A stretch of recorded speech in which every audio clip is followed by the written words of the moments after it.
My name is Armin Moore, and you're on the Big Seminar Preview Series, and you know what? There's only a couple calls left. Normally, I would tell you there's only one call left, but because of my relationship with Stephen Pierce and someone that he recommended I should talk to, and someone that I happened to meet this weekend, we added another person to the Big Seminar staff. And Stephen doesn't even know this yet, actually. He may actually, because his wife and my wife talk. But we're going to tell you more about that in just a second. But I want to tell you this. We've got about 17 days or so to the next big seminar. The next big seminar, Big Seminar 5, that's happening down in Atlanta, Georgia. I'll tell you what. This is going to be the biggest, the best, the most outrageous seminar that's ever been done on the Internet marketing arena, in the Internet marketing arena, and many other arenas as well, too, because we are going to do something. I am going to give away something to everybody in the audience that no seminar promoter has ever done before. I'm not going to tell you what it is, but I can tell you this way. It would cost you a lot of money to buy it yourself. That's all I'm going to say. All I need to tell you this is that you need to be there because it's going to blow you away, and we're working on all the details right now, but it's going to be amazing, and you guys are going to be shocked that we're even doing this. But you know what? We have lined up the biggest, the best marketers, the biggest trainers, speakers, whatever you want to call them, literally multimillionaires that have made it, that are making successful businesses all over the world, literally, and we've brought them together for 3 full days in Atlanta, Georgia, and what we're doing is we're teaching a select group of people what we know about becoming successful on the Internet. We're going to cover every aspect of building your business that you possibly can. Everything from, I know some people are talking about product creation. We have another speaker, Mike Stewart, talking about podcasting. We have another speaker that's talking about the mental aspects. We have talking about assets and how to create them and how to protect them. And we have about building your business, the technical aspects of it, the strategies, the methods, the concepts. Everything is being talked about at this seminar. And we have also not only the people that are on the stage, but I can tell you this. What impresses most people most about the big seminar is the networking aspect of the seminar. What you can learn inside the event, meaning in your chair listening to the people on the stage, will double and triple your business. But I can tell you this, what the people that you will meet outside of those doors, on breaks, on lunches, after hours, those are the people that can quadruple and quintuple your business as well, too. And it all has a compounding effect, and that's what's going to happen this time in Atlanta, Georgia. We have tremendous success stories, just like the people that we've talked to just a few weeks ago on this very preview call, people that have come to the big seminar and have gone on to have tremendous success, and that's just a small sampling of those. But this seminar is going to be different. We're doing things a lot different than I've ever done before, and it's just going to be amazing, an event for you. And if you want to, I want to ask you one question right now. You know, usually I say this at the end of the call, but I want you to think about one question for the next 60 minutes. And the question is this: do you want to increase your business? And that answer is either yes or it's no. If the answer is yes, then I want you to pay attention for the next 60 minutes. And if it's yes, I want you to go to this website. It's www.bigseminar.com/special offer.html. www.bigseminar.com/special offer.html. Why do you want to go there? Because that's our mega bonus. That's only for about the next 65 people or so that sign up for the event. That's it. Our hotel rooms are literally running out. We've called 3 times in the last 2 weeks to extend our rooms at the hotel, and the hotel, honestly, is running out of rooms, period. If you don't call in soon, if you don't register in the next 2 days, for example, if you don't register your room by Thursday, first of all, you're not going to receive our discounted room rate. Our room rate at the hotel, I believe, is $117. The normal rack room rate is $169. If you don't register your room in the next 2 days, you are going to pay an extra $50 a day or so in order to just come to the event. That's $150 extra if you don't register in the next 2 days. There's nothing I can do about that. That's just a plain out fact. The second part is the hotel is running out of rooms. That's another fact that you have to contend with at the same time. And you know what? Do not miss this event. I'm telling you, the people that have come before. I know many of you on this call have come to the big seminar before. That's great. You know why? Because you're going to be able to appreciate exactly what we've done. We've done 5 big seminars. This is our 5th one. We have literally taught more people about Internet marketing than any other seminar in the world, and we're going to continue to do that. And this one is going to knock the socks off anyone.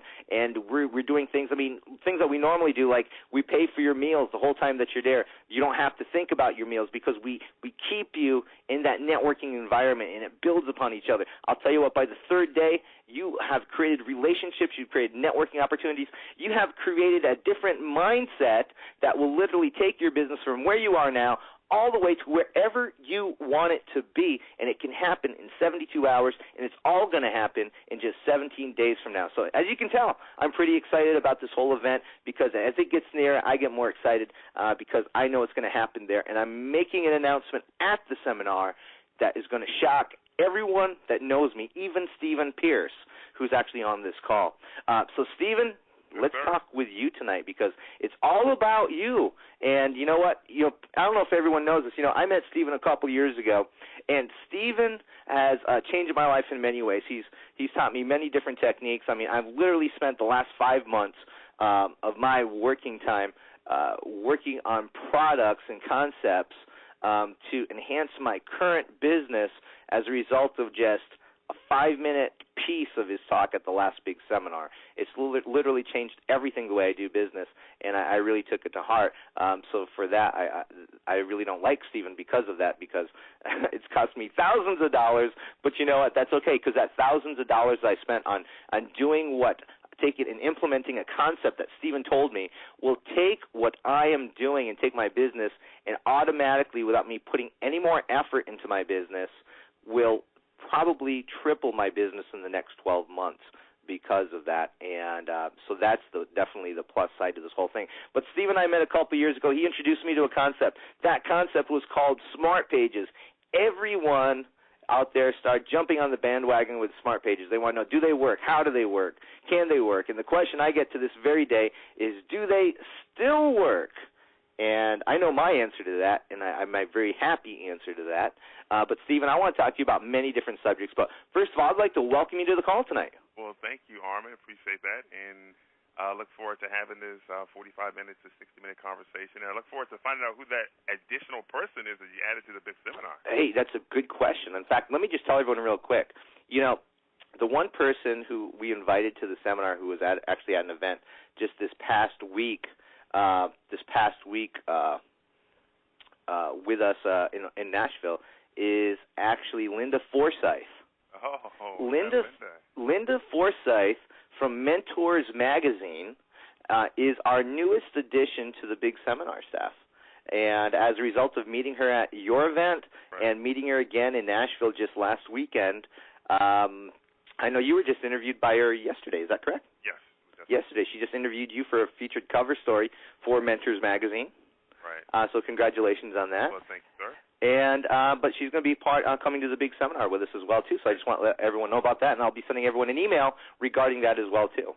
That's great. Awesome. And, Stephen, could you just I just got an instant message here. Could you speak up just a little bit louder for people? All right. Is that better? Much better. Much All right, better. Great. Sorry about that. But let's talk about you. Let's talk about what you're doing, because you have done many different things on the net. I mean, you originally started your business. Well, I don't know about started your business, but you have your business primarily focuses, let's say, on the stock market industry. Right, on stocks, futures, and commodities, and we've been doing it since 1997.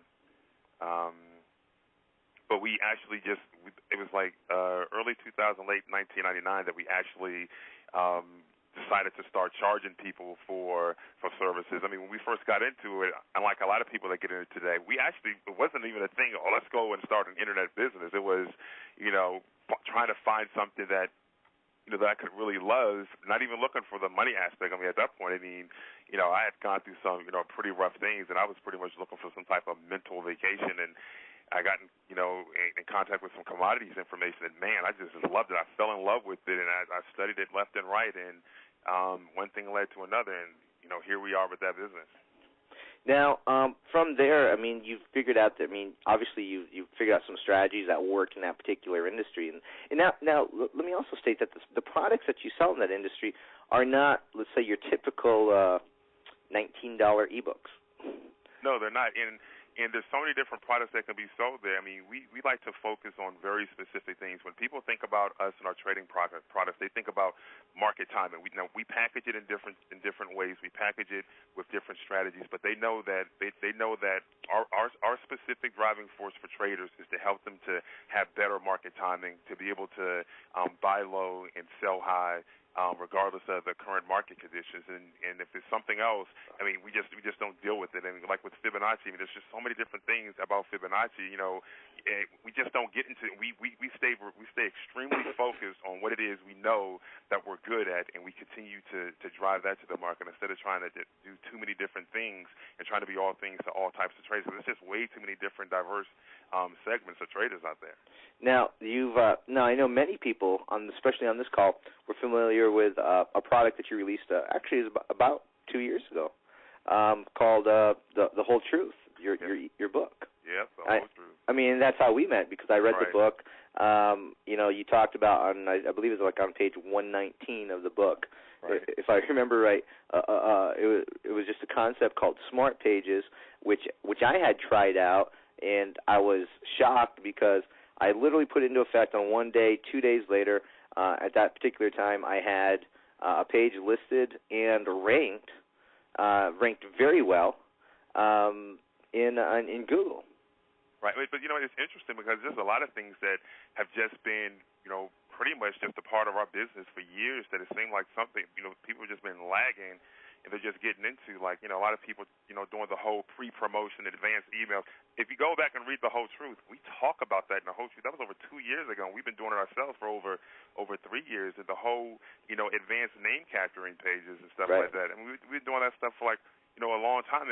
But the way we do our marketing is we don't necessarily follow the internet marketing crowd per se to get our marketing. We cross-pollinate into all kinds of different markets and look at what other people are doing. But to get to your question, it was interesting because the Whole Truth is like over 200 pages, and only 20 pages were devoted to Smart Pages. But that's what a lot of people focused on. Right. And it was kind of like wow. But the interesting thing is you had a lot of people that were excited about it, and they started using it like yourself, and you had mentioned it at one of the big seminars, and people would email us and said, "Do you know Armin? He mentioned it at the big seminar." And I was like, "Wow, who's this Armin guy?" I went and checked out. I was like, "Oh, he's Big Willie. He's mentioned him." So it was exciting because listen, we have been doing this for a while, and we put it in there just to make the package complete, because the whole thing was we were revealing the different things that we do. Right. And that was just part of the thing, and it just took 20 pages to kind of explain it so people can kind of understand what it was. And you had this crowd, man, of search engine optimizers that had their own products to peddle, that are the so-called SEO experts in the forums and all this other kind of stuff that, they started hammering Smart Pages. And it was like, it'll get you banned, it's illegal, and, all these different things. But all the while, believe it or not, some of those same people that would publicly bash Smart Pages, we caught their hand in a cookie jar. We found them actually using Smart Pages, and to this day, they will never publicly admit that they use them, but they actually use them. But I want to talk about some of the factual things. Actually, since we're talking about when the book came out, recently what we did was, and because we keep emails, every single email that we get that's of significance we keep. And one reason why is because we deal in a regulated industry, like with futures and stuff. So whenever somebody sends over a testimonial, we keep that testimonial as the point of evidence that if there's a testimonial on our site, we do have a document, whether it's fax, email, or mailed in, that this is what they said in this testimonial is real, because in a regulated industry, they would like to check that to make sure you're not making them up. So with the release of The Whole Truth, to this day, we have every single email, even the early correspondence when we first met you, and we first met John Reese, and we first met Frank Kern, every single email from the very beginning, even all of our correspondence with Jonathan and myself, we have every single email. So we went back into the archive, and we looked at all the raving and static emails that people were sending over about their Smart Page results, right? So wouldn't it be interesting to find out, after all this hoopla, after all the people saying they don't work, they'll get you banned, Google's banned them, et cetera, et cetera, et cetera. And wouldn't it be interesting to find out, what has happened since then? Kind of like where are they now? You know what I mean? Yeah. And we found a lot of results that were actually shocking in the sense of what people believe about Smart Pages. Not shocking to us because we've been using these things for over 5 years now. But give an example. There's this one guy's site at the time, and actually at the big seminar we actually show the evidence of this. But the guy's site at the time, he was excited. This is like January 18th, 2003. He got ranked in the top 10. It was like 2 million and something pages. He was ranked like number 7, right? He was excited. Here we are over 2 years later. We went back and checked. Do you know that same Smart Page, that very same Smart Page, not to mention he has a whole group of Smart Page, is still in the top 10. It's moved up from 7 to 3, and there's over 5 million results now. It's pretty interesting because, I was doing the same thing recently. Right. Specifically regarding some Smart Pages. And one of them I know extremely well because it happens to be about the seminar, and if you typed in, for example, if you type in Internet Marketing Seminar in Yahoo, the number 1 listing isn't mine, isn't someone else's. Well, it is someone else's. If it's not mine, it has to be someone else's. But it is actually the number 1 listing under Internet Marketing Seminar is a Smart Page. What, in Yahoo? In Yahoo, and if you type in, this is really interesting too. If you type in ebook software into Yahoo as well, you'll see that the number 1 listing is a Smart Page, which happens to be my own. And my actual site that it's on is actually listed as number 2. And it's been that way for for years. Since I put it up, which was 2 years ago. Now, here's something that people will probably find interesting. I'm sure most people on this call are familiar with, Alan Says. You're familiar with Alan Says, right? Yeah, absolutely. Right, the Warrior Group, and he also has the instantgurublog.com or something like that, right? I believe so. Right, yeah. Instant Guru. Right. So he had purchased our multidimensional marketing package, right? Right. And he sent the CD over. I sent an email over and. We started talking. It was interesting. The timing of everything was interesting.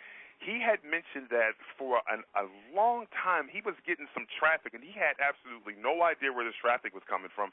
So he went and he checked his logs, and then he traced the traffic back to a group of test Smart Pages. He said he had done 100 test Smart Pages, and he just forgot about it. But to this day, he's been averaging 60 unique visitors from those pages, that group of 100 test pages that he did over a year ago.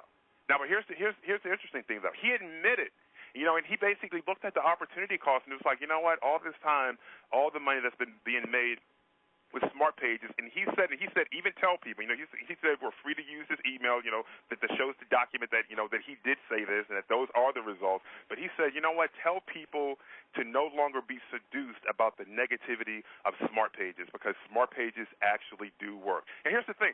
We tell people, you know what, stick with the fundamentals and screw the fads. If you want to play around with some fads, that's fine, but stick with the fundamentals. And some people may look at a Smart Page and say it's a fad. I will challenge that because our Smart Pages, see, here's the thing. People were in a rage about the Java redirect, correct? Yeah. Okay, but at what point in history has a Java redirect ever impacted the ranking of a page of any kind?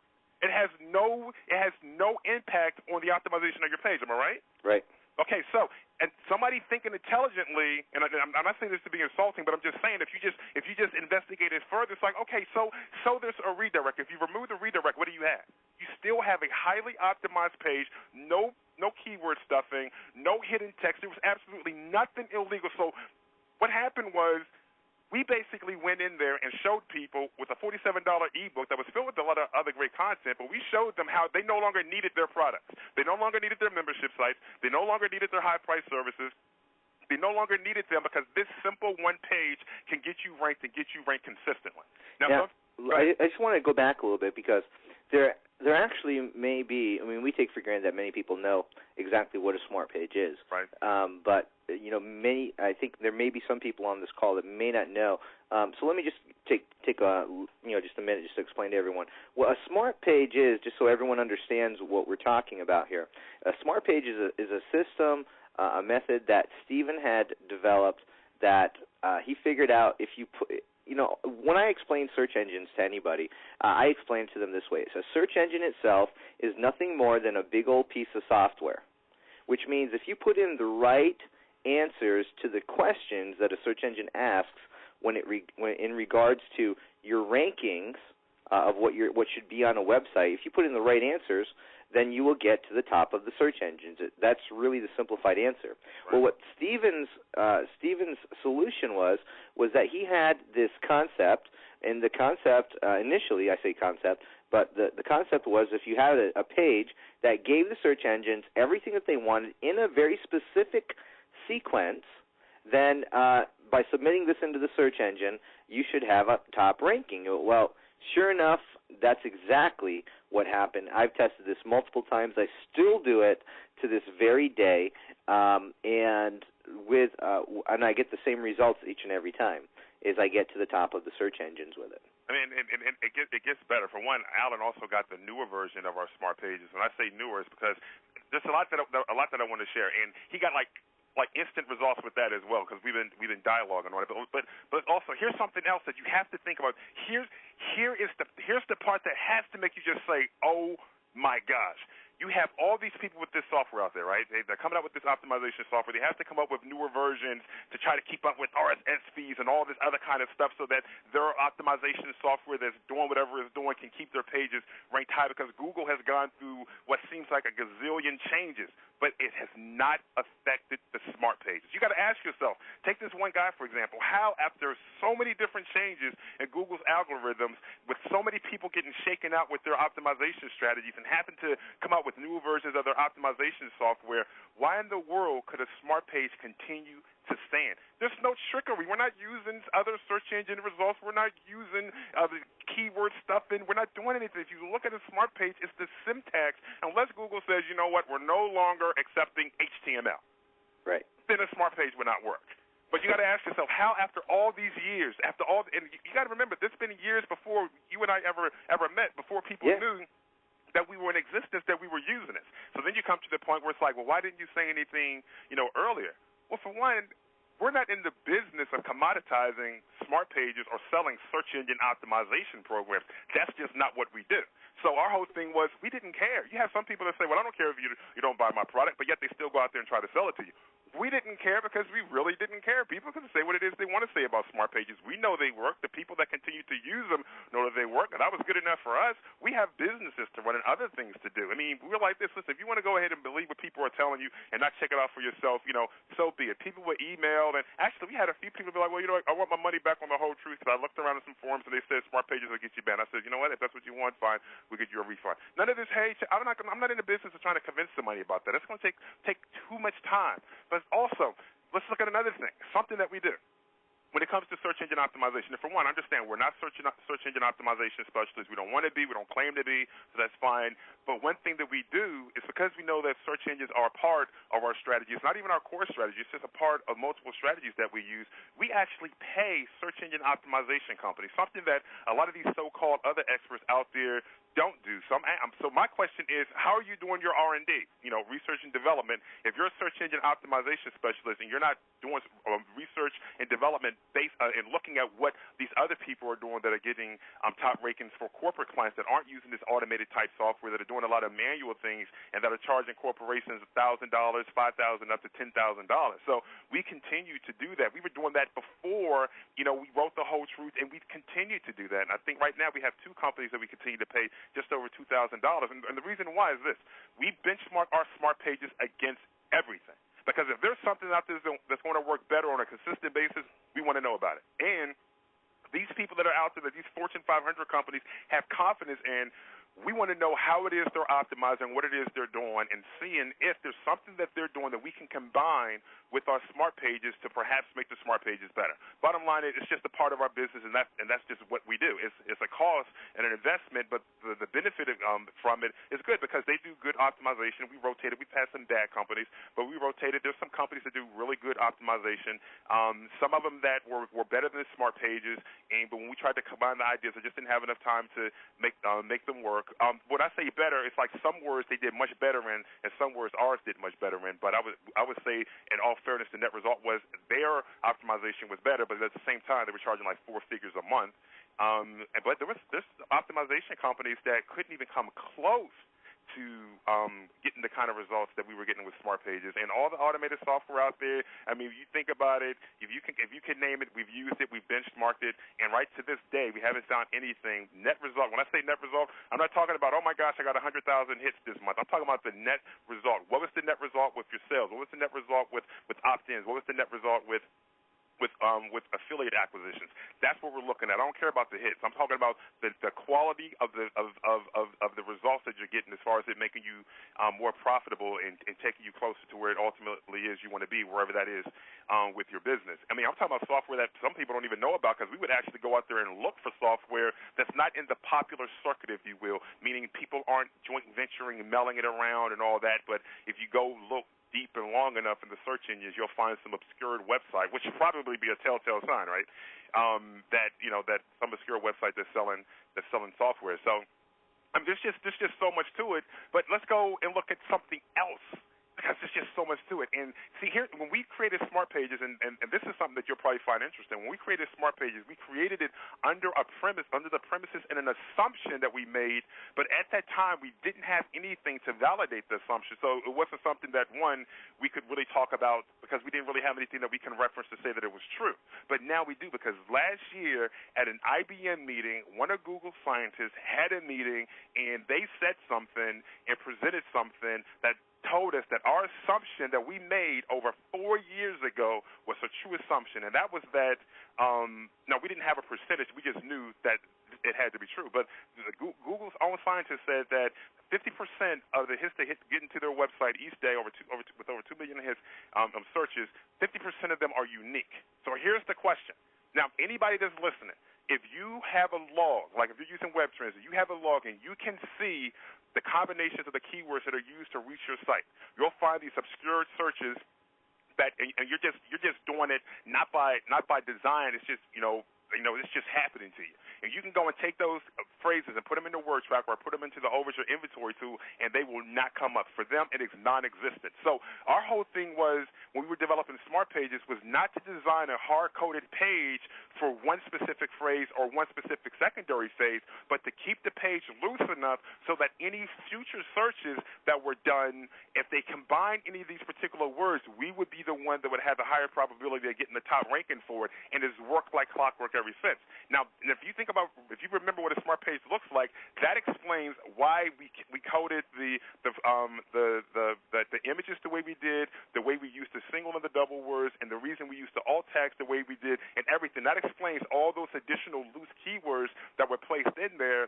And when Google talked about that at that event, I mean, I think you can go and look through a search online, and the guy's whole PowerPoint is online.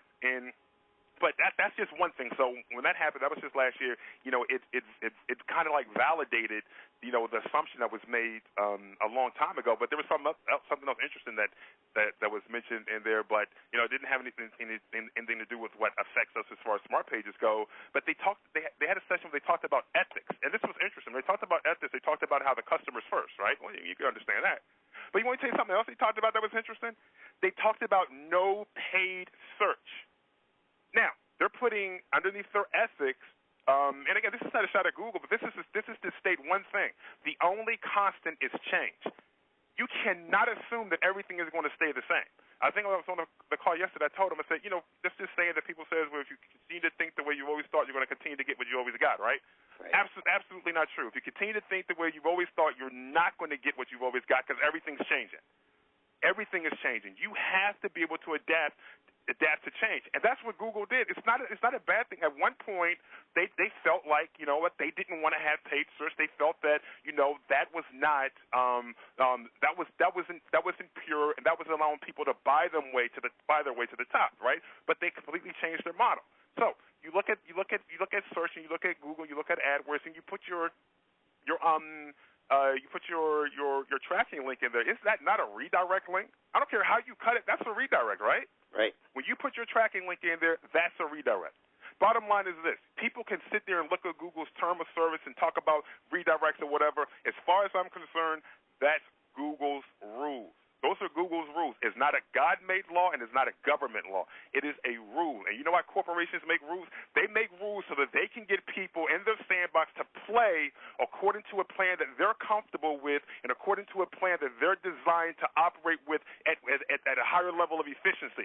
The moment you start to change their rules, they get uncomfortable, and they got a problem with that. As far as I'm concerned, the only way to get ahead and to get that competitive advantage is to break the rules, not sit there and try to play nice. I don't care about playing nice when it comes down to that. So you have to ask yourself, if you want to sit there and play, kiss Google's butt, Google can care less about you. I'm not kissing anybody's butt. Listen, it's about handling business, and again, it's not a core part of the strategy. It's just part of the strategy. But if there's going to be something that's going to get us the edge, and we know that we're doing it ethically, we're not doing redirects and sending people to XXX sites or casinos or whatever, then we're fine with that. Our conscience is clear on that. They have their own rules and that they've set up. You can use a redirect in your Google AdSense or whatever to do your track. I don't have time to figure out their mentality and their reasoning and why they do what it is they do. We have a business to operate. We have something that's been working for years, and we're going to continue to use it. And we're not going to let anybody who considers themselves to be the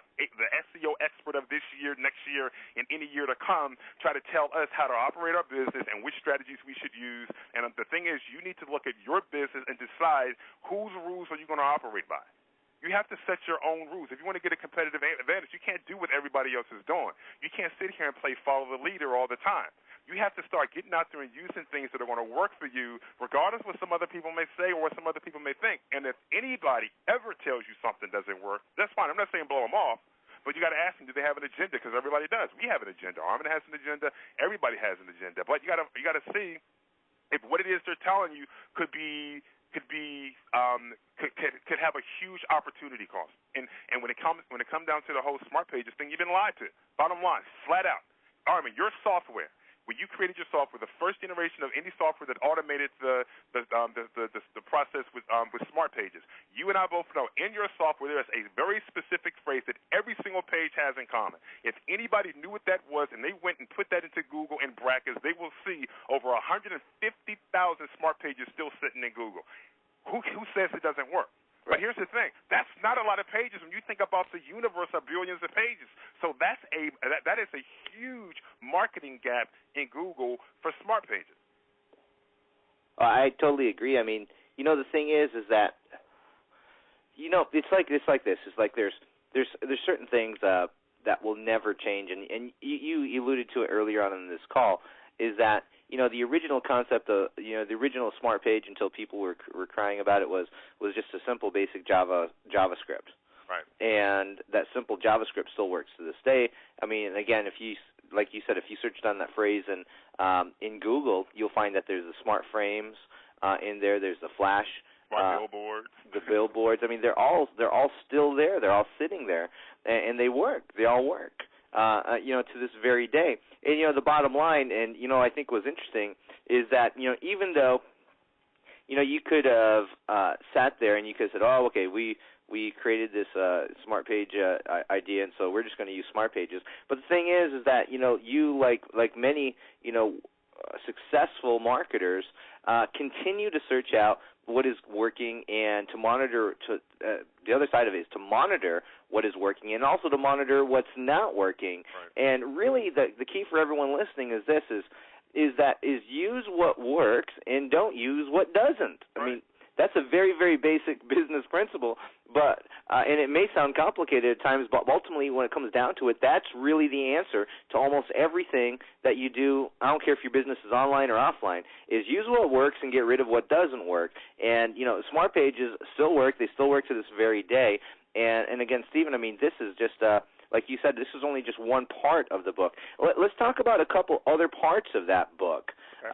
That and I don't know. I'm referencing things I'm referencing things from the past, but they're even more pertinent today because of what many people see and are leading towards today. For example, the pre-promotion concept. Right.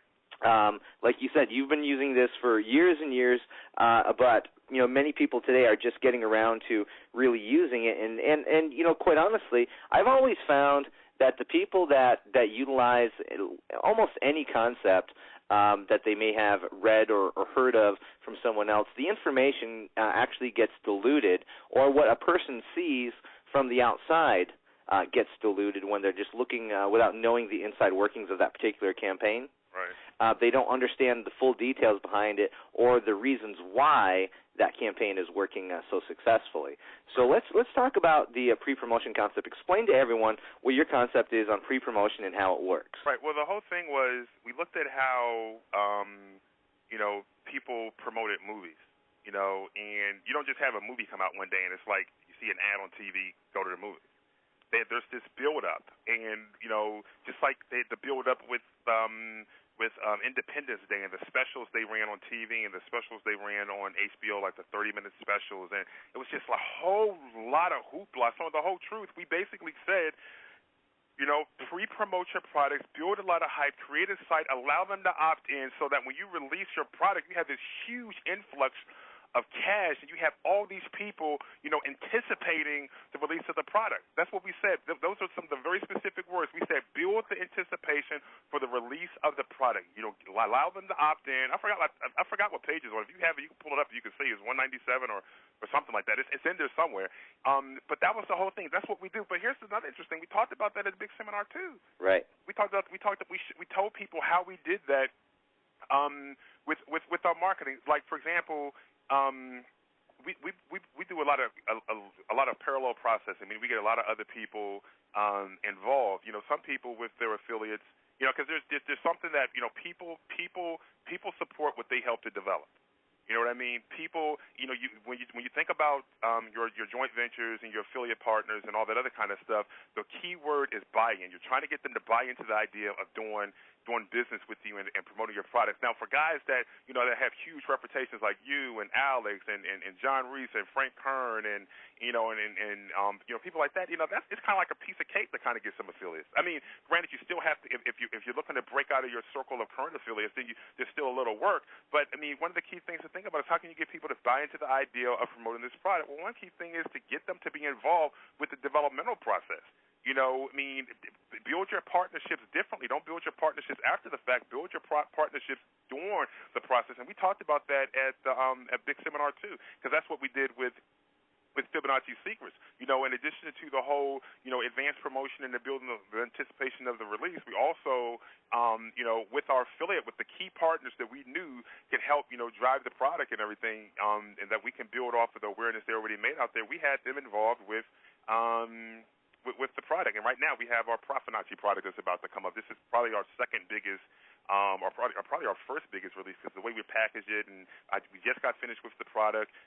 We have a whole group of lead users that, we have this whole process set up with our best clients, and then people that aren't our best clients that are lead users, to give us the feedback on the product. It's a huge package that they get, so that we make all these modifications prior to the official release. And again, the same thing with our affiliate partners, so we can take that feedback and then refine the product prior to, to the release. But with the whole pre-promotion thing, come on, man.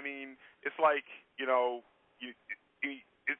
for us, because we're constantly looking for, different ways to test something. For us, I don't want to say it was obvious, but after looking for different ways of marketing, as much as movies, are released. You have your summer movies and different things like that, and all the marketing and stuff that you saw our event. You came to the Unleash Your Marketing Genius event. Couldn't you see that the way we did that with the whole movie poster and the whole atmosphere and different things. I mean, it wasn't a typical seminar. So obviously we borrowed the ideas and that kind of intelligence from someplace else. So the whole, I didn't invent pre-promotion. That's not what it's about. But it's just like this huge delay, and people getting into it. It makes me wonder, for the people that bought The Whole Truth, for one, did they read it? And if they read it, did they actually go through with the fine-tooth comb and look at all the very specific strategies?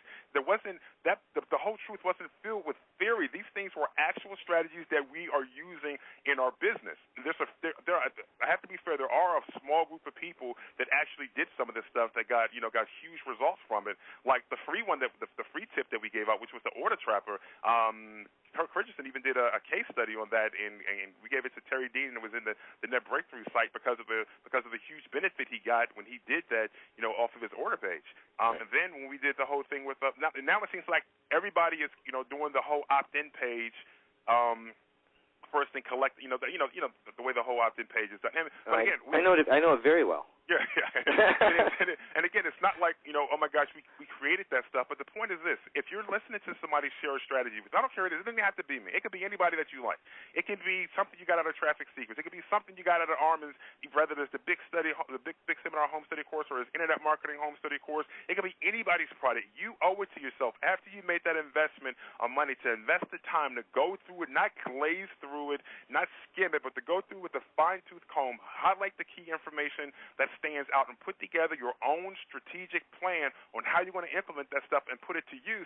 Look at the huge opportunity cost that's been there, because people who had been sitting on The Whole Truth for months, perhaps going on over 2 years now, had these strategies under the nose, but they never used them. And now they're like way behind when it comes to that because, some of that stuff, is still really cool, but we're on to so many different new things that we don't even tell people about because we're in the business of running our businesses and growing our businesses and having fun, and we're not in the business of trying to discover something and package it and sell it to somebody.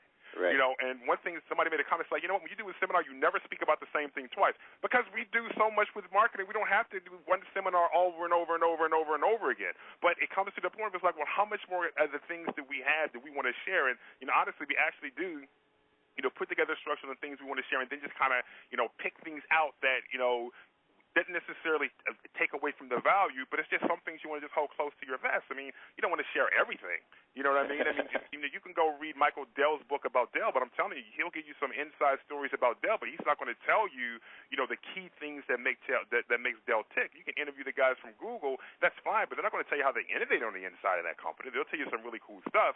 So, granted, with you, with John Reese, you name the person, I'm sure, they'll share some really cool things, but, you have to have some things that you keep to yourself to run your business. You have to have that kind of stuff, and that's to be respected. But the stuff that you do get is solid, it's usable, it's actionable, and it can produce a significant a result and give you a huge ROI if you use it. But what good is it to you if you do absolutely nothing with it? So whether it's Smart Pages or it's anything, think for yourself. Put it to the test. Don't go off of somebody else's information. Put some things to the test yourself and see what kind of results you get because it swings both ways. Somebody can come to you with something they say works like gangbusters and you use it and it bombs. Somebody can come to you with something that says it bombs and you use it and it works like gangbusters for you. So you have to do your own testing and take the time to do that because if you're in business to grow your business and to become profitable, wealthy, retire, or whatever it is, you have to do that kind of stuff. You have to work that in as a part of your business model so that you can get the proper feedback to know the different things to eliminate because it's a waste of time and money, so that resource needs to be replaced. You need to in other words, the reason testing is important, and again, we're not a big proponent of testing. I think if you listen to calls that you do, and I know I keep mentioning John Reese's name, but it's like it's different things that reference them because he does a lot of testing, and there's other people out there that do a lot of testing. I know Alex does. Alex Mendozian does a lot of testing, but there's good reason for that. It's not to become a testing expert, but it's to gauge your business. It's to gauge what is working and what is not working, so you can take the assets from that low yielding area of advertisement or whatever and put it into an area of high yield, or keep moving it around until you can find an area of business that can produce a high yield, and you keep on doing that so you can develop this huge momentum in your business. I mean, if you keep on just tinkering around with stuff and you go halfway, you don't just go for it and go all the way, I mean, how can you expect to get any kind of significant results out of your business? It just doesn't make sense to run your business that way, and it certainly doesn't make sense to run your business based on some people you don't even know that are sitting in a forum, just running their mouth about what works and what doesn't work. I mean, if you're going to run your business, you run your business and test everything. I mean, if there's so many different things coming out that you just don't feel where to turn, fine. Make a huge list of all those different things and then put the coolest things to you that you want to test first at the top of the list and just start going through them properly and finding out what works. The stuff that works, you keep it. The stuff that doesn't work, if you tried it in various ways and you come to the conclusion that it doesn't work, then just dump it. That's just how business is. Nobody in business hits 100%. Nobody has a 100% hit rate. You're going to have stuff that's just not going to work. But you have to play to win. You can't be sitting here playing not to lose. By playing not to lose, I'm talking about, you don't want to spend money to go to the big seminar because it may be too expensive, or you don't want to buy this, you don't want to do that. You're cutting costs, you're trimming this, you're cutting back ads. That's playing not to lose. You're now trying to preserve. That's fine if you want to do that to a certain extent, but playing to win is rolling forward. You have to take very specific actions that are deliberate to try to produce profitable results in your business. You can't do that trying to roll backwards. You can't do that with this this cost cutting type of mentality. And again, I have nothing wrong with cutting costs because there's two ways to be profitable. There's two things that affect your margin. The production of the product or the service, and then the price you're going to be selling it for. So you can raise prices or whatever, but also cutting your costs, your operating costs. I mean, that's fine, but you have to make sure you cut the right costs. It's totally different to try to save money on producing your physical products than deciding not to invest in something that the yield off of it can be huge. I mean, you spend $2,000-$3,000 for a weekend somewhere that, again, if you're going to go take and use it in your business, can produce a high yield. To me, it's absolutely insane to not do it because you can ask anybody on this call or anywhere, if you invest $3,000 to come to this seminar, I guarantee you $100,000 return in the next 12 to 24 months, would you do it? Guaranteed, absolutely, in writing, backed by the biggest businesses in the U.S. and around the world and the United States government, and the money's been earmarked in the bank, and it's going to be given to you. Every single person would say yes, unless somebody was extremely skeptical and said it's too good to be true. Well, you know what? There's not those kind of guarantees. But the only guarantee you can have is that you're going to go take the information, you're going to implement it, and if the information is going to work, then it's going to work, and you can get a yield that's much bigger than that. So you have to make sense in your thinking and how you're evaluating the different things that you're going to do, and not just look at the cost. I mean, the cost is important, but don't just look at that. You have to look at the multiple benefits that can be a result of you making that investment. And I tell them, I don't want to spend that money on this. I don't want to spend my money on that.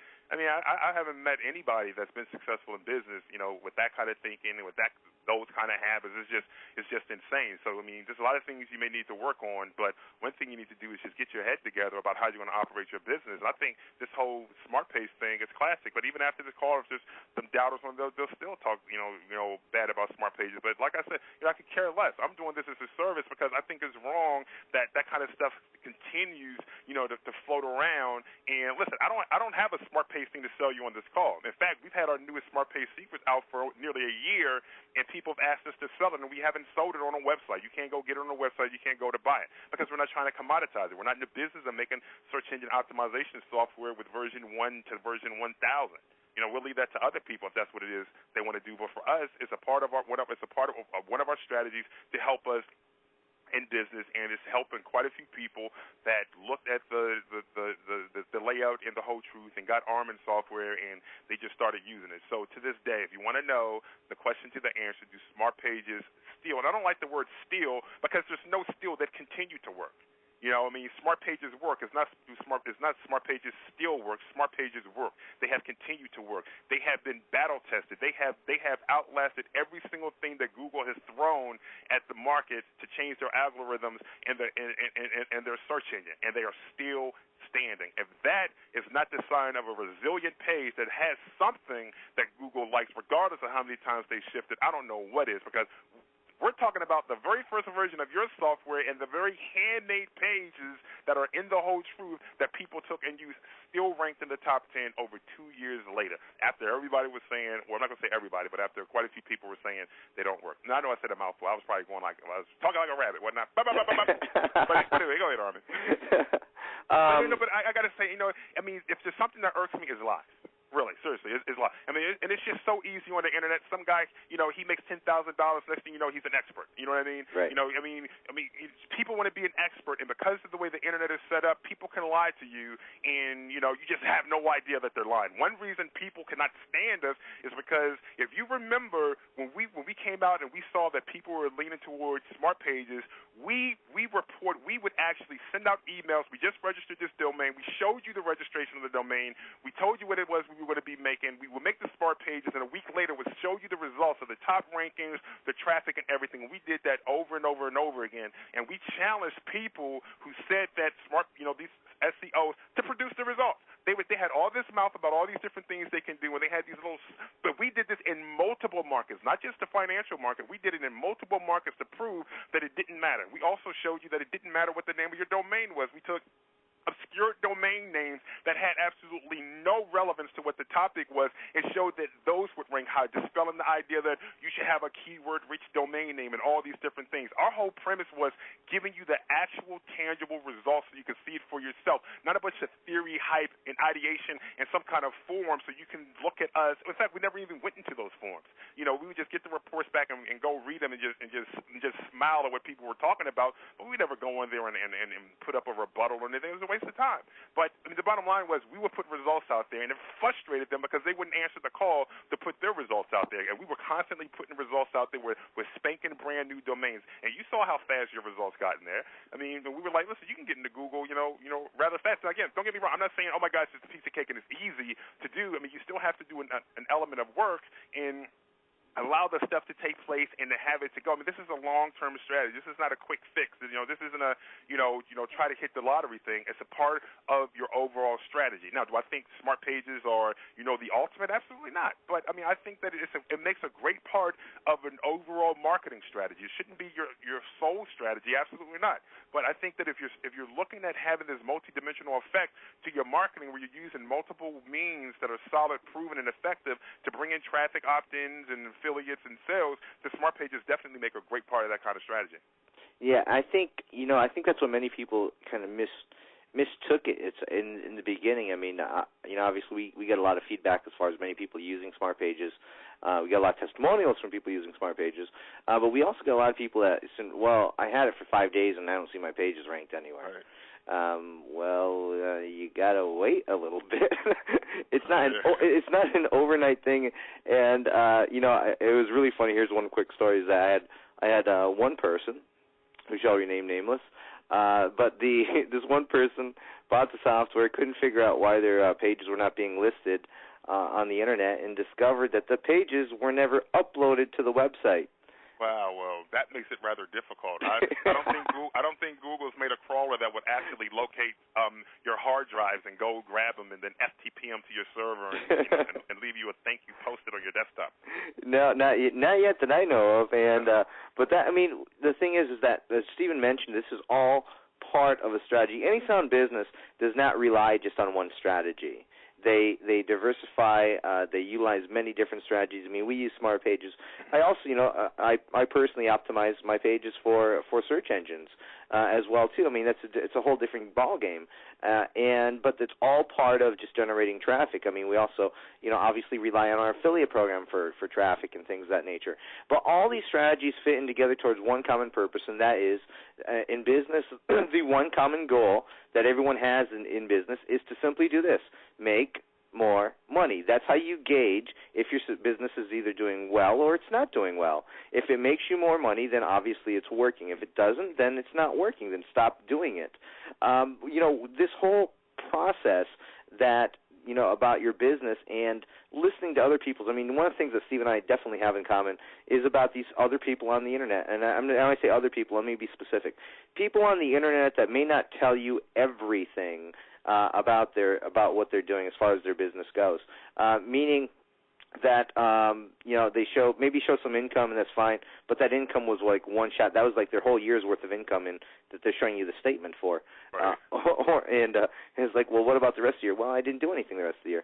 Well, that's not the whole story. You need to be careful who you listen to on the Internet. I think, let's put it this way, I think certain forums are okay. I mean, I think forums in general can be used as a tool to help you in many ways. If it's certainly a moderated forum that you can get the right information, but many times in many public and open forums, there's a great community there, but let's face it, sometimes you have a person, what amazes me is you have a person that maybe has 3,000 to 5,000 posts underneath their belt. Now, if they have that many posts underneath their belt, how much time did they really invest in their business? It's impossible. In other words, some people are basically full-time forum posters. Now, I on the other hand, I don't post to forums. I just don't do it. I think it's when I stopped posting to forums, that's when my business actually doubled and tripled. That's the honest truth. I mean, I don't read them. If I figure something's really important, someone will send me an email about it, and they normally do. Yeah. I'm not getting down on forums. But my point is that who do you listen to will determine how you succeed on the internet. I personally have a very strong philosophy of who I listen to, and that is, if they have not done it themselves, I am not going to listen to them. If I wanted to learn how to make $500,000 a year, I'm not going to listen to a person that's making $50,000 a year. I'm going to listen to a person that's making $500,000.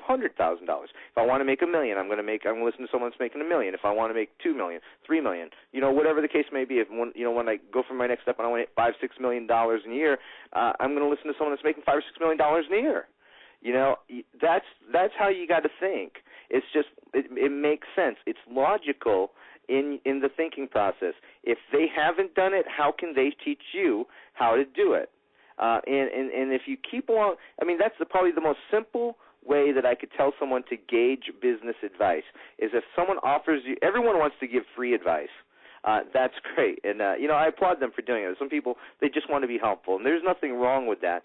But you, as a business person, when it comes down to if it's going to affect the income that you're making for yourself, your family, then you have to be. You have a responsibility. You have a responsibility to seek out the required knowledge that you need from the proper sources, the reputable sources, and that's where I have done all the work for you. And here's what I mean, is that the big seminar itself was built on the very basic principle. A friend of mine who's actually going to be at the seminar, John Childers, he made a statement one time, and I thought it was the most accurate statement I've ever heard. And many other people have said something very similar, but the way he said it at the time, and I'll screw it up, but that's okay. But what he said is that there is one method of becoming successful that has never, ever failed.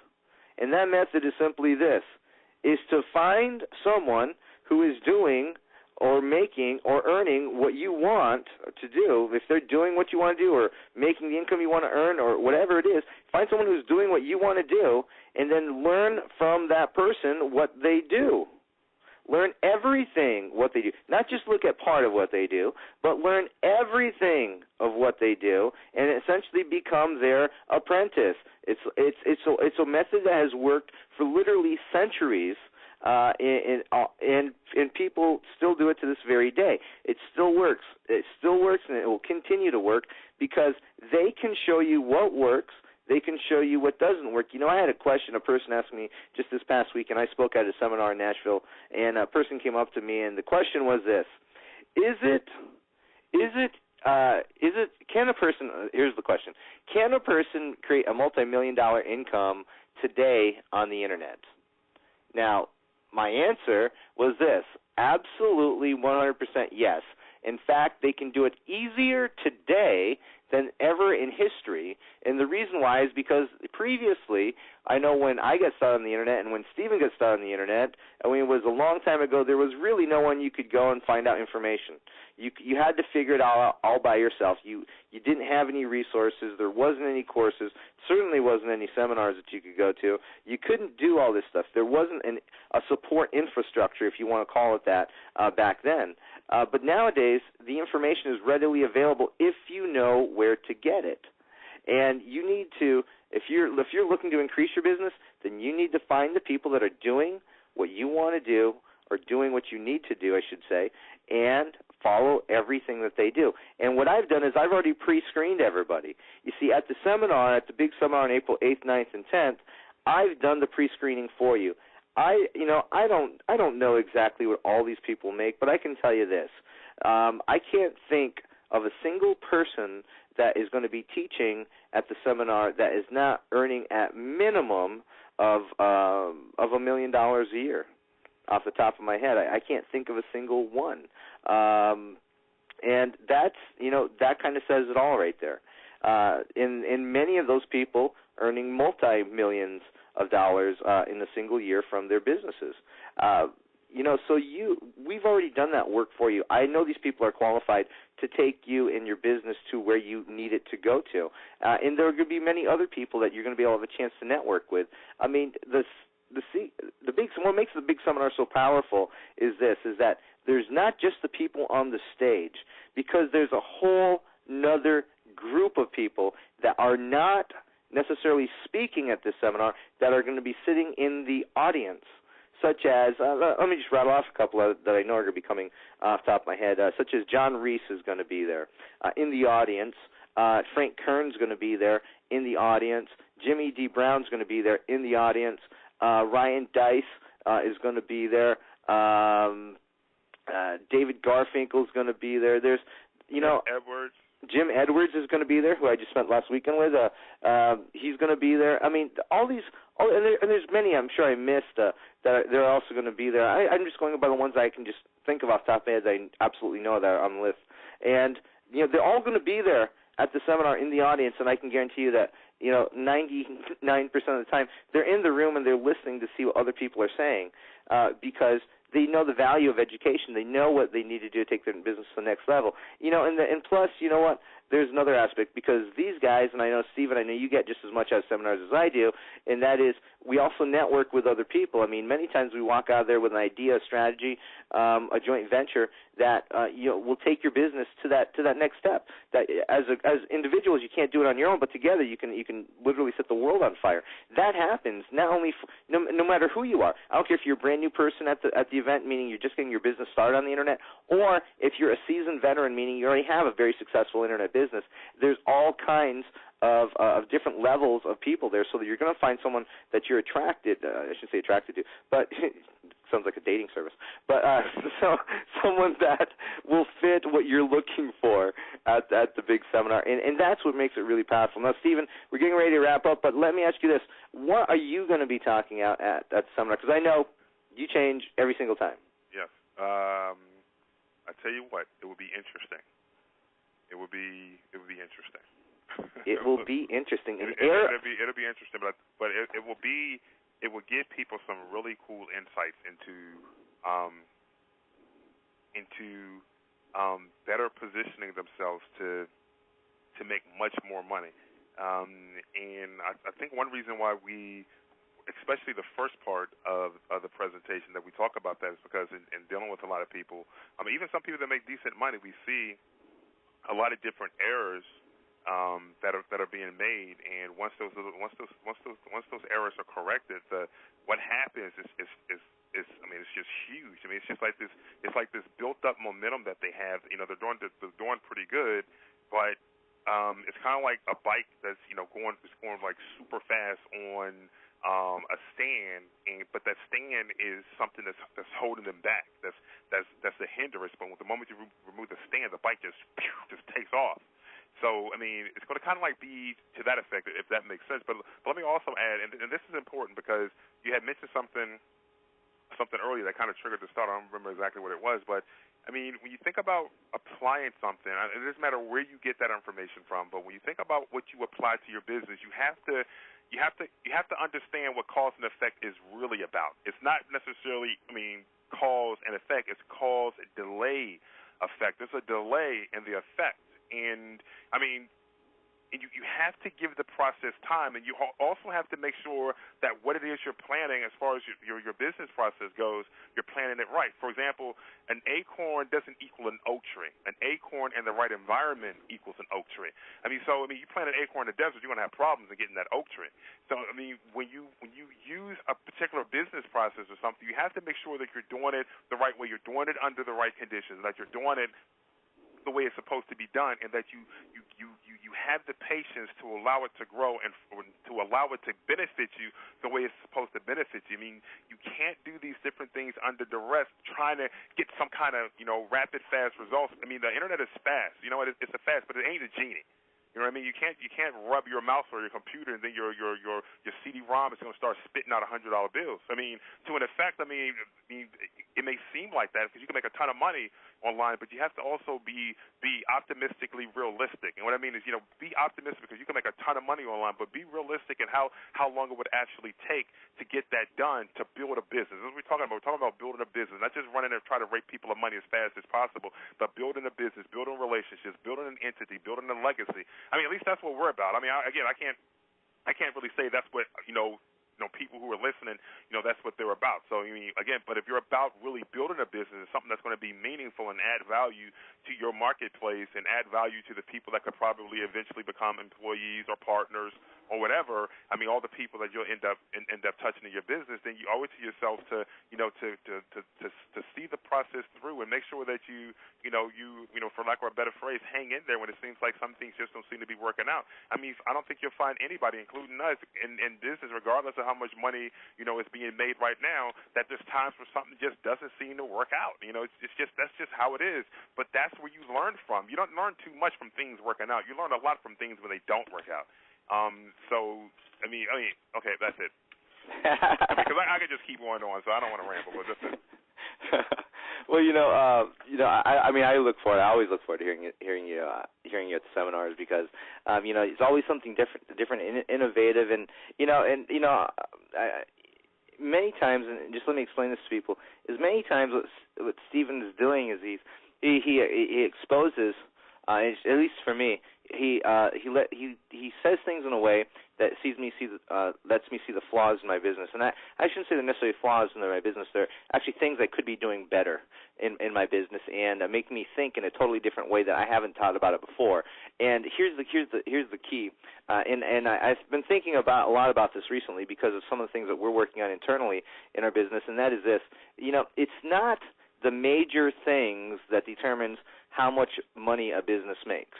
Meaning that if you take two people and set them up, they could primarily run their businesses the same way. Overall, if you looked at them from the outside, it would appear that they're running their businesses the same exact way, almost identical. But what makes one business make more money or become more profitable than the other, it's usually not the major things, meaning you're doing most of the major things correctly. It's usually the minor things. And when I say minor things, it could be something small. Something like how you handle your customer service.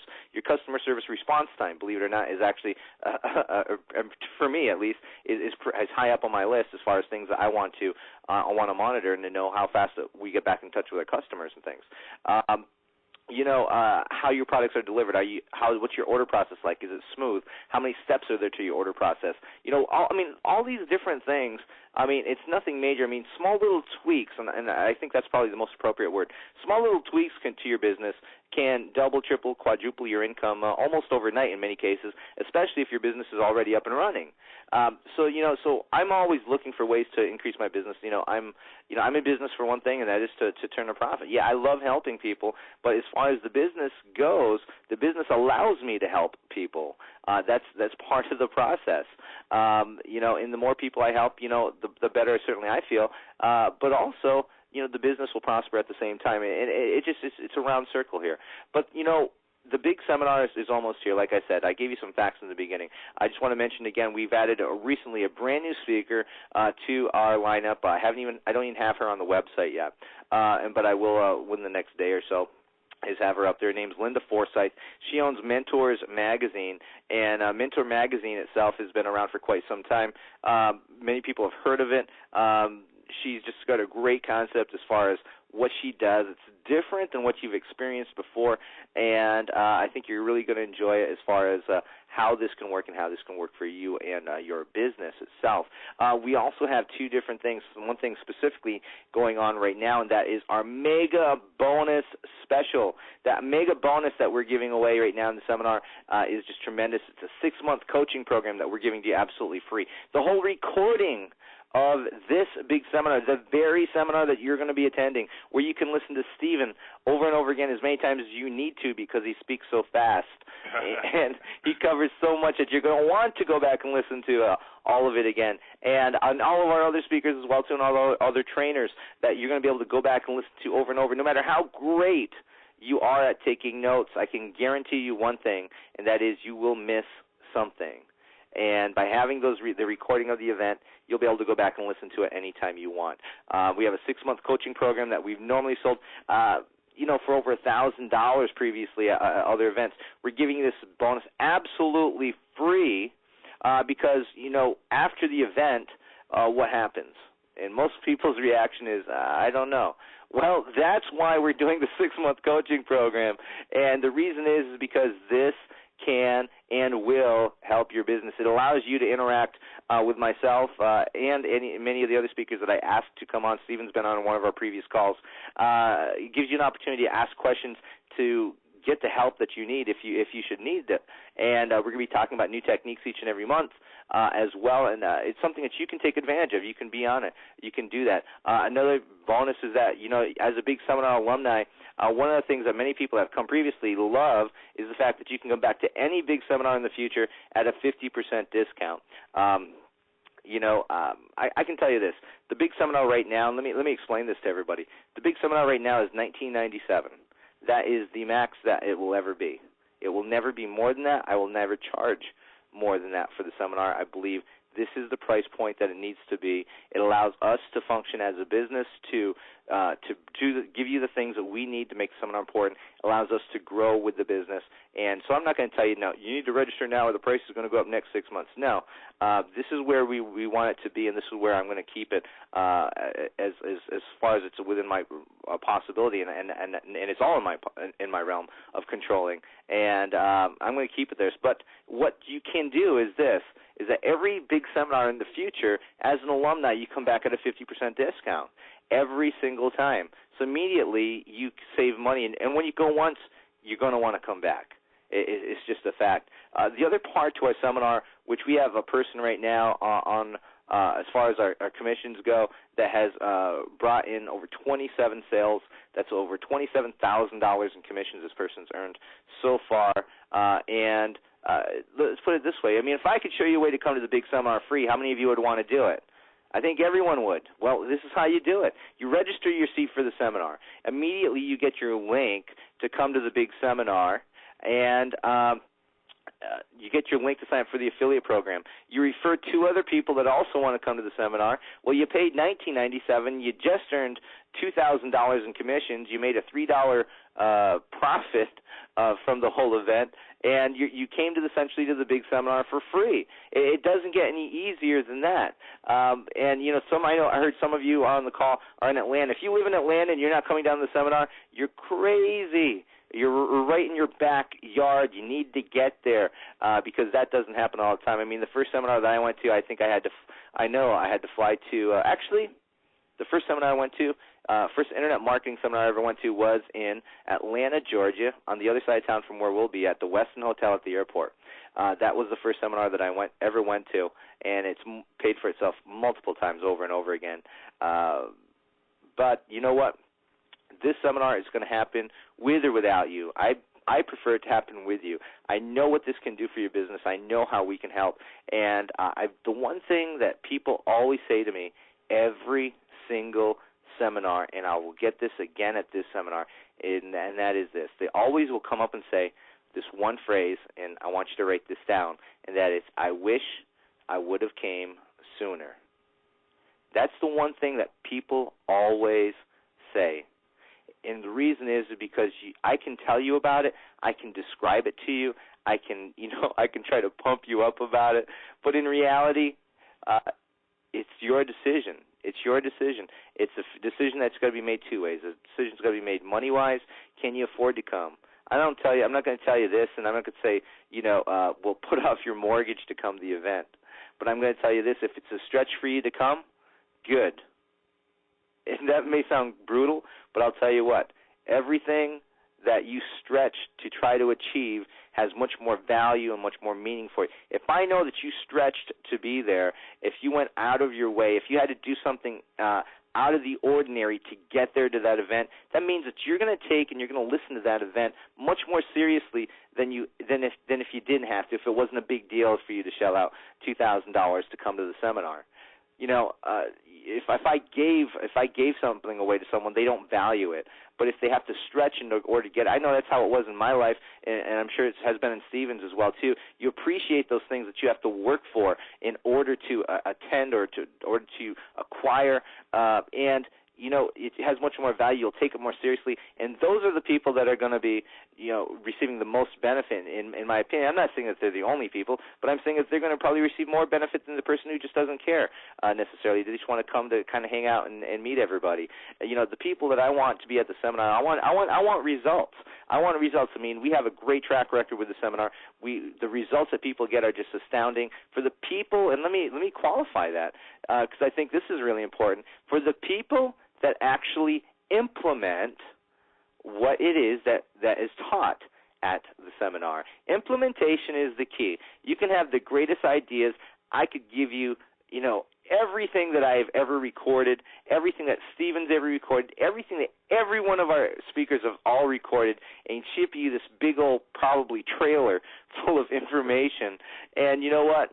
That's all it is just information. Until you implement the actual strategies, the actual techniques, what it is that you need to do for your business, if you don't do anything, if you don't take action on it, it's not going to help you, no matter how many seminars you go to, no matter how many books you read, no matter how many tapes you listen to or CDs or DVDs.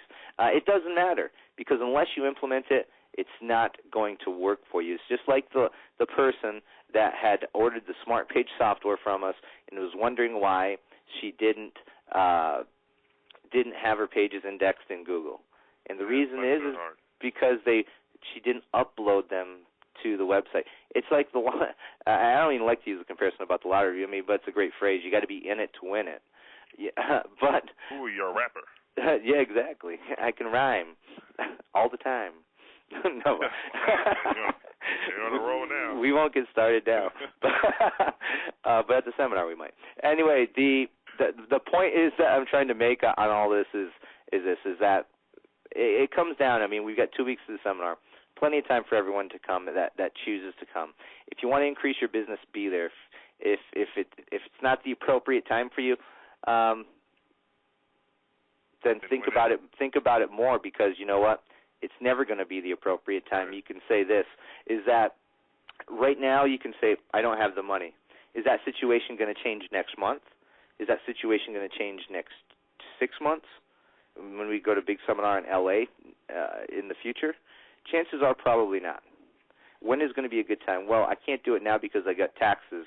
That's the week before taxes are due. Well, I can't do it after that because then I've got to deal with vacation. And then I can't do it after that because the kids are getting ready for school. And I can't do it after that because we're getting ready, because in the fall that's when we take a short little vacation with our family, especially when we go on Thanksgiving. And after Thanksgiving, that's just not good for us, because then Christmas is up. And then after in January, are you kidding? In January, I just spent all that money on Christmas. I need to pay off all my credit card bills. My point is there is never a good time to spend money. We all know that. We can come up with an excuse not to do something, but you know what? I learned a long time ago is that we only need one. We can come up with 1,000 excuses not to do something, but we just need one reason to do it. And the reason is this, and I don't know what your specific reason is, but I can tell you this. It's really a question. Do you want more? Yes or no? And when I say more, I mean, do you want more time to be with your family? Do you want more time to do the things that you like to do rather than you have to do? Do you want more money to do for yourself, for your family, for your loved ones? Do you want to just do more in life? Do you want to do more for charity? Do you want more to help other people? Do you want more, period? Well, if you want more, then you need to be at this event. You need to stretch. You need to be there, and that's the bottom line. I hope you come. I'm willing to bribe you with literally over $3,000 worth of bonus stuff if you go to bigseminar.com/. special offer.html. You've got 2 days to save an extra $150 on the hotel rooms. After that, it shoots up to $169. I don't control it. If you call our office, if you email us and say, I missed the deadline for the hotel, I can't do anything. I can't help you. It's out of my control. I don't own the hotel. I wish I did, but I don't own it. So you've got 2 days to do that. I'll send you an email. I'll give you the details. The rest is up to you, and it's in your hands. I hope you come. I hope you be there. It will change your life. I know it. Stephen knows it. All the people that have been there know it. If you know anyone that's ever been there, email them, ask them. They'll tell you. It's the one best decision that you'll ever make in your whole business career. With that, my name is Armin Morin. Thank you, Stephen, for being on the call. It's great information. I look forward to seeing you in just a couple weeks. I know we're going on a trip together here in the near future to England. Yes, we are. That's going to be a blast. And we're going to go roam Jack the Ripper's land. That's right. That's right. But we're going to be in England together in the future here, and folks, it's going to be a great event. Stephen's going to be there. I'm sure his whole one of the things you have to understand about Stephen is Stephen just doesn't come alone. Stephen has a whole posse that he brings with him. He's got this whole crew. He's worse than Eminem, I'm telling you. He's got this whole group. I mean, and there's I don't know how many of them. Every time I see him, there's like more and more of them. I think there's 14, 15. It gets more and more each time. I mean, I get scared. I mean, I'm afraid someone's just going to whip out a gun and shoot me if I get too close or something.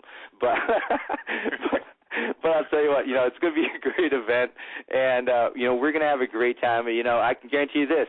It's going to be fun while you're there, and I believe in a fun learning environment. I believe the environment that we're going to create is going to be tremendous for you, and you're going to love it. And, Stephen, all I can say to you is wait till you see my stage. But so with that, folks, I'd like to wrap up the call. I'd like to thank everyone, and, Stephen, I'll talk to you soon. All right, appreciate that, Armin. Thanks. Bye-bye, everybody. Bye. And, again, I'd like to welcome everyone to the conference call tonight, and my name is Armin Morin, and we are going to get started right now with Stephen Pierce on the call. And again, I'd like to welcome everyone to this conference call. This is just one of our many series of conference calls that we're doing tonight and in the next few weeks leading up to the big seminar. As many of you know, the big seminar is on November 4th, 5th, and 6th in Los Angeles.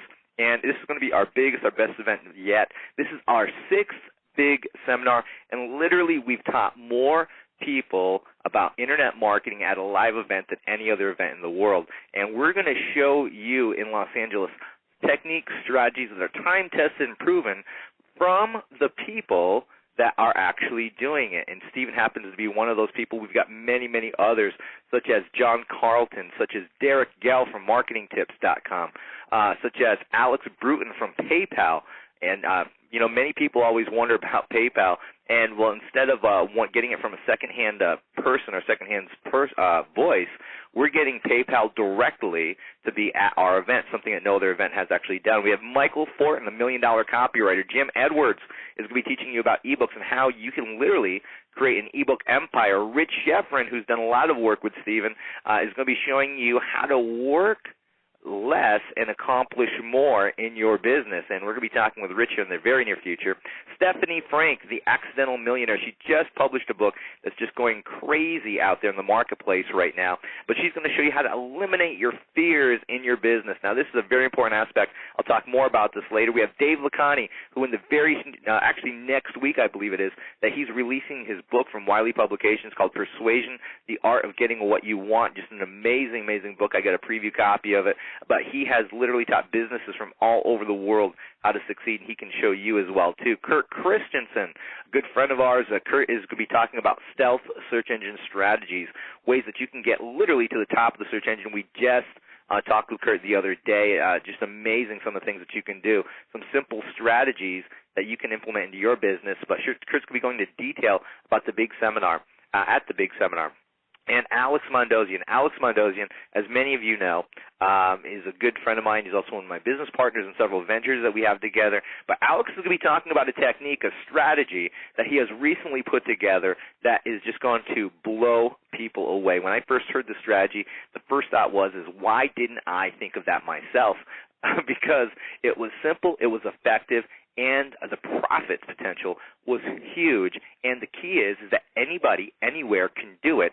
starting immediately. And so Alex is going to be talking about that strategy at the big seminar. And myself, Armin Moore, we're going to tell you what we've recently done to our business that has allowed us to be poised to quadruple our income in the next 12 months.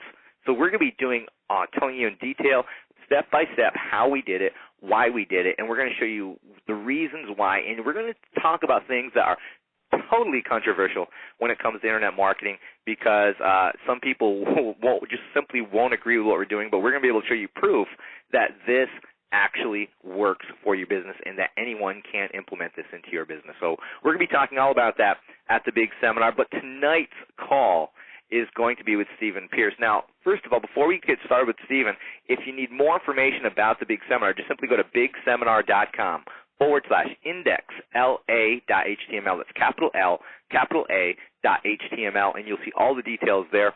But again, as I said a moment ago, we're going to be talking with Stephen tonight. Many of you know Stephen. He's been on the internet for quite some time. He has businesses that some of you know about. He has businesses that a lot of you have no idea about. And the strategies and techniques that he has taught literally thousands of people all over the world, it worked for them. It can work for you. And Stephen's going to be talking to us tonight about many subjects, because I'm going to just ask him all kinds of questions over the course of the next 60 minutes. And some of the things that he's going to be talking about, I'm sure you will be able to implement to your business almost immediately. So the first thing is this. Stephen, welcome to the conference call tonight. Well, thank you, Armin. Good to be here. It's always good to be on a big seminar preview call. You know, Stephen, a lot of people on this call know and they are familiar with you. But there's a few people that may not exactly be familiar with everything that you've done, where you came from, how you get on the internet. And I like to explain to people where you came from, because it makes a lot of sense in their mind as to from where you're teaching from and why they should actually listen to you. So why don't you give us just a brief overview as far as when you got started on the internet, what brought you to the internet, and kind of bring us up to speed with some of the things that you're doing right now. Sure. Well, it started a long time ago when, actually, let's go back even further than that, so it can be clear. I don't have a college education. I don't have a high school diploma. I've been homeless for like 3 months. I filed bankruptcy not once but twice. They threw out the second one because it was filed too close to the first one. I didn't really know about that at that time. And I was on the streets. I was selling drugs, and when I was in Greensboro, North Carolina, I got shot. And to this day, I still have the bullet in my right leg, and that was kind of a pivotal point for me, because it got me off the streets. I had this knee immobilizer on my leg for a long time. I was in the hospital for like 2 weeks, but I had that knee immobilizer on my leg for about 7 weeks, and it gave me an opportunity to really sit back and think about my life, and I started to recondition my mind and get a different perspective of my past, where I was at that time, and what the possibilities were for the future. And from that point on, I started to pursue business. And even though I made a decision to make a change in my life, and one of the first books I picked up was the Bible, and then I started reading like Think and Grow Rich, and then Success Through a Positive Mental Attitude by Norman Vincent Peale, and books by W. Clement Stone. I just started to go through that entire rip. And even though I started to recondition in my mind and changed the direction that I wanted my life to go into, things didn't necessarily just immediately turn around. I mean, I still had several businesses that just didn't work out. But it was interesting. It seemed like the more I pursued money, the more elusive it became. And I got to the point where I just got so exhausted. I didn't give up, but I just stopped chasing the money. And I said, listen, you know what, I know I'm going to be successful, and I came to the point, I accepted where everything was at, and I accepted the fact that it's going to be a process, so let me stop looking for this home run and for things to happen, at the speed of sound or at the speed of light and happen overnight for me. And with that, I felt a great deal of peace. Regardless of where I was at, I was not nowhere near financially satisfied or happy, because at that point I still didn't have any money.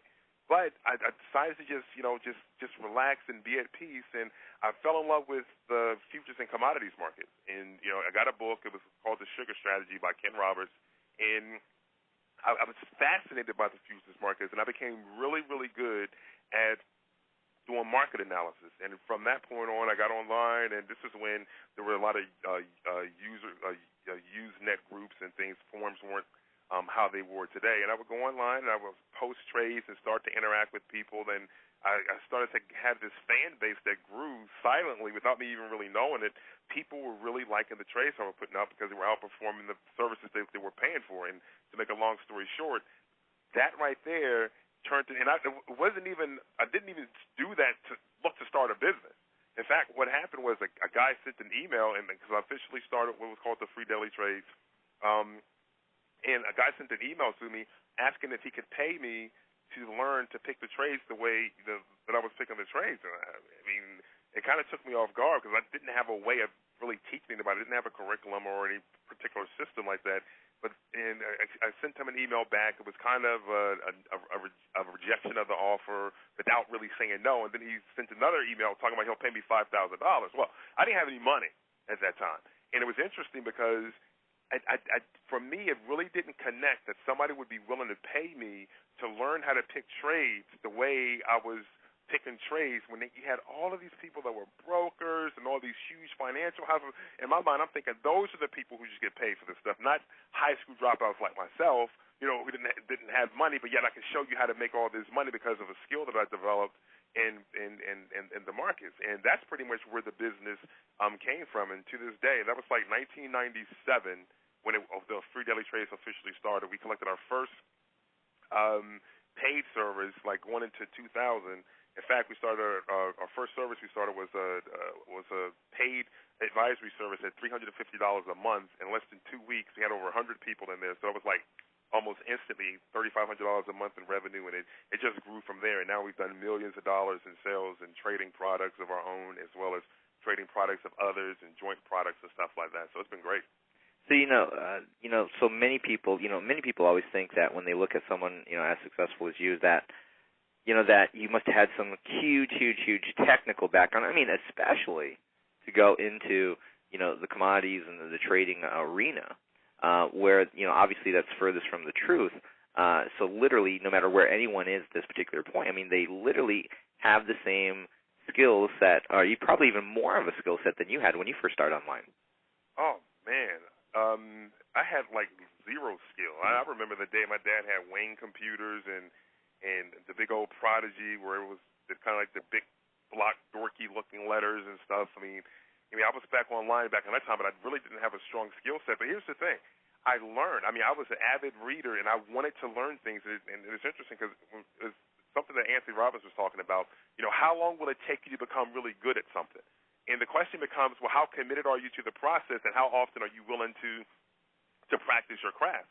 I mean, if somebody is practicing and they're committed to and they're doing it maybe once a month and you're doing it once a day, well, I mean, look at the edge that you have and how many times you're doing it versus how many times they're doing it. I mean, that's going to put you well ahead of people. I mean, and for me, I'm an avid reader. I mean, this year alone, I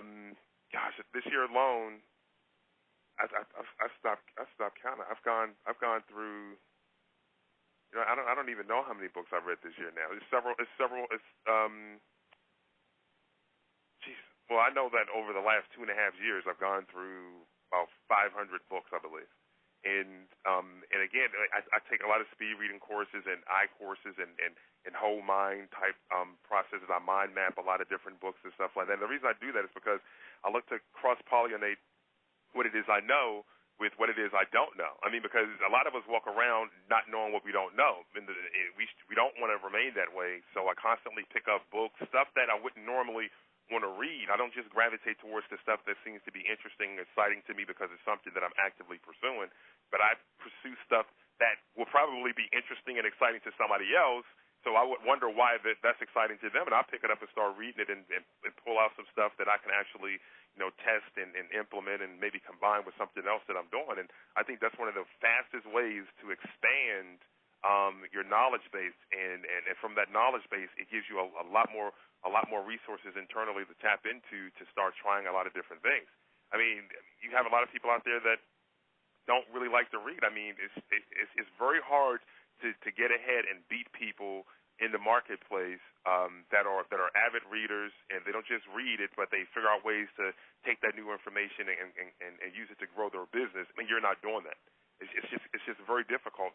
At the rate things are changing right now, you have to have some kind of commitment to long-term continued education.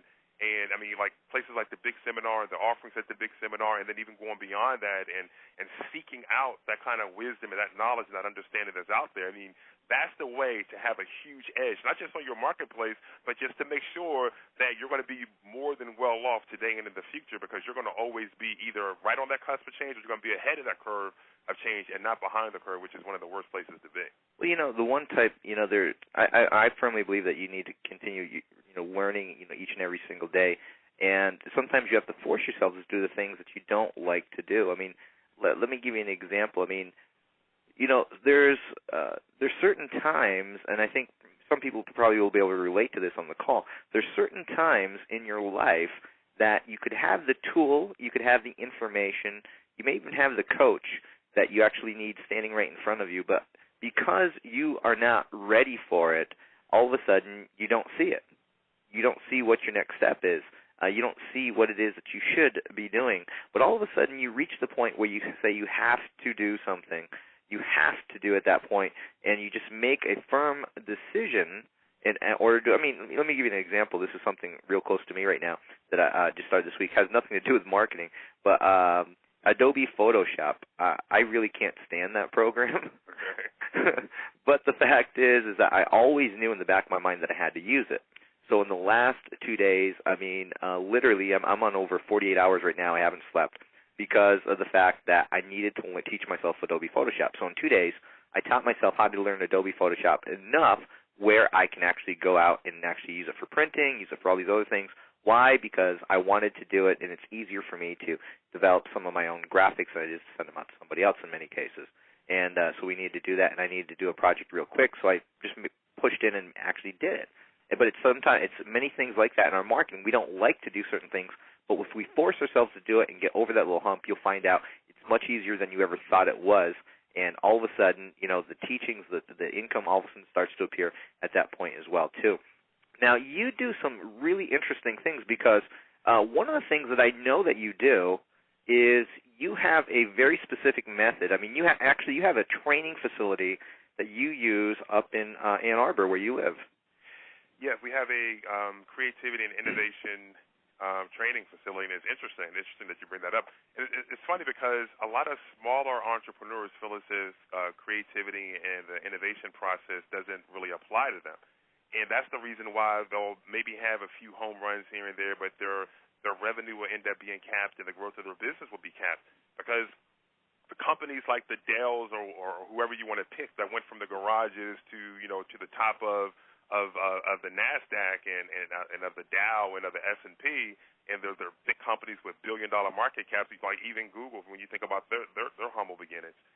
Their whole thing is all about creativity and innovation. And if you remember the interview that the guys at Google did, I think it was either 2020 or Dateline, and I listened to people's conversations, and the one word, and I guarantee if you go back and you count the words and you look at all the words that were repeated the most, one of the words that they constantly drilled on was innovation.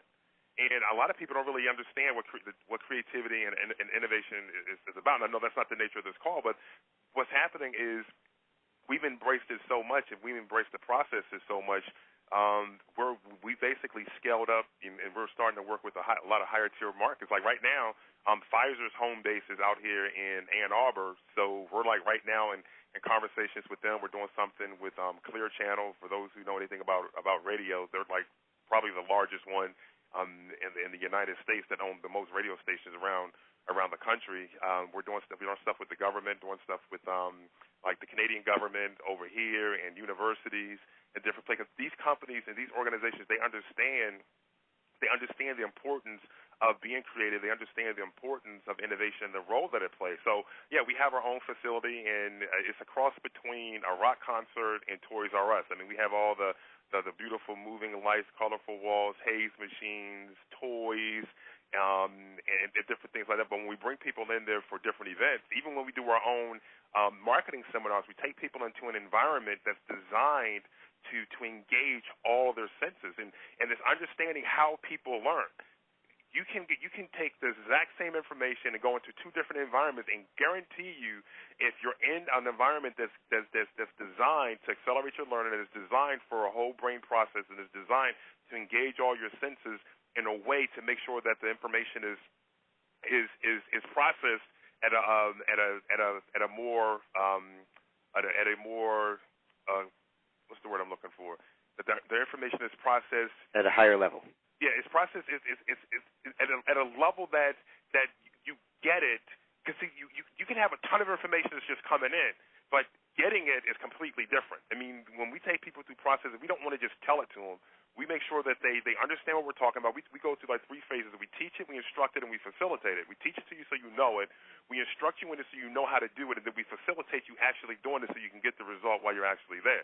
And that's completely different than just kind of like being taught to. So when people come into the environment and when they leave, it's not just a feel-good thing. If they actually accomplish different things, while they were the things that they would have never really done on their own, and they admit that. And then on top of that, we do a lot of fun things like play whirly ball and laser tag and go to the hands-on museum and do different things like that. But, yeah, I mean, so our business is going in completely different directions. Like we're doing a lot of offline stuff, and we're focusing a lot of our internet marketing consultations and stuff to a lot of brick-and-mortar companies. So we're just like your company is transforming, and it seems like just as things change, and things change rapidly. I mean, what was really good and powerful and working and new and exciting yesterday is today is yesterday's forgotten itch. It just doesn't matter that much anymore. It's not as effective, and that's just a result of how rapidly things change. And that's really key, because I know a lot of people. I've talked to many people, and I mean, I know you speak at many different internet marketing seminars as well as I do, and many of them we speak together at. I know you talk to people where they may have heard somebody, and their response was, "Well, I heard all of that before." And my response has always been, "Well, are you doing it?" And usually the answer is no, they're not. Yeah. And why we don't know. There's several other issues, but the fact is that, how we learn the information, how it's presented to us, as you just said, will determine as far as how we implement it and what it is that we're going to receive out of it. But you teach, one of the things I wanted to bring out in bringing up your Thinkubator program up in Ann Arbor is the fact that is the method that you teach. Now, you're only one of a few people in the world. I know you don't like talking about this, but I'm going to. But you're only one of the few people in the world that is allowed to basically teach this method, that knows this. Right. Most of the people, the majority of the people that know this are inside of companies like Motorola, Red Bull, American Express, Capital One, and in fact, these are companies that I've been in sessions with, because I actually go around and also help co-facilitate innovation facilitations with other people. But yeah, it's true. I mean, so the process is something that's rather exclusive. In fact, one of our partners, Gerald, he works with 160 of the Fortune 500 companies, and I mean, this is a guy that does like millions and millions of dollars because of the fact that he's able to help people, create products. Like he's the guy that created the original Kobe shoe, the Giorno's Rising Crust pizza, and different cell phones and products that are out there. Some that I can't mention because of non-disclosures. But I mean, we were literally taken by the hand and taken through exactly how the innovation back office works in all of these companies. How different cell phones are developed, how all the thinking processes and what goes on in the engineering department, what goes on in the marketing department and the processes department, all these different things that go well beyond the process. I mean, I see everything that goes on, even when there's engagements that are taking place and negotiations that are taking place. For example, Google is actually a client of his, and we're actually working to co-facilitate an event in Google Pay to do some question banking for an event that they have coming up.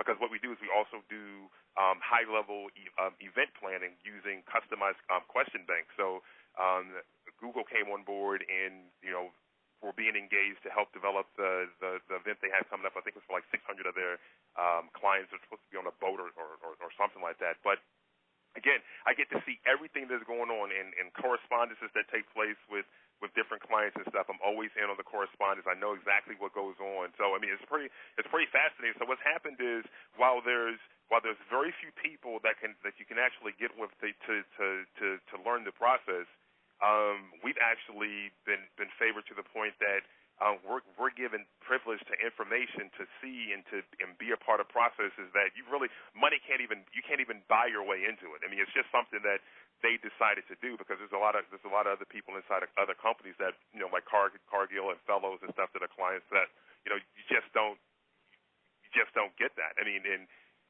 the kind of companies and the high level executives, the C-level people, your CFOs, CIOs and stuff like that you get to meet and communicate with, it really shows you. I mean, there's a huge gap between the small entrepreneur and the large companies that are out there. And if people can just get it, if they can just understand, it's just like they're saying, the ties that bind are the ties that blind, which goes to the point that we tend to become blind by the relationships that we have. It's not that the relationships are bad, but because we tend to adopt the thinking and the strategies of the people that are closest to us, that we look up to, that we consider to be mentors, and because of their limit, they limit themselves because their measure of success is being measured against people that are lesser than them, so their success is much more magnified. But then when you measure it against what goes on in the real world business in the sense of the higher level companies, it's kind of like minuscule. It's extremely small. So you got to ask yourself, what's the difference? These guys aren't that much more brilliant than anybody else. They have they've learned different ways of thinking. They learn different ways of seeing things, and they use proven processes for creativity and innovation to get that edge. That is the only difference. It's not their education. It's not how much money they had or anything like that. It's that they've understood that if they want to get their business to go to a completely different level, and if they want to break these financial barriers of tens of millions and hundreds of millions and billions of dollars, it takes a completely different mindset and thinking process, and one that is very active and dynamic and constantly moving, and it's never fixed. It's never, this is the way things are. It's always, this is how we're doing it, but is this the best way? They always look at the assumptions. They always look at the boundaries that they place. They're always reevaluating everything and challenging the status quo. And see, most of the time, we always look to improve something when it seems like it's screwed up or it's messed up. It's just like a person, for the most part, people don't look to try to get better unless they're sick. People don't try to get better when they're feeling healthy and vibrant and strong. And that's how a lot of the small entrepreneurs are. They only try to improve in areas that they feel are, need to be improved. And the things that seem to be going well, you know what, that's all good, well and fine. They leave it that way. And they kind of feel as if mentally, because of the paradigm of the small entrepreneur, they feel as if, well, you know what, you're only going to be able to earn so much working from your home or having small websites on the web. Well, I mean, if you continue to limit yourself with those particular paradigms, then that's just how it's going to be for you. But by understanding that all you have to do is just break the pattern of the way you're thinking. And again, everything that we do, the way we think, the way we act, and everything like that is all pattern driven. And you just have to understand that you can pretty much instill in yourself a whole new way of thinking, all kinds of new patterns and stuff that are just pattern, if you will, after the people that have gone from small to big, because that's how a lot of companies gotten where they gotten. They didn't just come out of the box, huge multi-billion-dollar companies. They grew there. You have to ask yourself, well, how in the world did that happen? And I mean, it's been fascinating because we've actually been able to sit down and just really get into how all of this happens, and that's a part of the higher level, like Illuminaction type processes that we go through with people, and where we use just like Illuminactions, and we have different things we give to people that are called path illuminators and things like that. But it's an incredibly fascinating process to see how they do all this stuff. How the process is it's amazing. The gap between the small entrepreneur and them is just huge. And when I say it's huge, it's huge, but yet at the same time, it's really, really small. It's huge because the way their thinking is so, I guess to the average person, it would just be like, that's crazy. And that's how they like it. They like everything to be crazy. They don't like anything to be comfortable. They don't like anything to be normal. They welcome conflict to the point that it creates change, but not conflict to the point where it creates dissension and friction. I mean, so it's just completely different, and it's really fascinating. Though. I mean, I was just completely fascinated by it. One of the things that you said that you talked about patterns, and I think that's extremely important because someone had asked me a question recently. The question was pretty open, and that is, how do you think? And how do you answer that, first of all? But the thing is, the response that I gave her is this. It reflects directly back to what you said. I said, when you're looking at a situation, I said, the way I look at it is you're looking for a pattern. You're looking for a pattern that you've previously experienced before, you've seen before, maybe in your own business, maybe in somebody else's businesses, and then it's a series of matching those patterns together to make a whole new pattern that maybe people have never seen before. Now, the key is that in order to have that ability to the patterns is that you have to be exposed to the different models previously.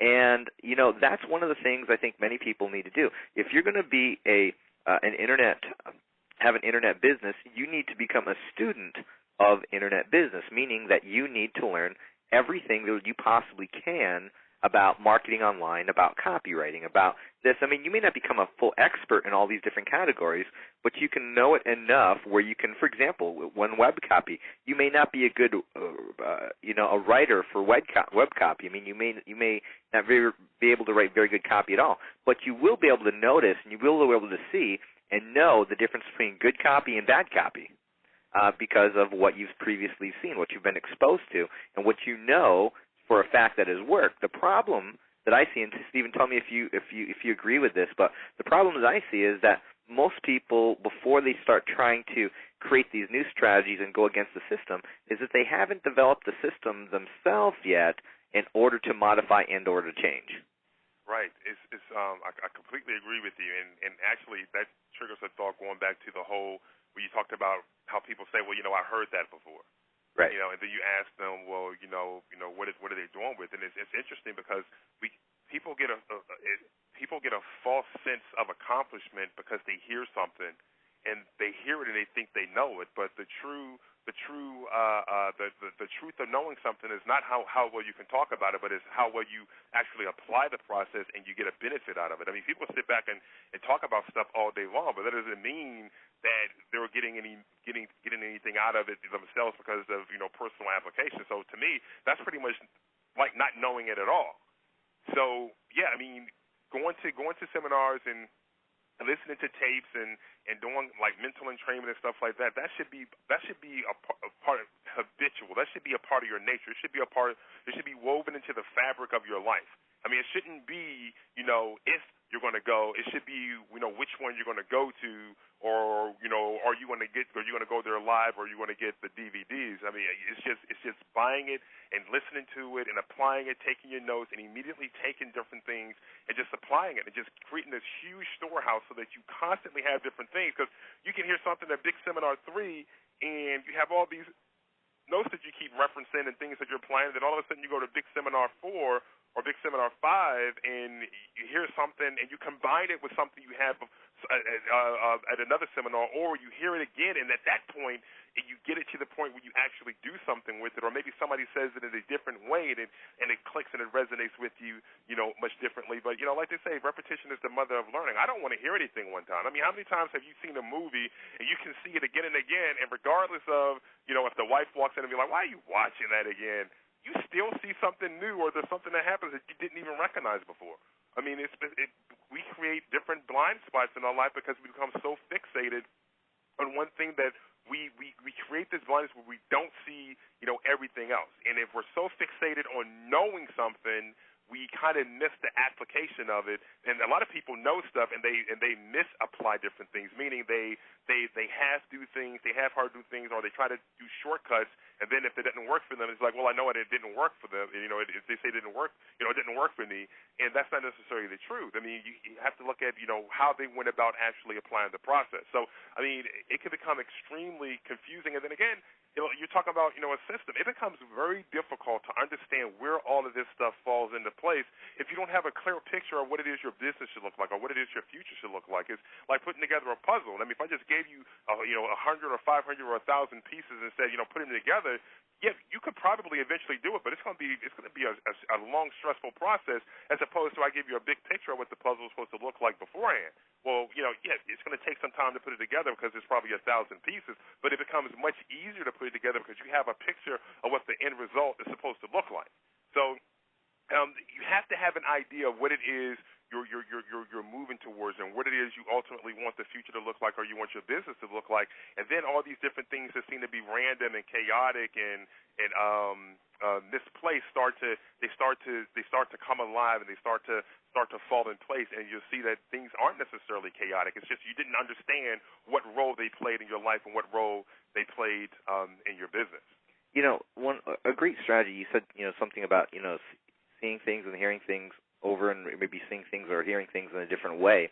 One of the things, we talked about redesigning our business a little bit, and well, not a little bit, a lot.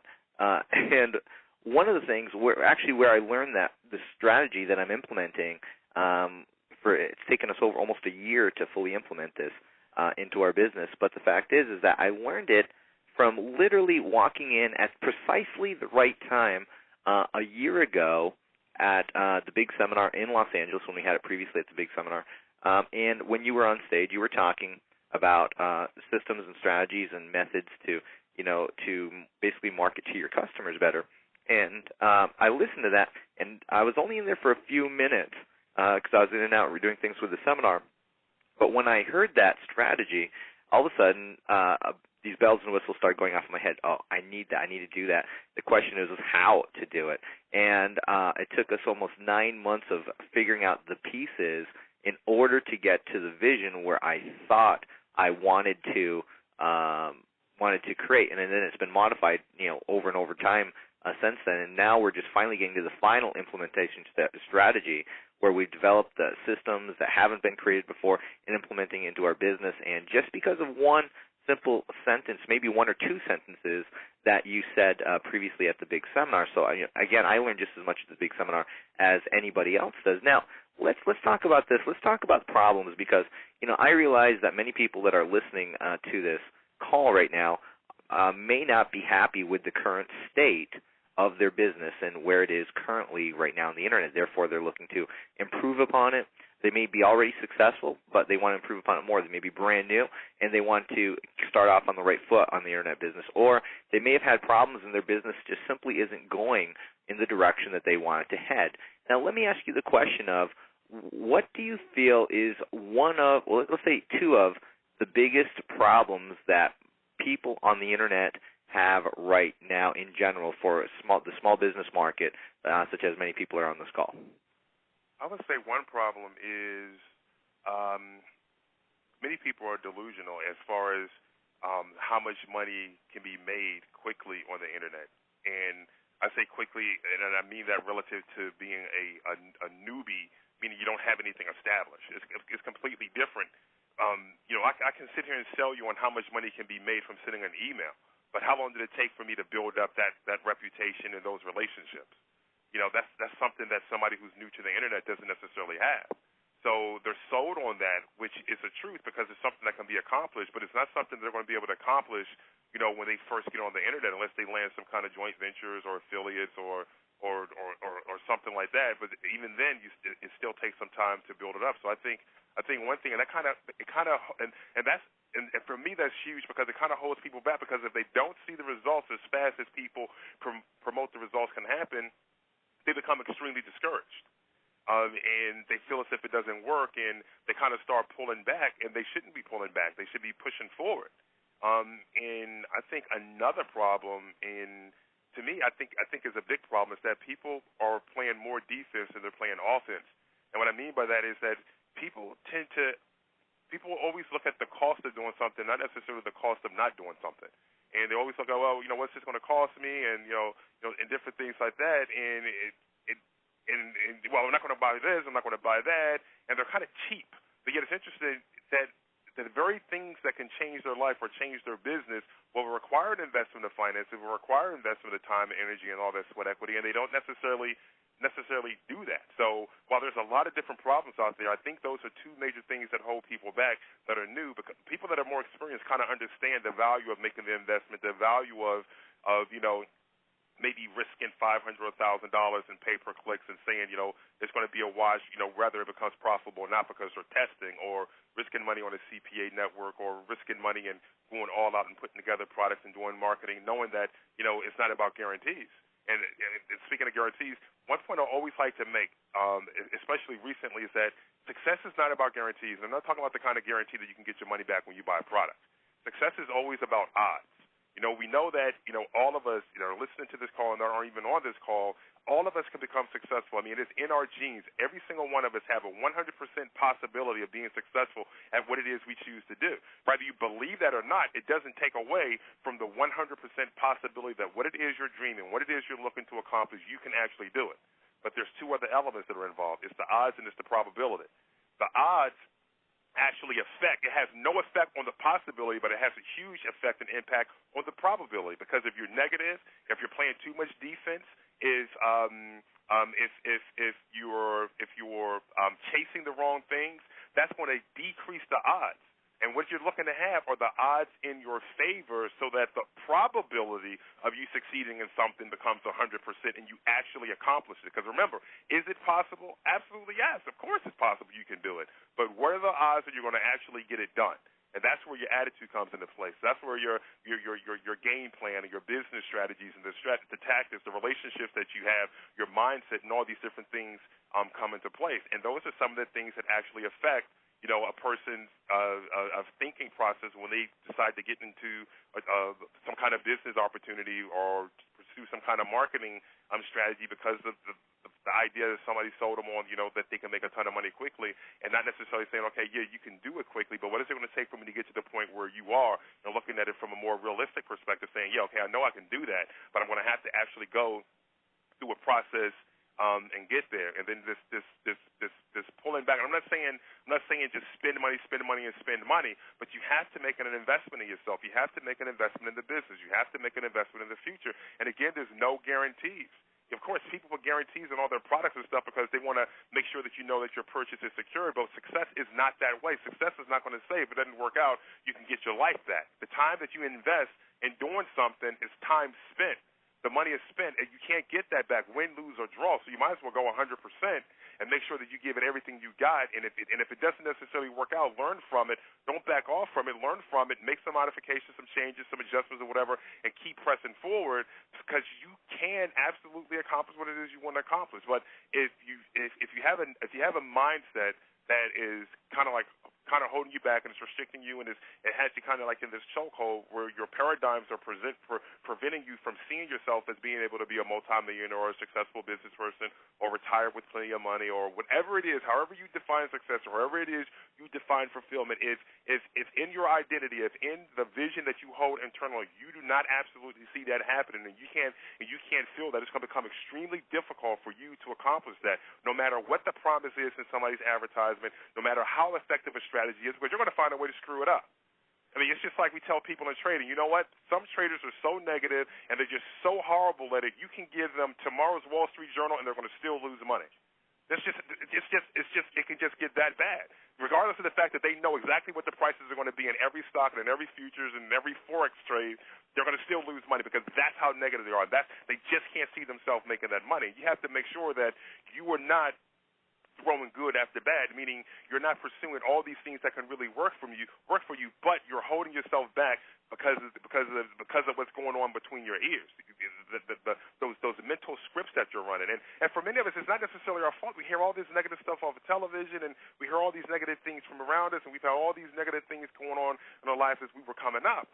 So we couldn't control everything that people were saying to us, and when we were young and we were vulnerable, we couldn't control a lot of the different things, and we didn't know how to actually handle those different things that were going on inside of us emotionally as we were growing up around all the negativity. But as an adult, you can understand that those are negative scripts that are running in your head, and you have the ability to do something about them. Now, maybe it happens overnight for you or not, whatever, but as long as you know that you have the power to choose and be able to take control of re-scripting your mind so that you can actually design the kind of life that you want, you've now taken power, and now you have to be willing to have patience and go through the process and know that it's going to happen, but it may not happen,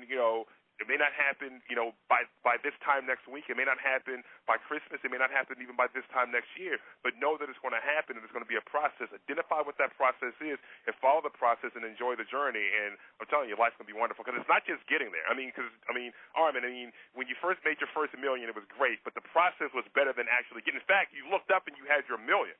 You had your first $1 million, then you had your second, then your third, then your fourth, then your fifth. Right. And you look up, you have all these different people on your list, and you're selling all these products, and then you have the Beamer, the house, and the Rolex, and all these different things. And again, those are material things, and not everybody, measures success in the same way. Those are just some of the elements. Those are just some of the effects of being successful. Some of the things that us grown men like to have, that's our toys, if you will, and things that we reward ourselves with. But regardless of the case, the fact is that.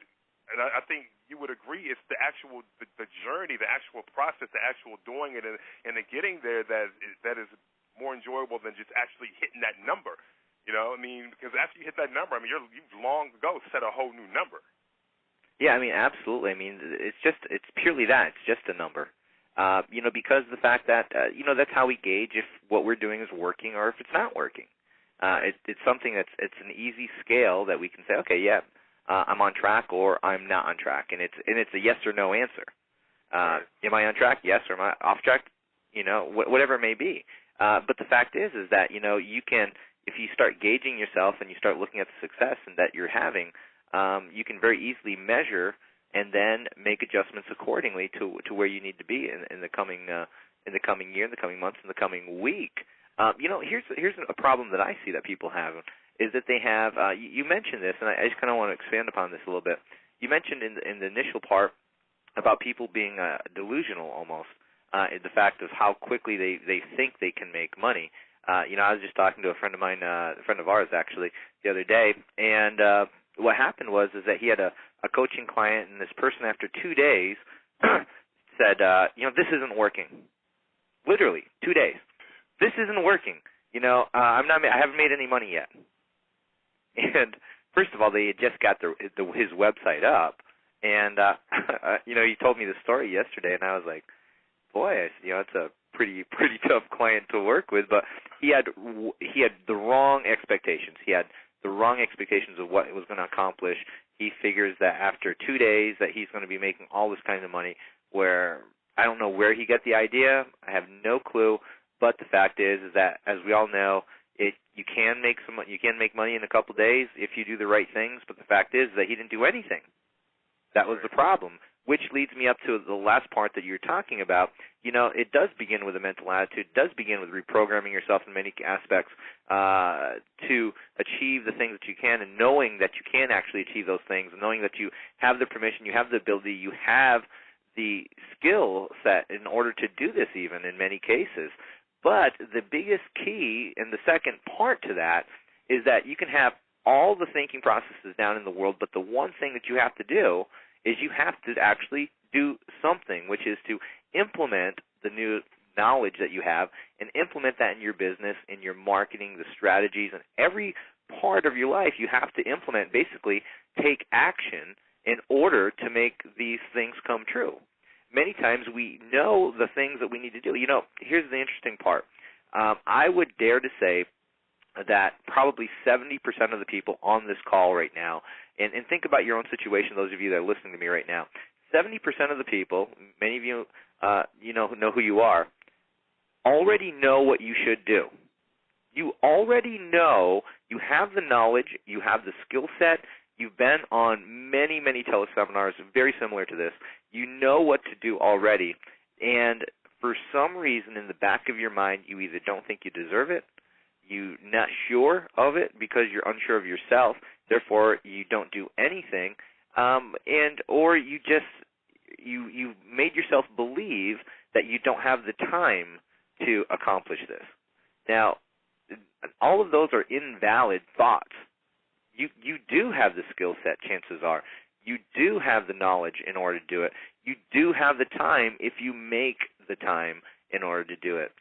I had this thing that I've said for the longest time to everybody that knows me, and it's always says you can always get anything that you want if you want it bad enough. So whenever I've ever made a goal, something that I wanted to achieve, I've always asked myself that one most important question is, do you want it bad enough? And the second part is, what are you willing to exchange in order to get it? Because there's always a trade-off, whether it's time, whether it's money, whether it's energy, whatever it may be. Are you willing to exchange in what you have in order to accomplish that goal?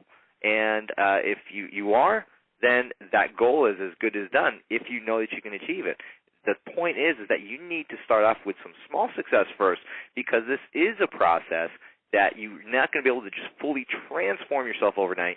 You have to start off with something small, achieve smaller successes, build upon that, and allow yourself to recognize the fact that, yes, you did accomplish something. Yes, this is a task, no matter how big, no matter how small.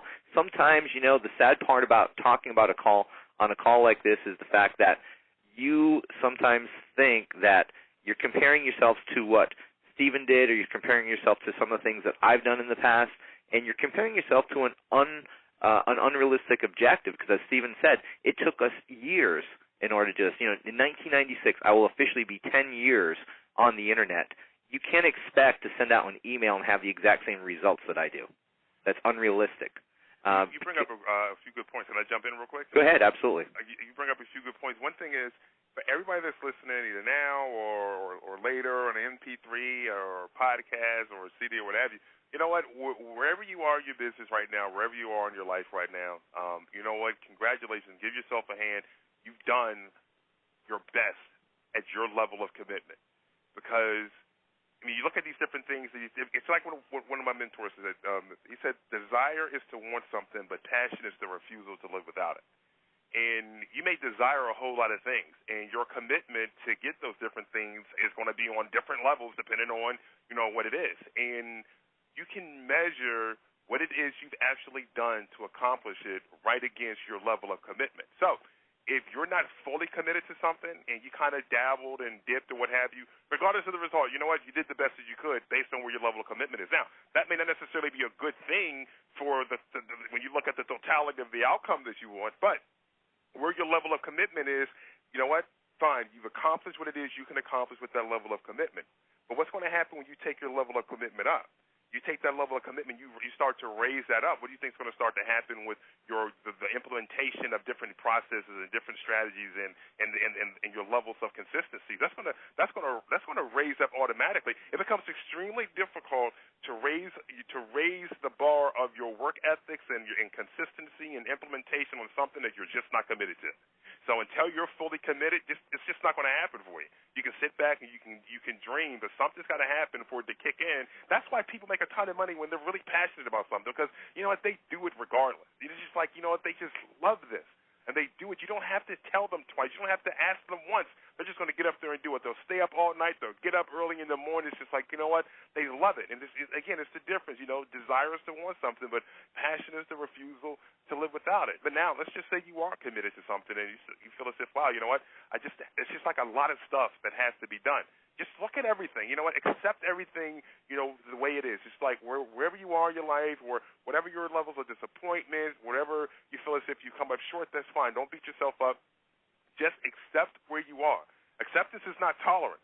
You look to make change because you're not going to tolerate where you are, but you have to accept where you are so that you can get off of that wheel of frustration and get off of the why me syndrome. Why is all this happening to you? Why is everybody else always successful? And why can't you be successful? And all these different things. You need to get off of that and just accept where you are right now, because you can't change anything. You can't go back and change the past. You can't rewind the hand of time and go back and raise your level of commitment so that today you'll be much further off. You are where you are today. You need to accept that, but you don't have to tolerate it. You can look at everything around you and then figure out what it is you're going to do to create a change. And I think one of the easiest things you can do is just ask yourself one question. What is the easiest thing I can do right now that's going to take me much closer to my objective? It doesn't have to be big, and it's probably not going to be the thing that's going to create the biggest impact. But if you do something and you do something consistently, you're going to start to build momentum, and that momentum is going to help carry you a long ways to getting where it is you want to go and starting to reform any habits that are needed, like replacing bad habits with some of the habits that are going to be more supportive of you accomplishing what it is you want to accomplish. Now, Stephen, I want to ask you, I want to see you do something. Okay. Break dance? No, bring it on, right?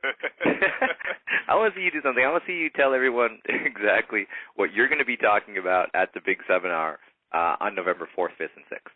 We're going back to the basics, and we're going to be talking about selling information products, 7 simple steps and proven steps to successfully selling information products online. We're not going to go into any complicated processes. But are we playing the Know Your Brain game, Armin? Were we confirmed on it? Yes, we are. We're going to be playing that game. Oh, why don't you explain to everyone what that game is? Okay, here's the thing. We're going to be playing what's called the Know Your Brain game. This is a fun game. This is something that we do to open up all of our innovation events. In fact, we're doing this for the University of Illinois Extension Program for like 350 of their people like mid-October. So it's an amazing game, and it's going to reveal to you exactly how you think.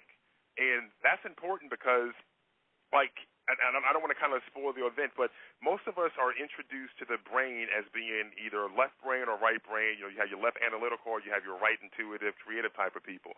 And that's kind of like the old thinking model, because if you look at the brain, you look at the biological makeup of the brain, you don't just have a left hemisphere and a right hemisphere. You have an upper level to the brain and a lower level to the brain.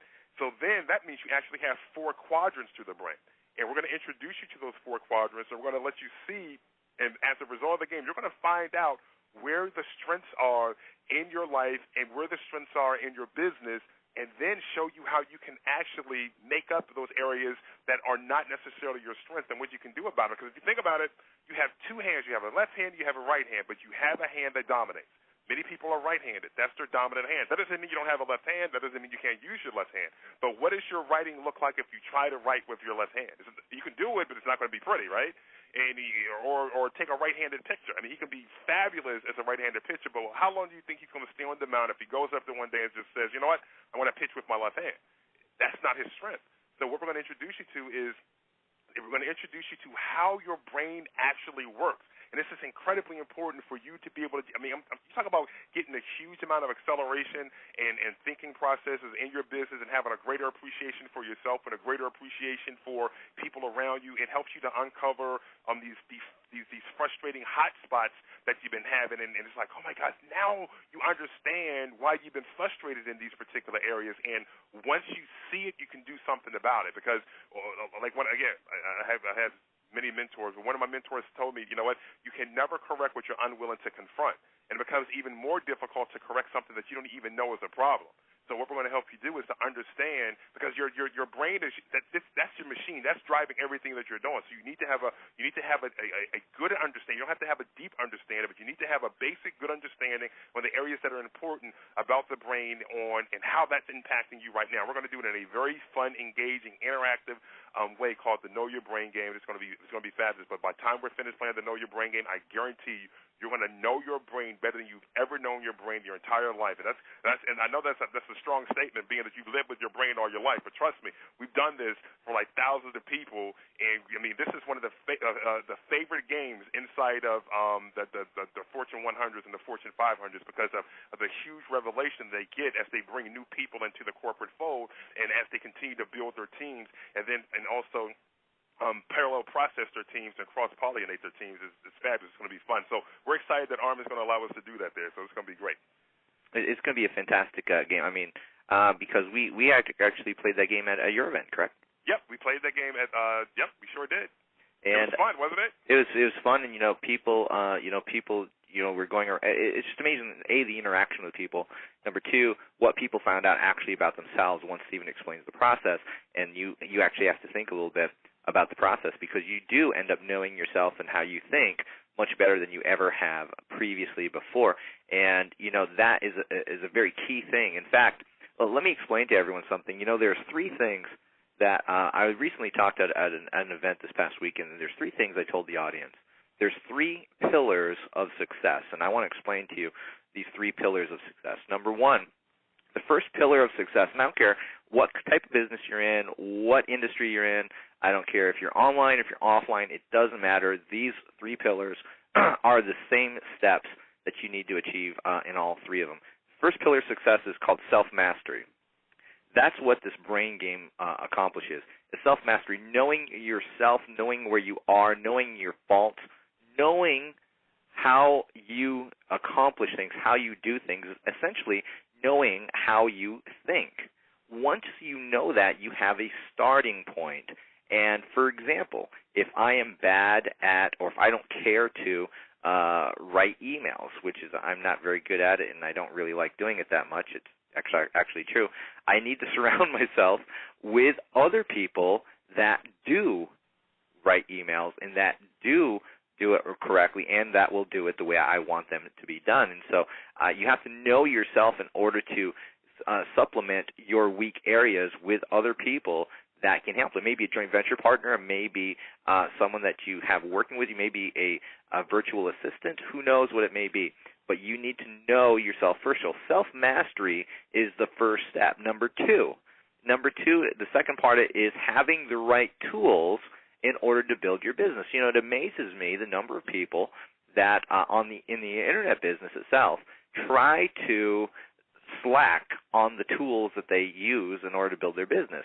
I mean, some people think, you know, I just can't, this is to the extreme, but I've had this happen many, many times. In fact, I just had someone email me right before this call, and the question is what do you think the best free website, free hosting company there is out there? I don't think there is a best one. I don't think any of them are good. I mean, I don't want a free one. Yeah, I mean, do you really want to try to run, if your objective is a multi-million-dollar company, to run it on a free hosting account? That doesn't make sense. It just doesn't gel right. Or if, for example, if you email me, we see this many times, I know Stephen has, is you email me and you want to do a joint venture, and all of a sudden I realize the email that you're sending me the email from is a Yahoo email address. That doesn't make sense either. You know, these are just minor things, but they're pretty major when you think about it. Right. In the whole scope of things. You can't slack on the tools. For example, your own domain name, you can't slack on that. You can't slack on a decent hosting account. You can't slack on if you're going to do website design yourself, you need the right web design tools. And maybe it's either FrontPage, Dreamweaver, or something compatible to one of those. You can't slack on your shopping cart mechanism, what's going to accept your credit cards for you. You can't slack on any of this, your delivery method of your products. You can't slack on your ad tracking system. You know, it amazes me the number of people that are using ad trackers that are free ad trackers out there. So I can click on the bottom and I can see their stats anytime I want to. Yeah, that's fun too. Yeah, I mean, that's kind of nuts. So do not slack on the tools. So you need the right tools in order to build your business. That's number two. Number three, out of all three of these, this is the most important and the most powerful for your business. Number three is the ability to take action in the present moment. The ability to take action in the present moment.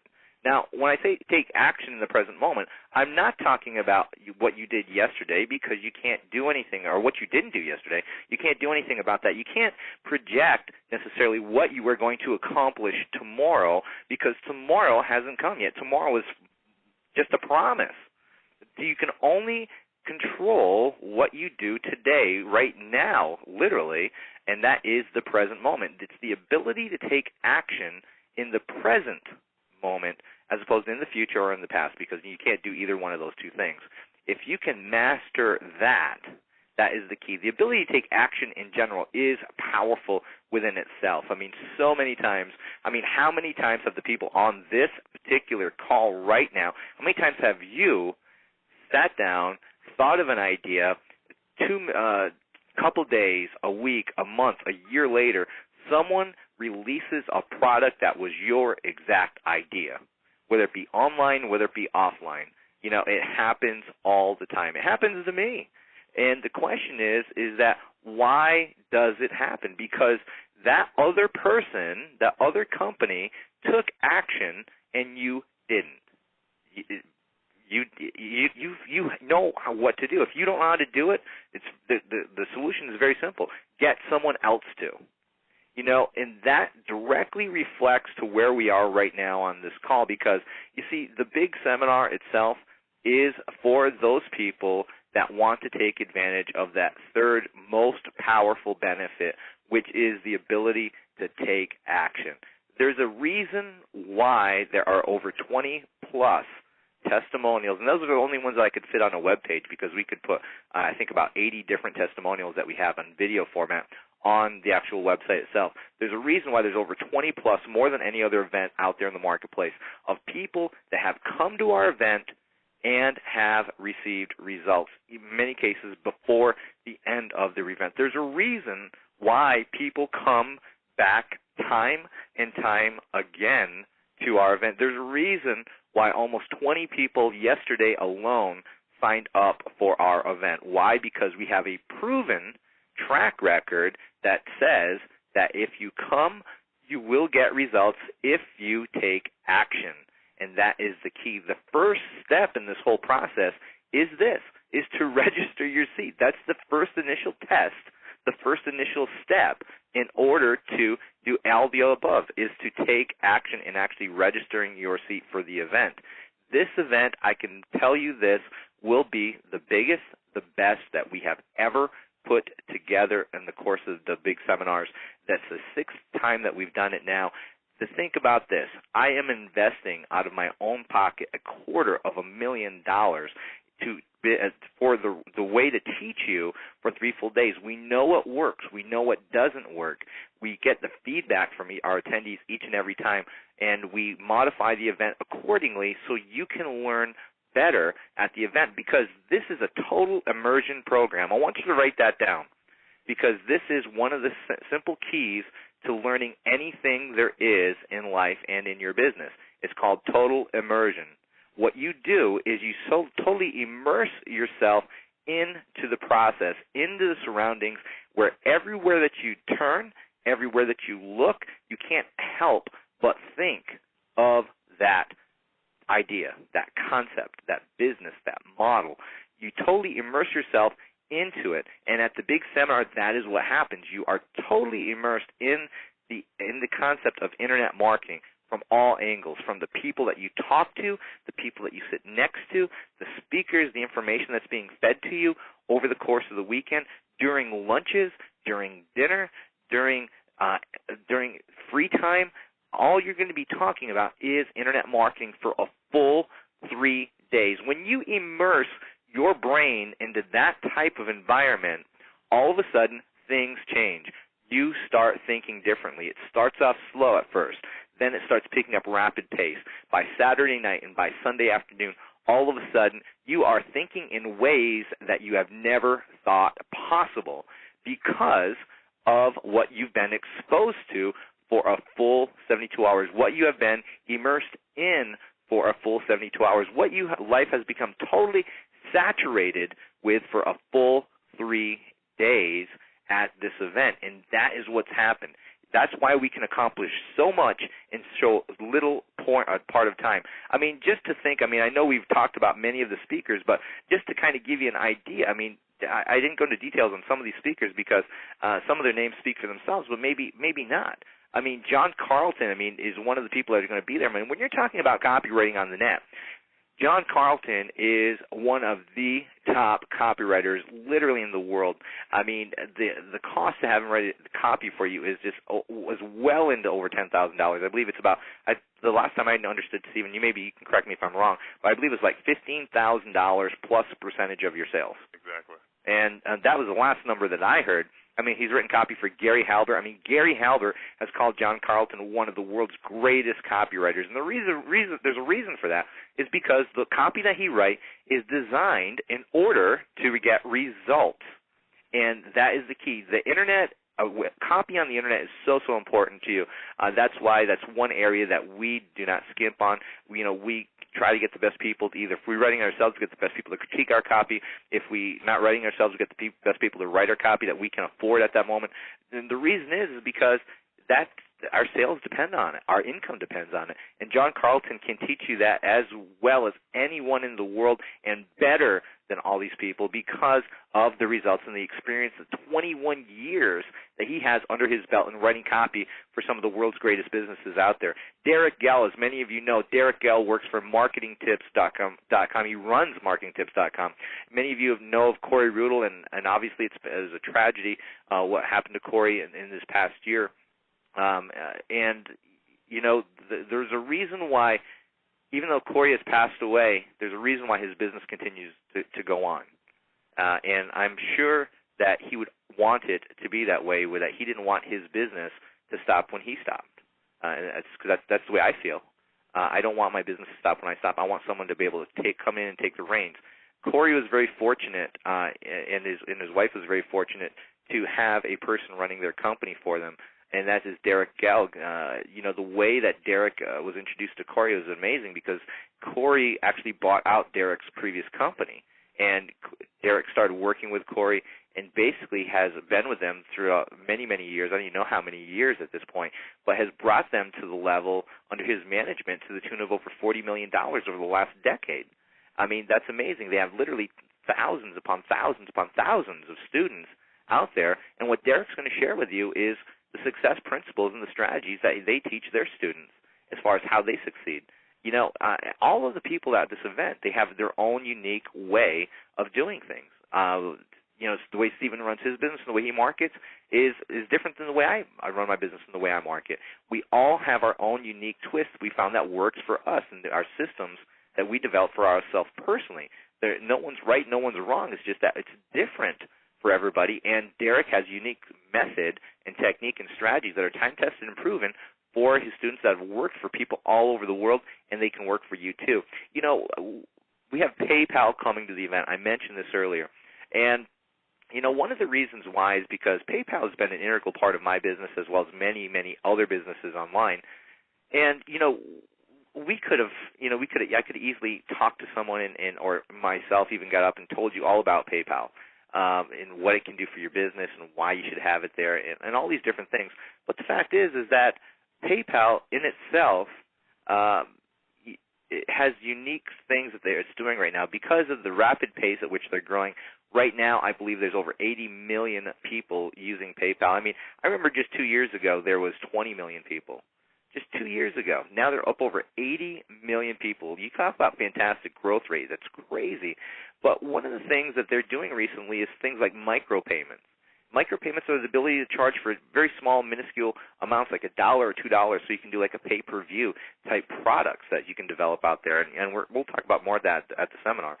Or the new PayPal Pro system, which allows you to take credit cards from people with PayPal and not even send them to PayPal. You can actually process them through your own system on your website. I mean, that's a system in itself right there.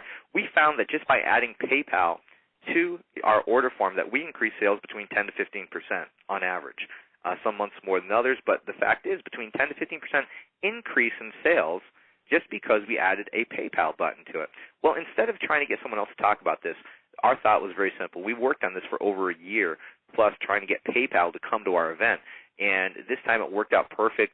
The senior manager in charge of business development is a person by the name of Alex Bruton. And Alex is going to be teaching you all about PayPal, the ins and outs of it, and he's going to talk about the pros and cons. He's going to talk about everything that you need to know about PayPal and why you should use it in your business and how it can assist you in taking your business to the next level. Because I can tell you this, there are parts of PayPal that you don't even know about right now, that you don't have any clue as to why it's even there. But it can be hugely beneficial for your business. Michael Fortin, many of you know Michael. He's definitely a multi-million-dollar copywriter. But Michael's going to talk about to you at the seminar is different than anything he's ever talked about before. He's going to be talking about testing and tracking. He's got some new strategies that he's recently developed that he's going to show people how they can actually increase their income exponentially within a relatively short period of time just by following a simple system. A very simple system. This is the key is there's easy and there's simple. It may be easy to do and it may be a simple concept, but the fact is that you still need to implement, all these different strategies that people are going to teach you. Speaking of an easy or simple strategy, and that is e-books. Many people out there in the marketplace think that e-books are dead. Personally, we are, with my company, we're doing more e-books than we ever had previously before.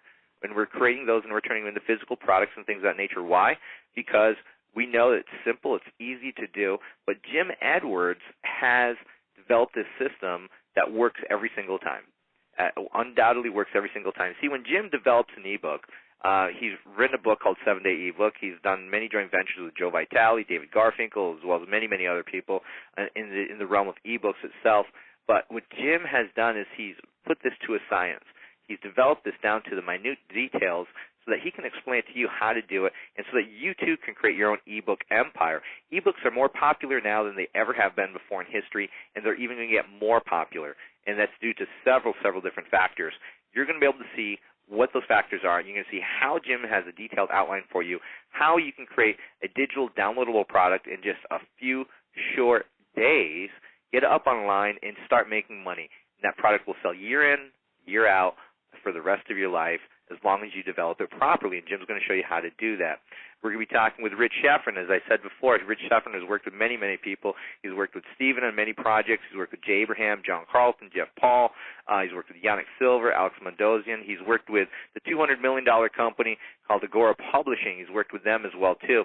And Rich has done it both online and offline, meaning that he has done online businesses, he's done offline businesses, he's sold his offline business prior to coming onto into the online world. And what he's going to talk about to you is how he runs his business. He's going to show you how to work less and literally outsource more.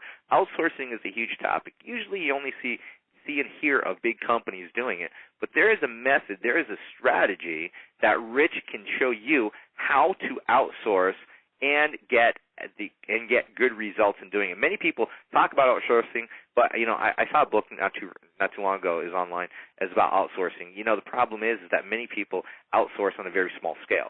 Rich outsources on a very big scale for his business, and he's going to show you how you can do that too to get the most done with your time frame. Not making you work more, but making you work less, which is an objective I feel that we all want to accomplish. Stephanie Frank, again, the Accidental Millionaire, as I said before, Stephanie's going to show you how to eliminate the fears, how to eliminate the analysis of paralysis that you get on the road to creating your own successful internet business.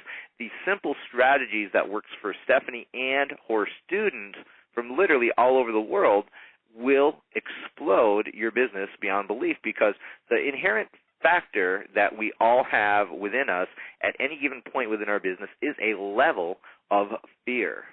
We all work on a level of fear. Sometimes some of us can control it, sometimes we can't. And, the more that we can control it, the more in control we can be of our business. We have Dave Lakhani. Again, many people describe Dave as a pure marketing genius. He's spoken with many people all over the world. He's worked with companies like IBM, the U.S. Army, Rogers Media, Micron, GE, the Wizard Academy, and as I said earlier, he's getting ready to release his book in the next week or so, published by Wiley, called Persuasion, the Art of Getting What You Want.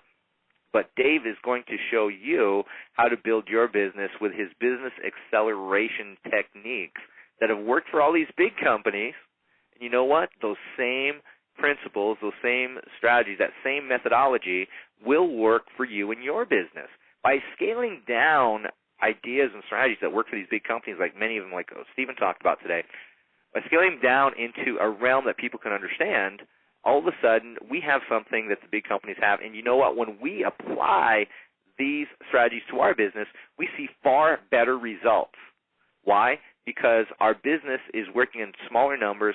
It's harder for these companies to go from 100 million to 150 or 200 million. But if we double our business, that's a relatively simple task for most people to do, no matter what your level is. Even if you're going from 5 million to 10 million, that's still relatively simple, because at any given point in time, you have a certain level of momentum. And so Dave's going to be able to show you how to take that momentum and carry it on.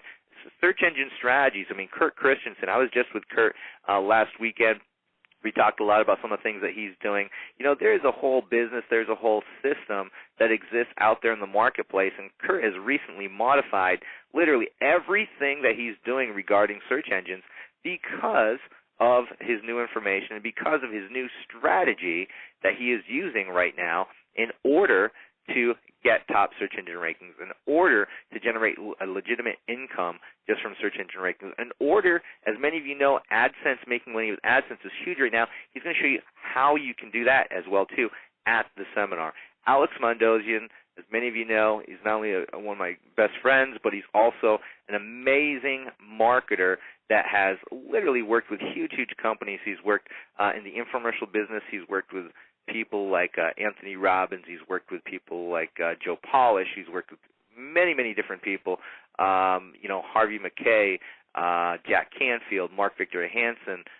He's worked with all these people. And what he's found out recently is that there was something that he almost overlooked.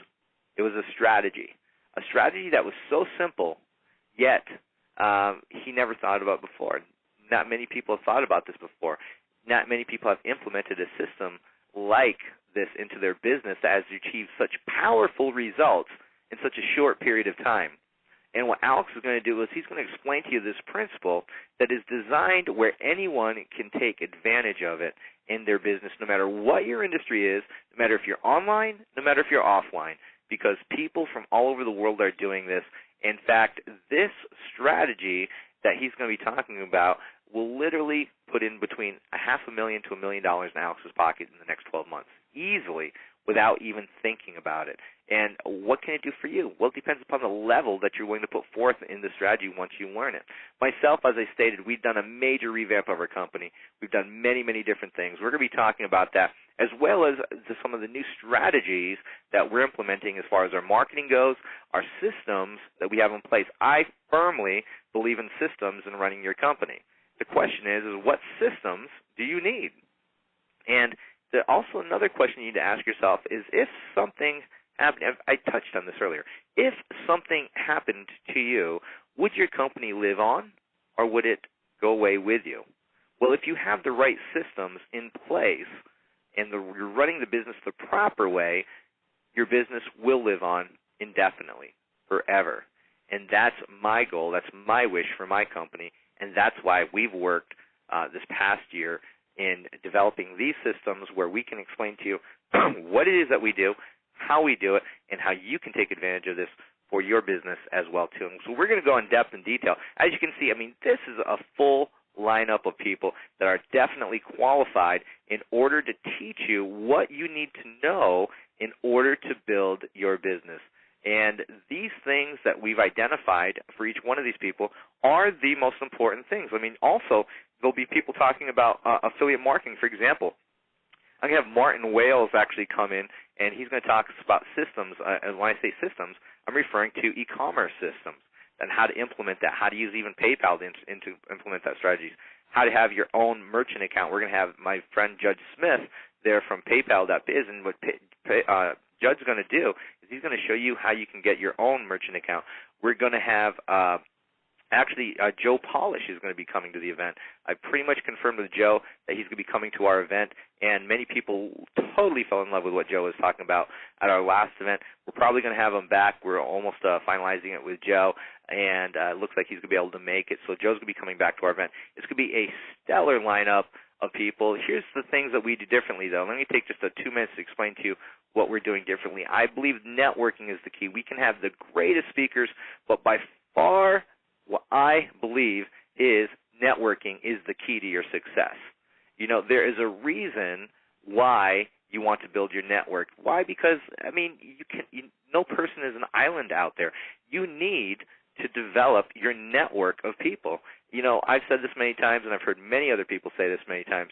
If I lost everything that I have today, within 30 days, I could be at the same level of income that I had previously. Why?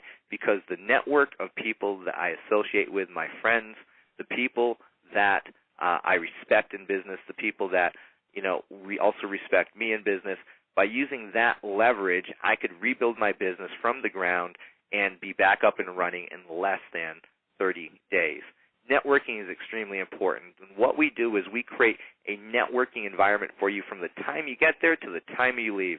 Everywhere you go, you're going to be surrounded with people that you're going to be able to network with. So I highly suggest that you immediately order as many business cards as you possibly can in order to exchange information with these people. Because reason number one is networking lunches. I'm buying lunches the whole time that you're there. We are going to have the networking lunches where you're going to be able to sit with all the other attendees. You don't have to go outside the hotel like many other events. You can do it right with everybody else. This gives you more opportunity to talk to people. We have an instant Rolodex party that we have on Friday night where we teach you the art of networking and how you can find the people that are looking for you. And we have some simple exercises that we can show you how to do that. We have our VIP dinners where if you want to associate on a high level with the actual speakers themselves. We have all these different things in place. On Saturday night, we have casino night this time.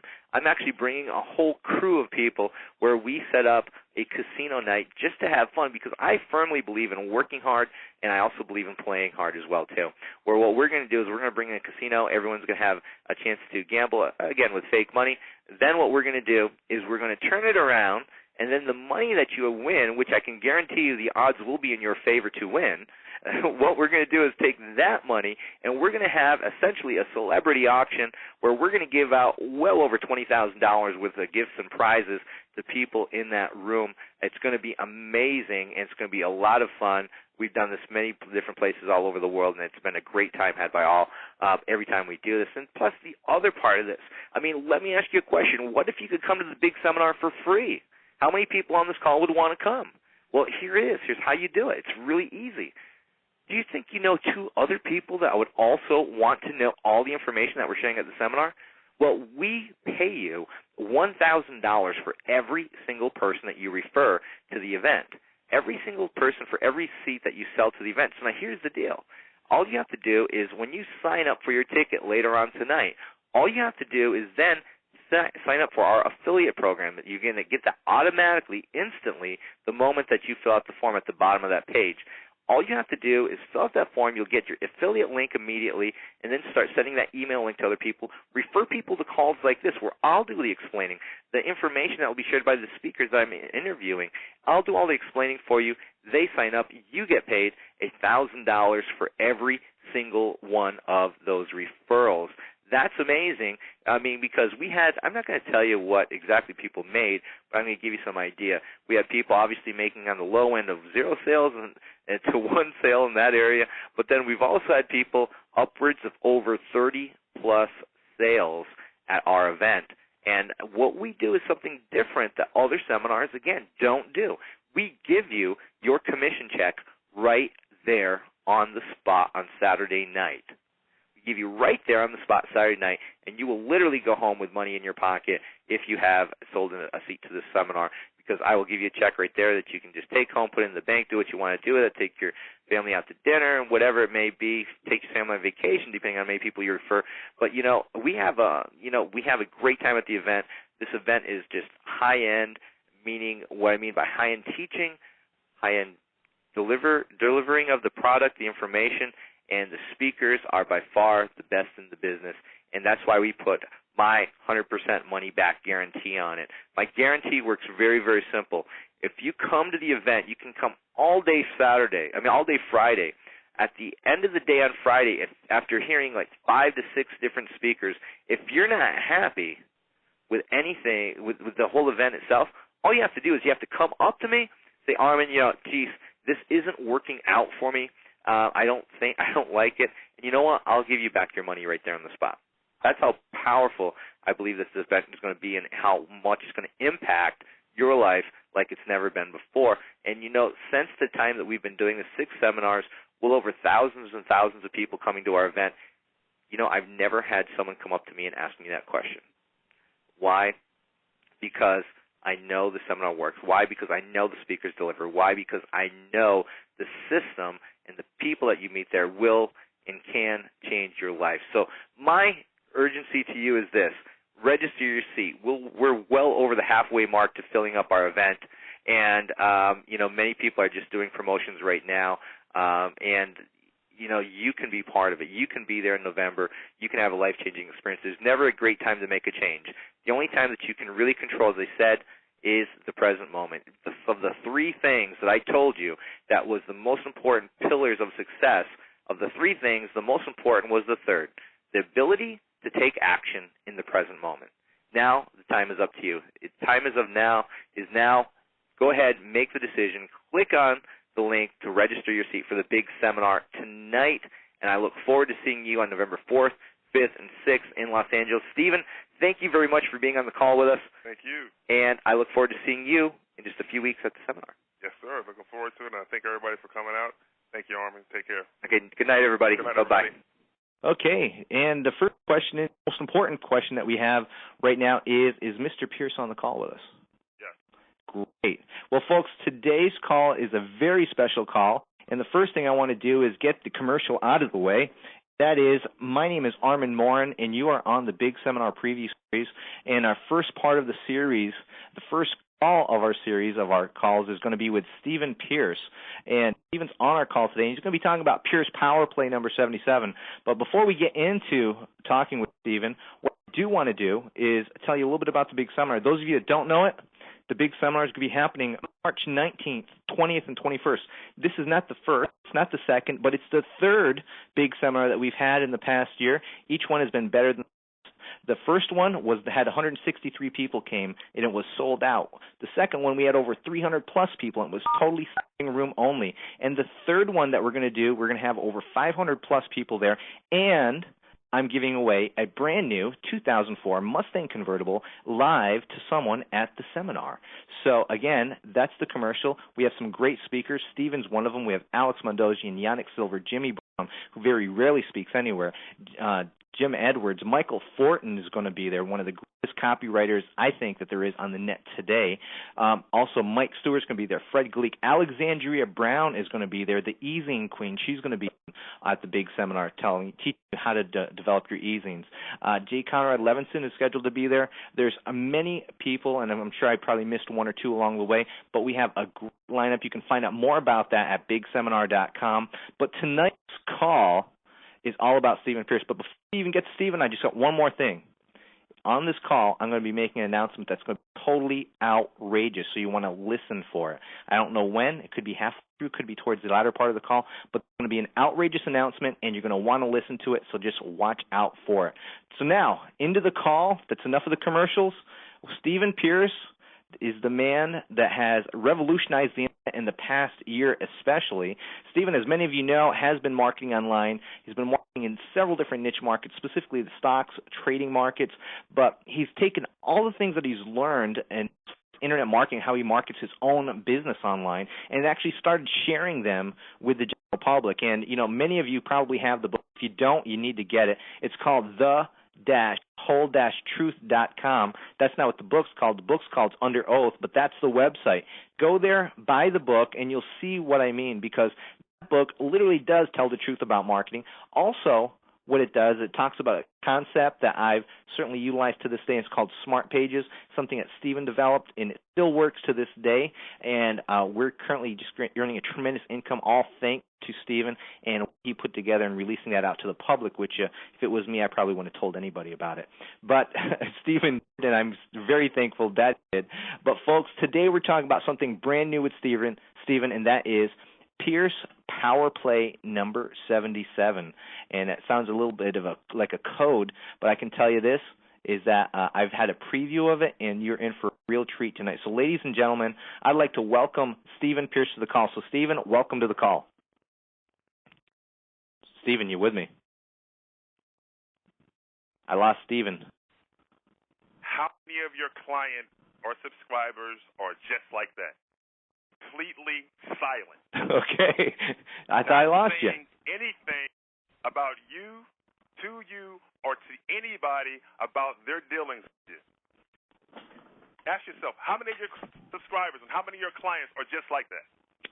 The most naturally powerful, easily accessible, most basically no-cost method of marketing that we have available to us is our entire database, current database of clients and subscribers who have an experience in dealing with us. However, it's the most overlooked and underutilized asset that we have, and that's because most of the time when we think about, you know, our subscriber list and our client list, you know, we're thinking about, you know, the money's in the list and, you know, back-ending them and joint ventures and all that. We're thinking more about selling to them instead of multiplying them from within. Now, we think about multiplying them when we do things like co-registrations. Nothing wrong with that. We buy lists and then try to convert them over to our regular list. Nothing wrong with that. We do pay-per-clicks and we do joint ventures and we do affiliate marketing. Nothing wrong with that. But that is not the most powerful and efficient and effective way to multiply your list. Now, I want you to pay attention to what we're going to talk about here, because within the next 20 minutes, this is a 60-minute call, but I'm going to try to pack this in here in the next 20 minutes, and I promise you, this can skyrocket your business at no cost, unlike anything we've ever shared with anybody before. I promise you that. I want you to pay attention. I want you to turn off your TVs, turn off your music, lock up the animals, tell your significant other you're locked in a 60-minute marketing section. Please don't bother you. I hope they understand. You need to pay attention. We don't even want you taking notes. Just pay attention specifically to what's going to be said. In fact, we have a cheat sheet that we're going to send out to you that's going to have the specific language for you to use.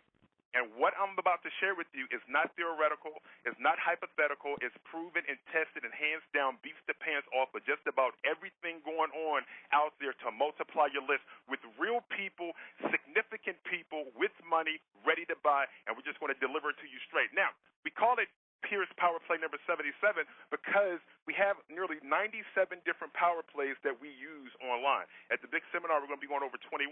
This isn't going to be one of them. Okay, because we have a ton of them. This is a totally separate one. This is number 77, and it's called the Referral ATM. ATM being automatic traffic mechanism. Just like Smart Pages, they fit underneath our ATM umbrella because they're automatic traffic mechanism, but that's not what we're going to be talking about. Now, when you think about referrals, you're probably thinking about your normal, your referred scripts, your telefriend scripts. We're about to change your entire mindset about how to use this, and we're going to give you the exact language, the exact wording to use that has been known, tested, and proven to spark people to spread information about you like wildfire and just deliver you clients and subscribers at absolutely no cost. It's kind of like, Army, you saw the movie Gremlins, right?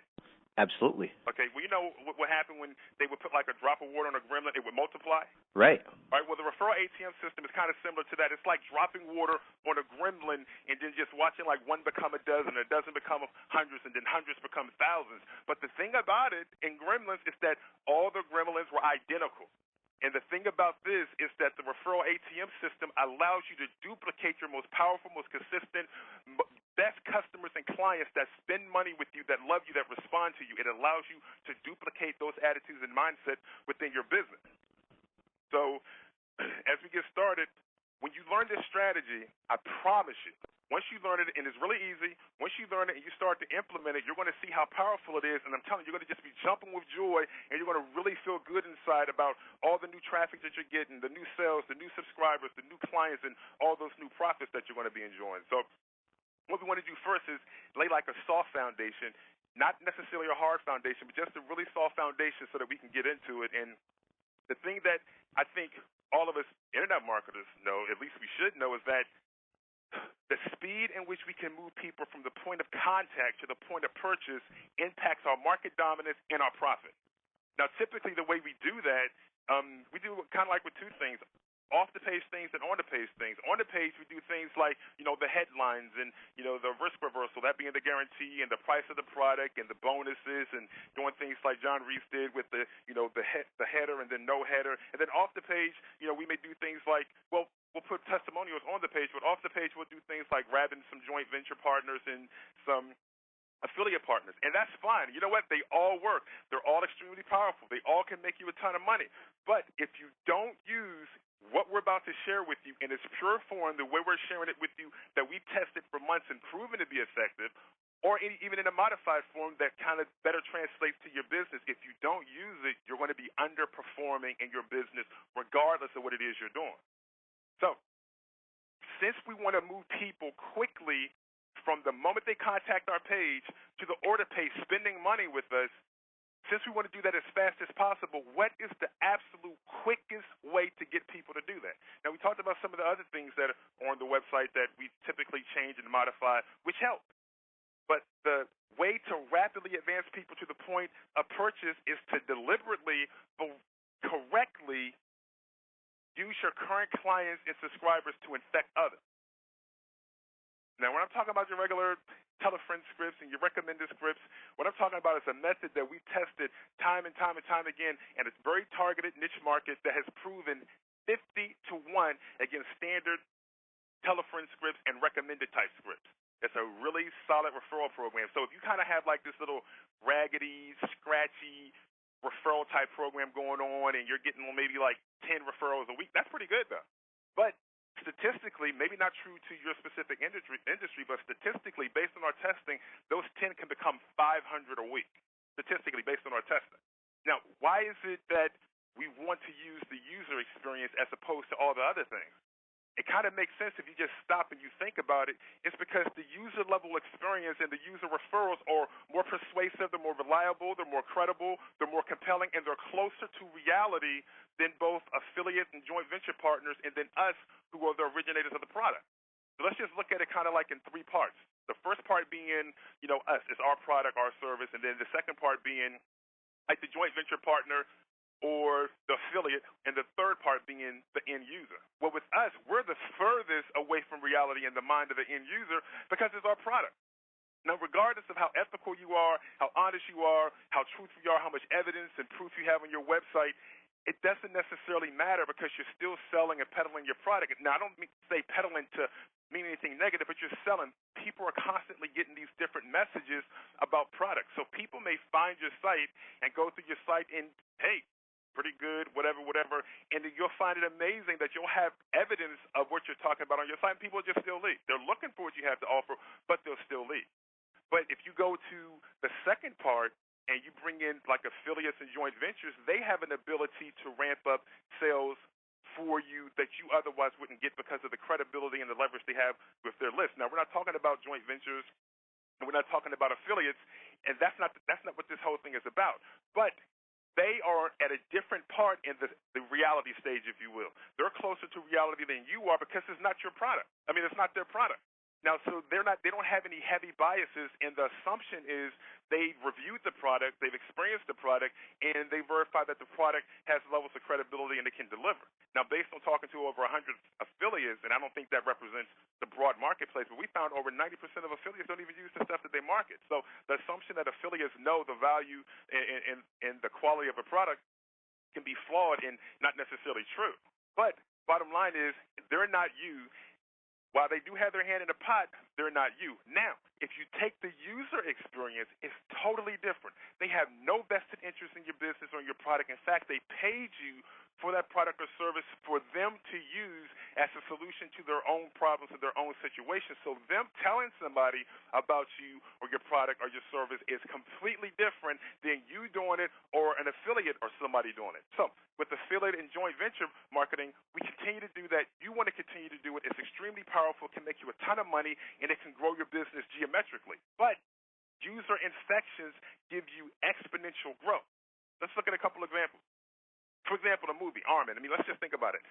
Haven't there been times you're watching TV, you see a preview for a movie coming out, maybe you say, oh, that looks like it sucks, or maybe like, man, that looks like it's going to be a great movie. I'd like to go see that. But you don't see it, and all of a sudden, a friend, colleague, relative, associate, whatever, sees the movie, and they're just talking about how great the movie was, and, man, you got to see it. I'm going to go see it again, and my wife loved it, the kids loved it, everybody loved it.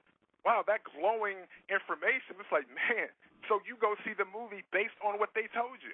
And then you enjoy the movie, and that's all she wrote. What about a restaurant? You never see the restaurant advertised anywhere, but you talk to a friend or somebody, and they're like, man, we went to this restaurant, and whatever the flavor of the food was, or they were just talking about, oh, my gosh, it was awesome. I can't wait to go back. It was delicious. They tell you the name of it. They tell you where it's located. And, I mean, they were just glowing about it. So you went to the restaurant, and you enjoyed the food. It was delicious, and now you go there regularly. But you know what? The restaurant advertises, but you never saw the ad. And that brings us to another point.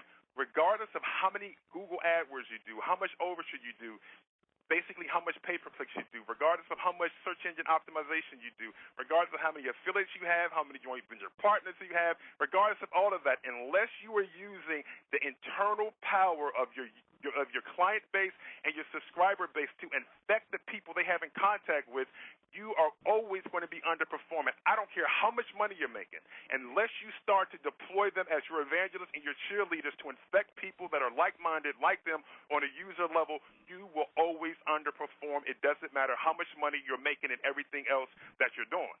But understand that every single person that you're able to bring in, the assumption is, unless a person's a hermit, that they know people with similar interests or like-minded interests. But the thing is, how do you get them to let other people know about you? Because that one person is like a gateway. They're like a channel to a ton of other people that are like them that you're not able to reach with your advertisements, that you're not able to reach regardless of how deep your advertising pockets are.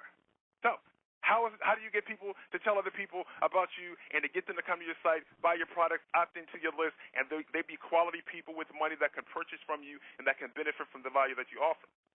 Really simple. The best way to get your clients and your subscribers to do something is to simply ask them. But there's a huge problem. Most people do not ask the question the right way or try to prompt people the right way. And basically, a lot of people's stuff is just not compelling. You just don't give people enough excitement and enough reasons on why to do it. Now, we're going to get into some of the meat of this. You don't have to write anything down. Your cheat sheet, which Armin is going to email to you after this call, is going to contain every single one of these phrases, every single one of these words, so you don't have to write anything down. It's going to be right there in front of you. There's not going to be any second guessing. You're not going to have to try to remember anything, and you can implement it tonight. And this is what I promise you. For many of you who have the right kind of list, you'll be able to implement this immediately and get measurable results and see an instant difference. And that's what we're basically about. We like strategies that can be measured, that are really simple, because, see, this isn't some huge, big, difficult thing, and it doesn't have to be. It's really small, but the yield and the return off of this very small thing is so astronomical that it's not even funny. It's not even funny. But one thing that we find interesting, and let me just say this before we get into some of the phrases and some of the things that we tested and some of the things that the people who are trying to do this are doing, but they're doing it all wrong, and we tested and even saw that the phrases they're using are just basically crap phrases and they're not working. But here's the thing. We test all kinds of stuff. We test our headlines. We talked about that. People test headlines, prices. They test the guarantees, and they test the bonuses and everything in an effort to get more and more sales. But think about it. The very thing that can have your business to explode by huge amounts, people don't test it.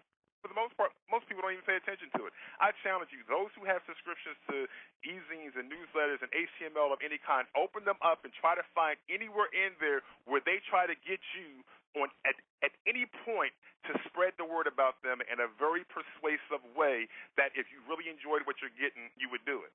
It's basically non-existent.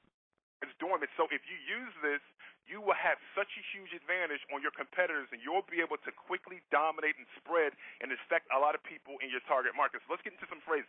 We're going to talk about some wrong statements and then what the power statements are. Like one of the wrong statements, which is popular when people are trying to get others to pass emails on, which is the wrong way to do it. You don't want people to try to forward and pass emails. The wrong statement is, do me a favor and. Do you a favor and. It's like, do me a favor and. Blah, blah, blah, blah, blah. Absolutely wrong statement, negative statement, doesn't work. The correct power statement is, do your friends a favor and make them aware of blah, blah, blah. We're going to show you how all this comes together. Do your friends a favor and make them aware of. Now, so you'll know these have been tested, but embedded in these different phrases are proven words of persuasion. And you need to know that anybody that tests marketing can tell you that just one change in the price of your product can double and triple sales. One change in a word or a phrase in your headline can multiply sales by 10 times, 100 times, or even 1,000 times. So these phrases that have been developed after fine-tuning and testing specifically to the trading market, but they're people, and they respond negatively to different things and positively to different things. So embedded are already the words of persuasion that work, so you don't have to try to modify these phrases. Now, another wrong statement, and this is horrible, please forward or send this email, blah, blah, blah, blah, blah. Another one that people use, which is a bad one, is if you know someone, blah, blah, blah. You don't ever want to use if because it presupposes that you might not. It kind of suggests that you might not want to pursue this, and if it's not compelling at all, that's not something you want to use. And, we know we have a lot of great friends that are marketing, and we don't see anybody in their newsletters or e-zines or anything like that trying to get other people to infect the marketplace from within. Everything is constantly cost, expense, time, trying to do it externally. What you want to do is start from the inside, the people who already have an experience with you, having them to do it for you. Now, a couple of other phrases that we tested that don't work. And you've probably seen some of these before. Did you like this newsletter? Please forward it, blah, blah, blah. Doesn't work. And another one, this newsletter may be freely distributed. Actually, that's the worst one of them all. This newsletter may be freely distributed, blah, blah, blah. Now, there's two power questions that are so incredibly powerful and impactful and produce results that is crazy. The first one is, who else do you know that could benefit from blah, blah, blah? The other one, and again, you don't have to write these down because your power, your cheat sheet is going to contain all this. And then we're going to go to the 4 steps, which is actually just a sequence of short paragraphs that you can put in your e-zine and just kind of modify the theme for your product and service and just sit back and watch what happens. The other question is, who else do you know that should be aware of blah, blah, blah, blah, blah? Okay, now let's talk about the 4 different things. I'm going to run through these really quick so no one wants to get into asking some questions and, just about marketing in general and the big seminar. But here's the thing. There's 4 different parts of the setup that we use. One is called the assumption setup, one's the lead-in, the other's the close, and the other's the reinforcer. I'm going to break them down in just little parts, and then I'm just going to have it flow together so you can kind of hear how it reads. But the assumption setup, you just place the statement in your e-zine or your newsletter or however you deliver your reports, and just sit back and watch how effective this is. I'm telling you, it's absolutely hysterical what happens when you send this out. Okay, it says you've probably started to become aware of some of the many friends who can easily benefit from the value and extraordinary information we provide. I'm going to read it again, but again, it's going to be in your cheat sheet. You probably started to become aware of some of the many friends who can easily benefit from the value and extraordinary information we provide. Now, that's the setup. Here's the lead-in. You can easily make your friends, colleagues, and relatives who are interested in X aware of X. Our free daily trades reads like this. You can easily make your friends, colleagues, and relatives who are interested in futures and commodity trading aware of the free daily trade. And then the close. Before you continue, stop. Do your friends a favor and share this now. And immediately the link is placed under that. And then you have the reinforcer that goes right under the link that says, because it's important for them to know about X just as it's important for you. But in our case, it's important for them to know about the free daily trades just as it's important for you. So the whole thing would kind of read like this. Well, this is actually how it reads in our e-zine and our free daily trades. You probably started to become aware of some of the many friends who can easily benefit from the value and extraordinary information we provide. You can easily make your friends, colleagues, and relatives who are interested in futures and commodities aware of the free daily trades. Before you continue, stop. Do your friends a favor and share this now. Link. Because it's important for them to know about the free daily trades just as it's important for you. Now, what you want to do is provide a trackable way. I don't know how many people on here used to get our reports. Like last year, we sent out like 12 of them. But they were PDF reports, but they were always embedded in an HTML page because we were tracking to see how viral our reports would become. So we would initially start the reports off with like the people who actually purchased the whole truth. And at one point, when there was only like I think 2,500 purchasers when we first started to send our report out, we would use like Pro Analyzer because we wanted to track the raw clicks versus the unique clicks, and then the actions to see if they opt-in, became affiliates, or they purchased.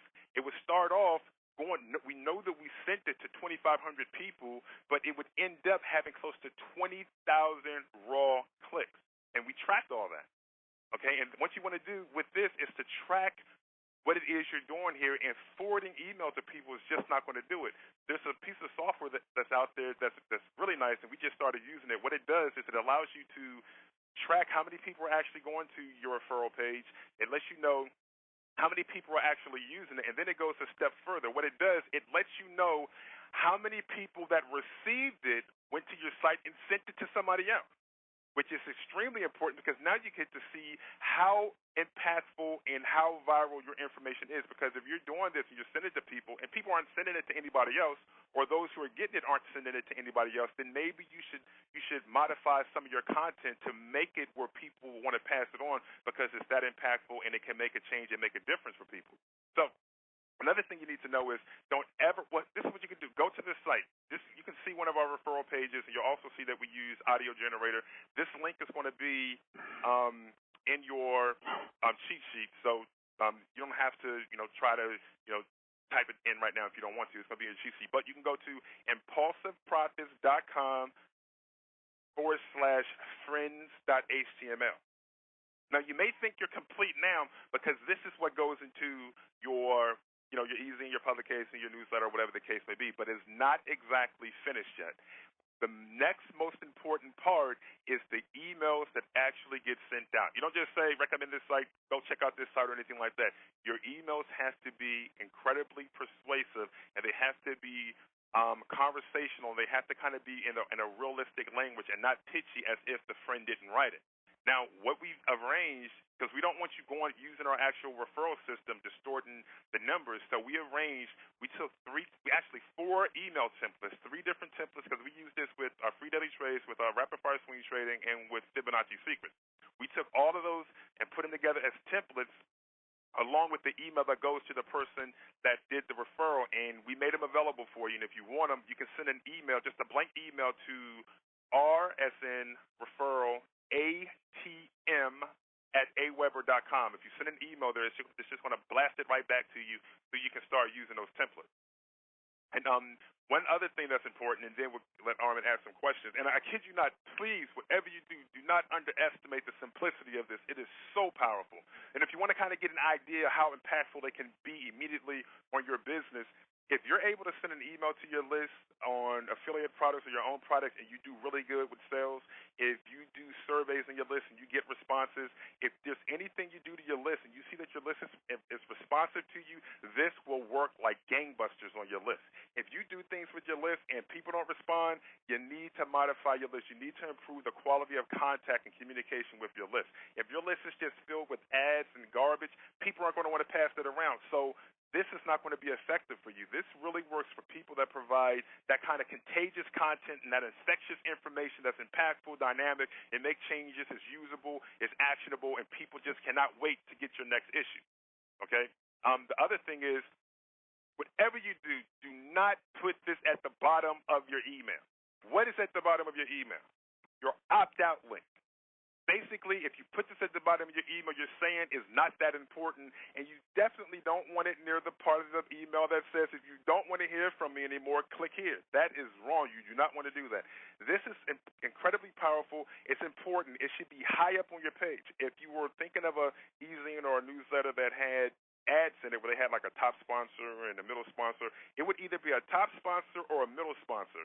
Let's just say you don't have ads, which is a good thing, and you kind of start off with like an early testimonial or a letter from the editor before you get into some of your articles. It should be between the letter from the editor or testimonial and like the first content-rich part of the page. Notice one of the key phrases was, stop, what it is you're doing and do this now. And that's because we have it placed high up on our page and within our emails before they get into all the other stuff. So they're catching it early. And having it that high up also gives the signal that it's important. And that's it in a nutshell. I basically challenge you, when you get this cheat sheet, to use it. It is so incredibly powerful. And look around at all the different e-zines and newsletters you're getting and see how many people actually do this. Nobody is tapping the very thing that they have that is the most precious asset of their business. It's their list. But we only think about how much money we can get from them, how many more things we can sell them, and not how we can multiply them from within, using them to go as our evangelist and mouthpiece and infect other people with our information. And you know what? A lot of people would do it if you just gave them the mechanism to do it, if you made it easy for them to do it, and if you asked them to do it and you gave them compelling reasons in your daily or weekly or monthly issues that basically scream to them, yeah, you know what? There are some people. That's why we say, who else do you know, should be aware of this? Because the question who presupposes they do know somebody. It's just a question of who is that person. Not a question of do you know anybody. The question is, who is that person that we know you already know? So they're starting to think, well, you know what, maybe Janet or maybe Rob or somebody like that, they could really use this information. And some of the stats are this. We found when we were doing this with the free daily trades and tracking, people that went to the free daily trades opt-in page from referrals, it was a near 100% opt-in rate. And I am not kidding.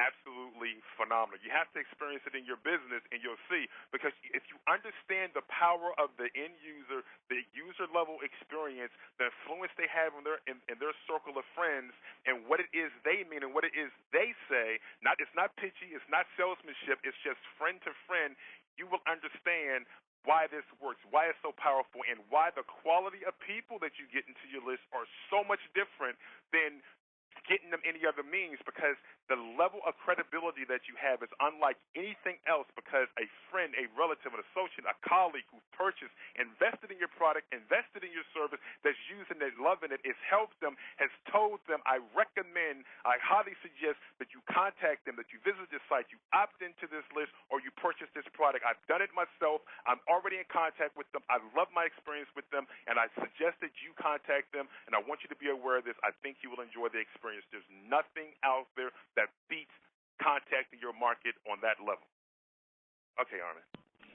Man, see, that's why I like interviewing Steven. I don't really have to do a whole lot of work. I just kind of sit here.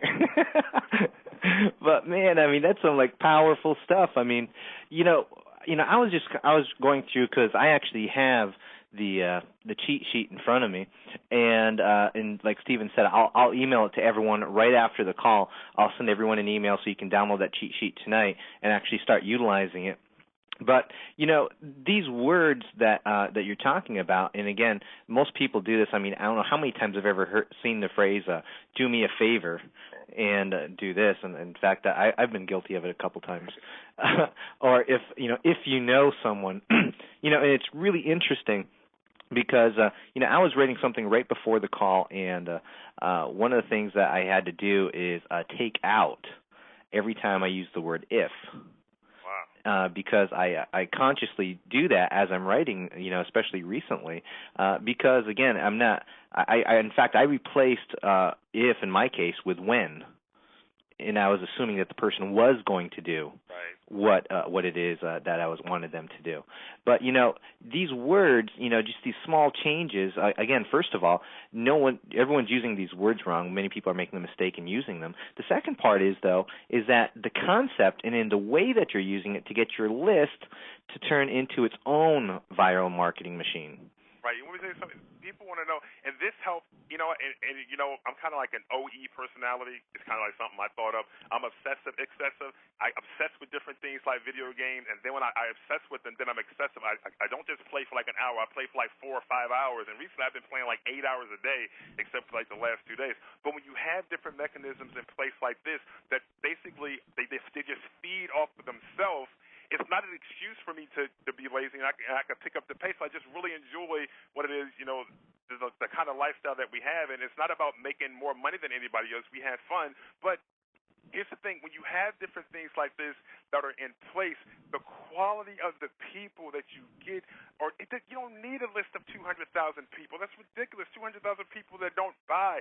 Our list is small as compared to a lot of other companies out there, but the amount of money we make from them, it blows people away because they don't understand how are you getting all that money from your list. For one, the kind of relationship we have with them. We're not always coming out with products for one, we have daily contact with them because of our free daily trades and weekly contact with like a Fibonacci Secret people and daily contract with rapid fire swing trading people. But the way, and we're going to talk about some other strategies at the big seminar, by the way. We're talking about 21 other power plays. But the thing is, the quality of the people that come in are so much different when a peer brings them in after letting them know their own experience with this company, as opposed to them coming in through a co-ridge or coming in through a pay-per-click link, or even coming in from traffic from affiliates and joint venture partners, which is good. I mean, it's good traffic, and you can still convert them, and it's proven it works. But the quality of the people is so much different. It's on a totally different level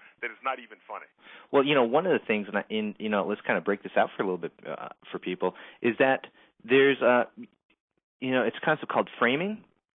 It's right. You're putting the position in a certain frame of mind prior to them even getting to that page. I mean, that's again, everyone on the call I'm sure has heard of mini sites. And again, that's another, it's another way of framing someone prior to getting the actual sales pages. You're giving your opinion, your idea about this prior to them even getting there. So again, by framing the person in that mindset, the person's certainly their level of expectation as far as continuing on with that process is certainly going to be immensely greater. But what amazes me on this, and not just on the words, and certainly not just on how it's laid out, but the overall concept. And I'm listening to you talk as this call was going on, and I'm thinking, it's pretty amazing, what you're looking at, because I'm getting this really big picture in my head, and the picture is this: is that everything, and I think you mentioned this on our call last week, is that everything that you do, should be designed to make it work for itself. It should be self-funding, so to say. Right. Everything should be able to, what we call ATMs, automatic traffic mechanisms. It can be automatic money mechanisms. Anything that once you do it, it doesn't matter how much immediate work, whether it's a little bit of work or it's a lot of work, but once you set it in motion, it is in motion, and like a snowball going down a hill, it picks up more and more momentum, and it gets bigger and bigger and bigger. And just going back real quick to the statement you made about framing, the thing about this that is so much better than even a mini site is that a person contacting the mini site doesn't know you from Jack, but a friend, right, a family member, an associate, a colleague, somebody like that comes to them and recommends something and suggests something. You basically do not get any higher than that, except unless God comes down himself and said, I tell you, go over to this place. And I heard he's for hire. Right. Just go to bigseminar.com and click on the link. But the one of the things is that is that with this whole concept is if you let me put it this way. I was reading a book earlier today. The book was talking about how most small businesses go out there and they create a business for the sake of creating a business. Yeah, they make money in it and everything's good and all, but the key to the whole process is that they're attached to their business. If they stop working, their business stops working. Right. And this whole concept that you're talking about, I think, and to me, it's the bigger concept of not only just getting your people to build a list, but to create these automated tools and systems that are in your business, so you don't have to work. So you can go on vacation and still make money. You can play Xbox for 8 hours a day. You can do all these things because your business is not dependent on you anymore. It's dependent upon the systems that you create to automate the whole business. And by this, everyone's biggest complaint. I do a lot of these, what Alex refers to as the ask campaigns now, and and I do it in my affiliate center. And one of the main things is, how do I get targeted traffic, to my sites? And what people are looking for, the magic pill in order to get this done. But what the concept you have with the ATM model, this whole concept allows people to take what they already have and then let it multiply all by itself. Right, because you know what? We're out there, we're asking a lot of good questions, a lot of great questions. Alex's Ask campaign is brilliant. I think it's one of the best problem solution models that's out there. And the whole concept of when people leave your site, they don't buy, you ask them the reasons why and all that. We're asking a bunch of great questions, but I think one of the most important questions, one of the questions that can truly have an immediate impact on your business that costs you absolutely nothing, is the question of, how do I get the current clients and subscribers who I have a relationship with, that respect me, that love me, that honor what it is that we have here, that spend their hard-earned money with us? How do I get them to bring to us the people that they know? How do I get them to expect the people they have in contact with the bigger question being, who else do they know that can benefit? Who else do they know should be aware of you? And unless you ask them, you're never going to know who they know. That's the most important question we can ask our client base. We're just asking them to buy more and more products instead of simultaneously or dominantly getting them to multiply from within. And I think that is the key. And I think, what it is? It's a different mindset that you have. That what you're doing is you're causing people to look at their business in a whole different light. Because by building your business from within and building it out from that point, it just makes much more sense, and you can see, and again, I'm looking at this whole concept. I'm like, and I start thinking of all kinds of ideas, and I probably had about 6 different ideas since the time this call started. As to how. Let me give you an idea. I'm cheating a little bit for everyone on the call because I have the cheat sheet in front of me, and Stephen actually has a link to what he refers to as the most powerful website referral software on the market today. And I've already went out and I actually bought it already during the call. I've actually downloaded it already, and I'm going to be installing it right after the call because these techniques that Stephen's talking about, you can be guaranteed I'm going to be implementing them into the Big Seminar marketing campaign.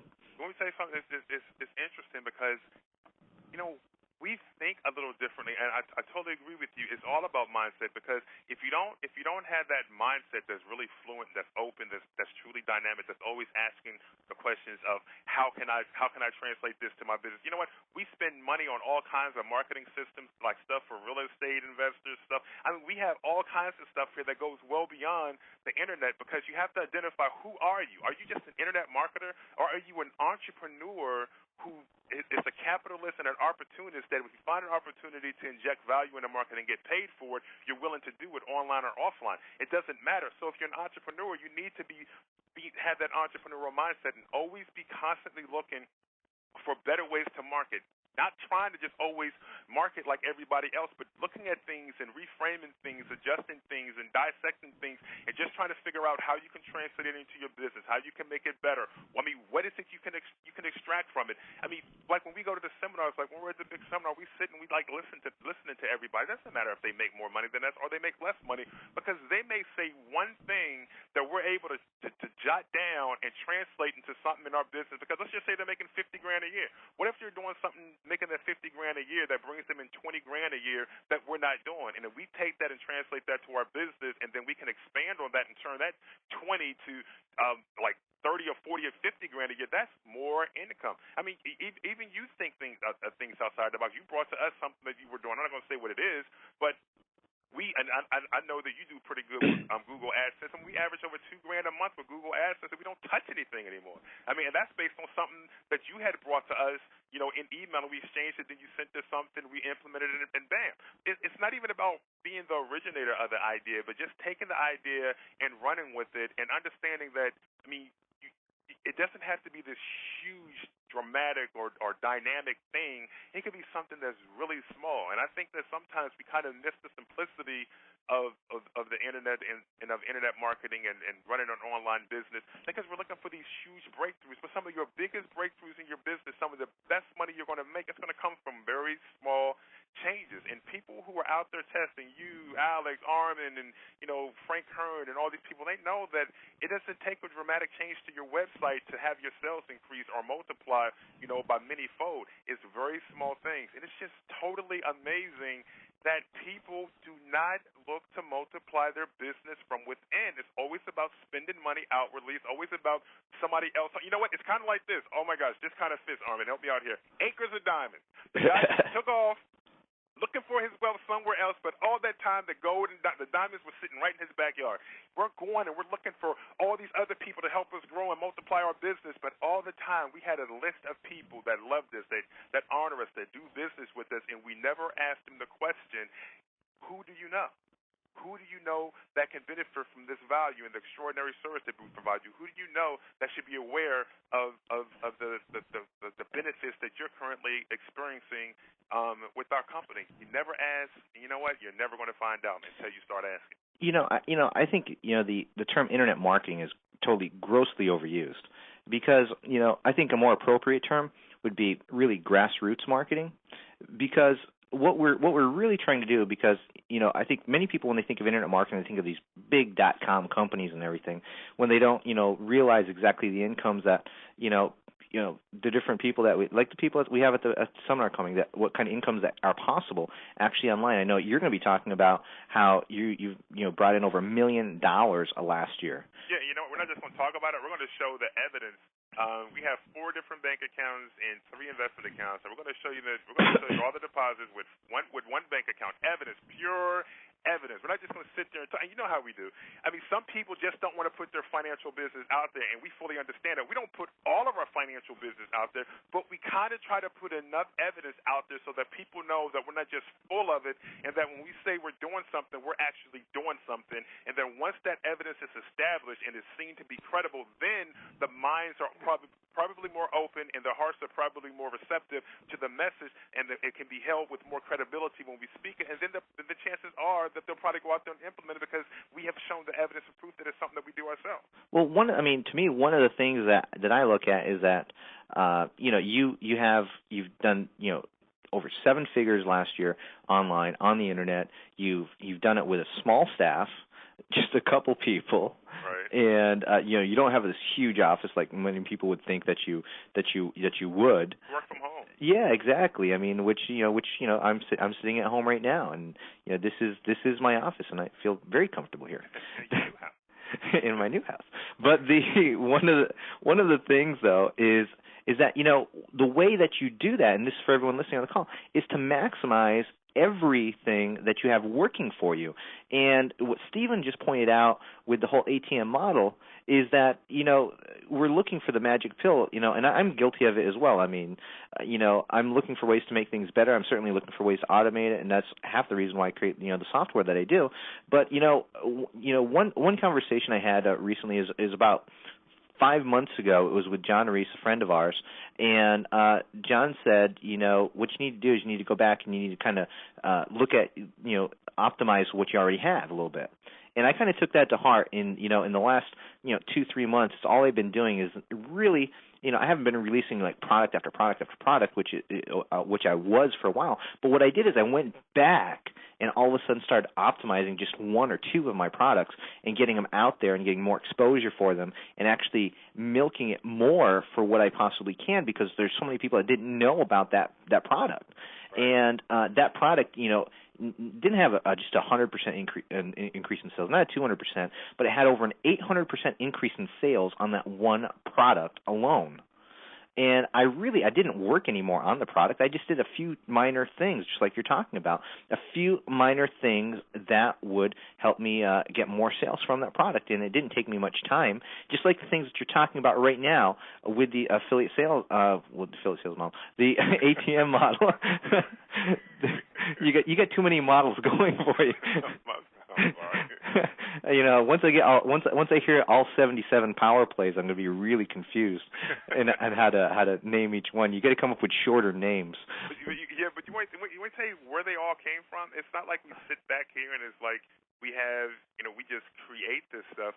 We are students of everybody else, even old school stuff, people that are just totally not in our industry, like people that sell like insurance.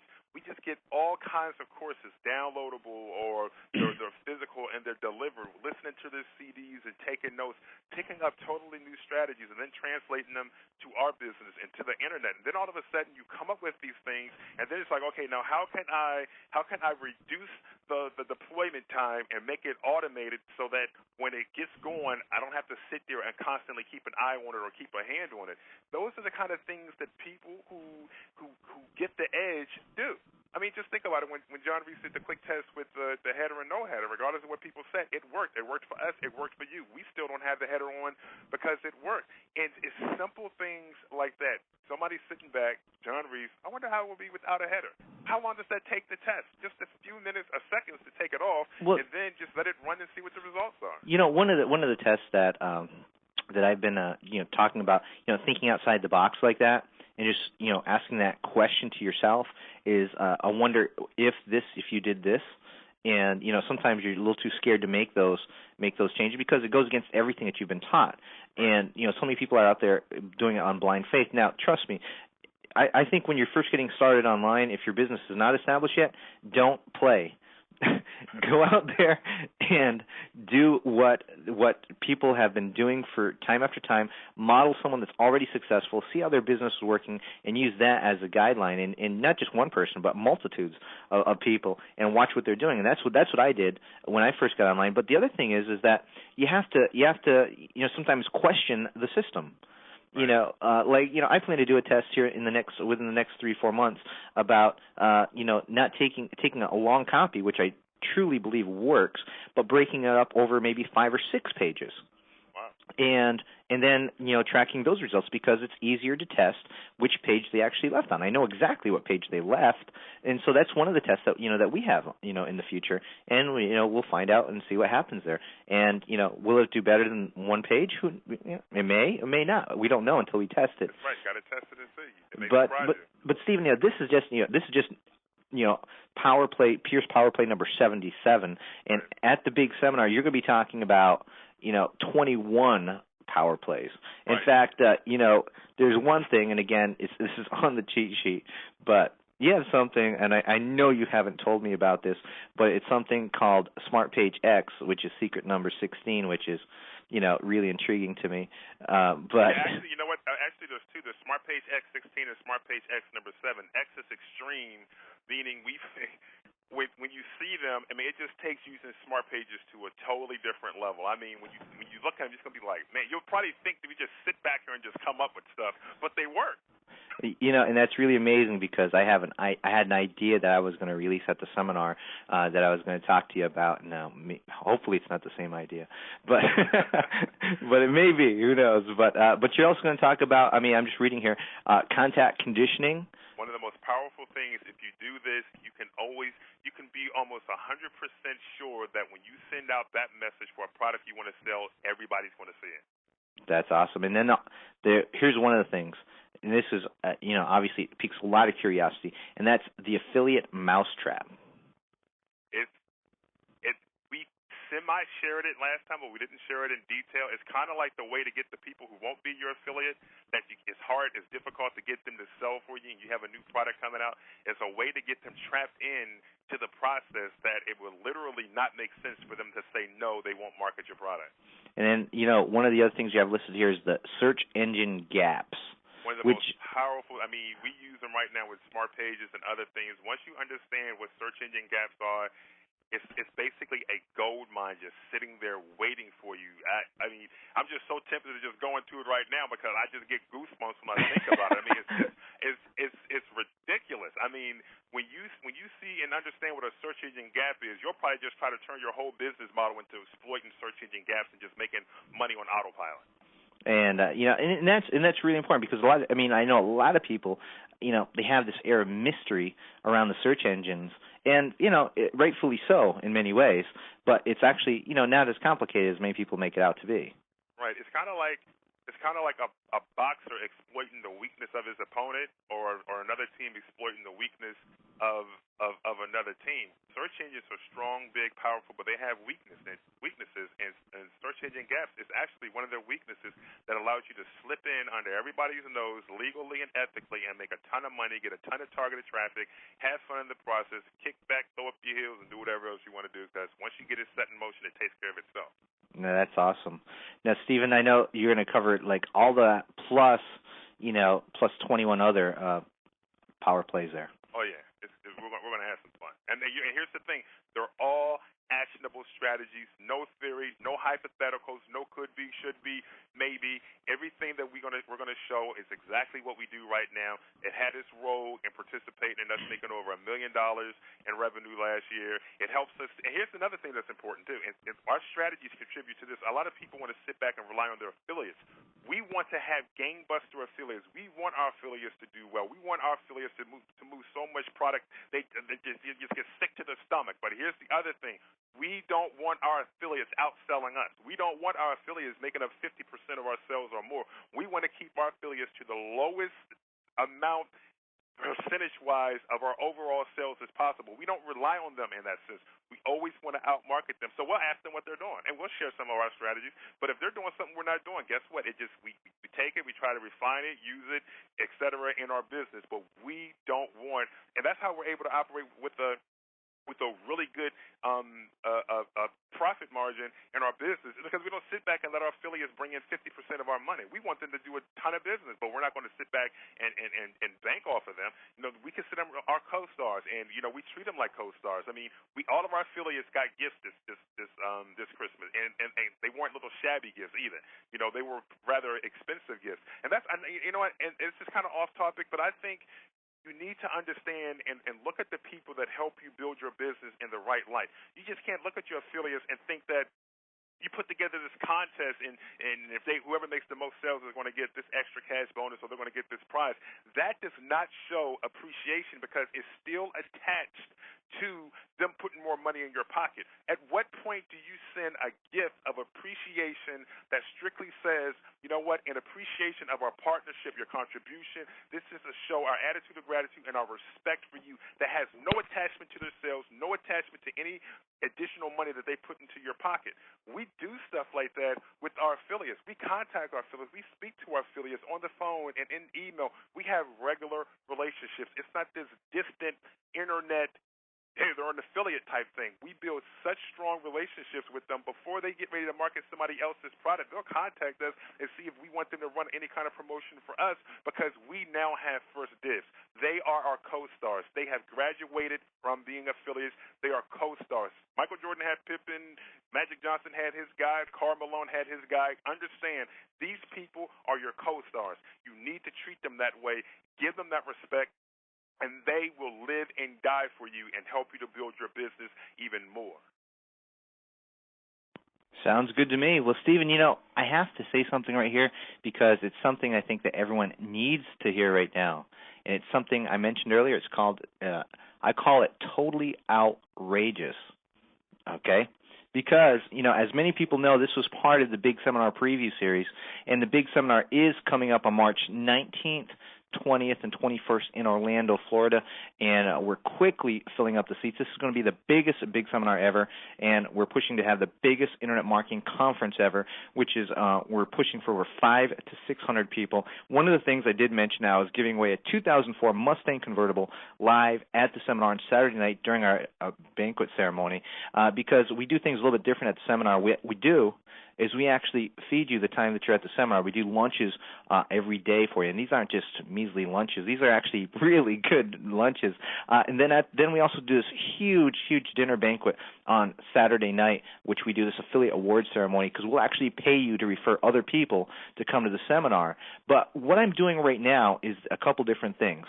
And so I only want you to listen to this if you're interested in coming to the seminar. Everyone else, just close your ears for a moment. What I want you to do is this.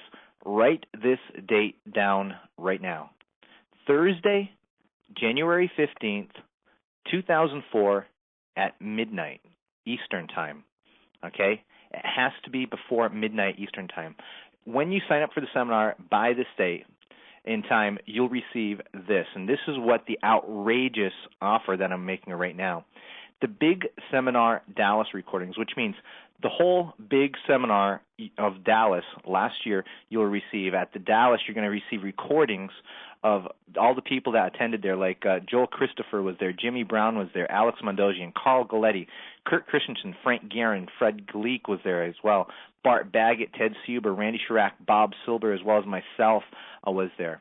You're going to receive that whole Dallas recording. It's over 16 hours of recording that you're going to receive by ordering by January 15th at midnight. But I'm also going to give you the Big Seminar San Francisco recordings, which was just the last Big Seminar that we had. And we also had people, we had Stephen was there, Alex was there, Joe Vitale was there, J. Conrad Levinson was there, and there's just a huge number of people that were also there. Again, over 16 plus hours that you're going to receive. You're going to see the Big Seminar San Francisco recordings.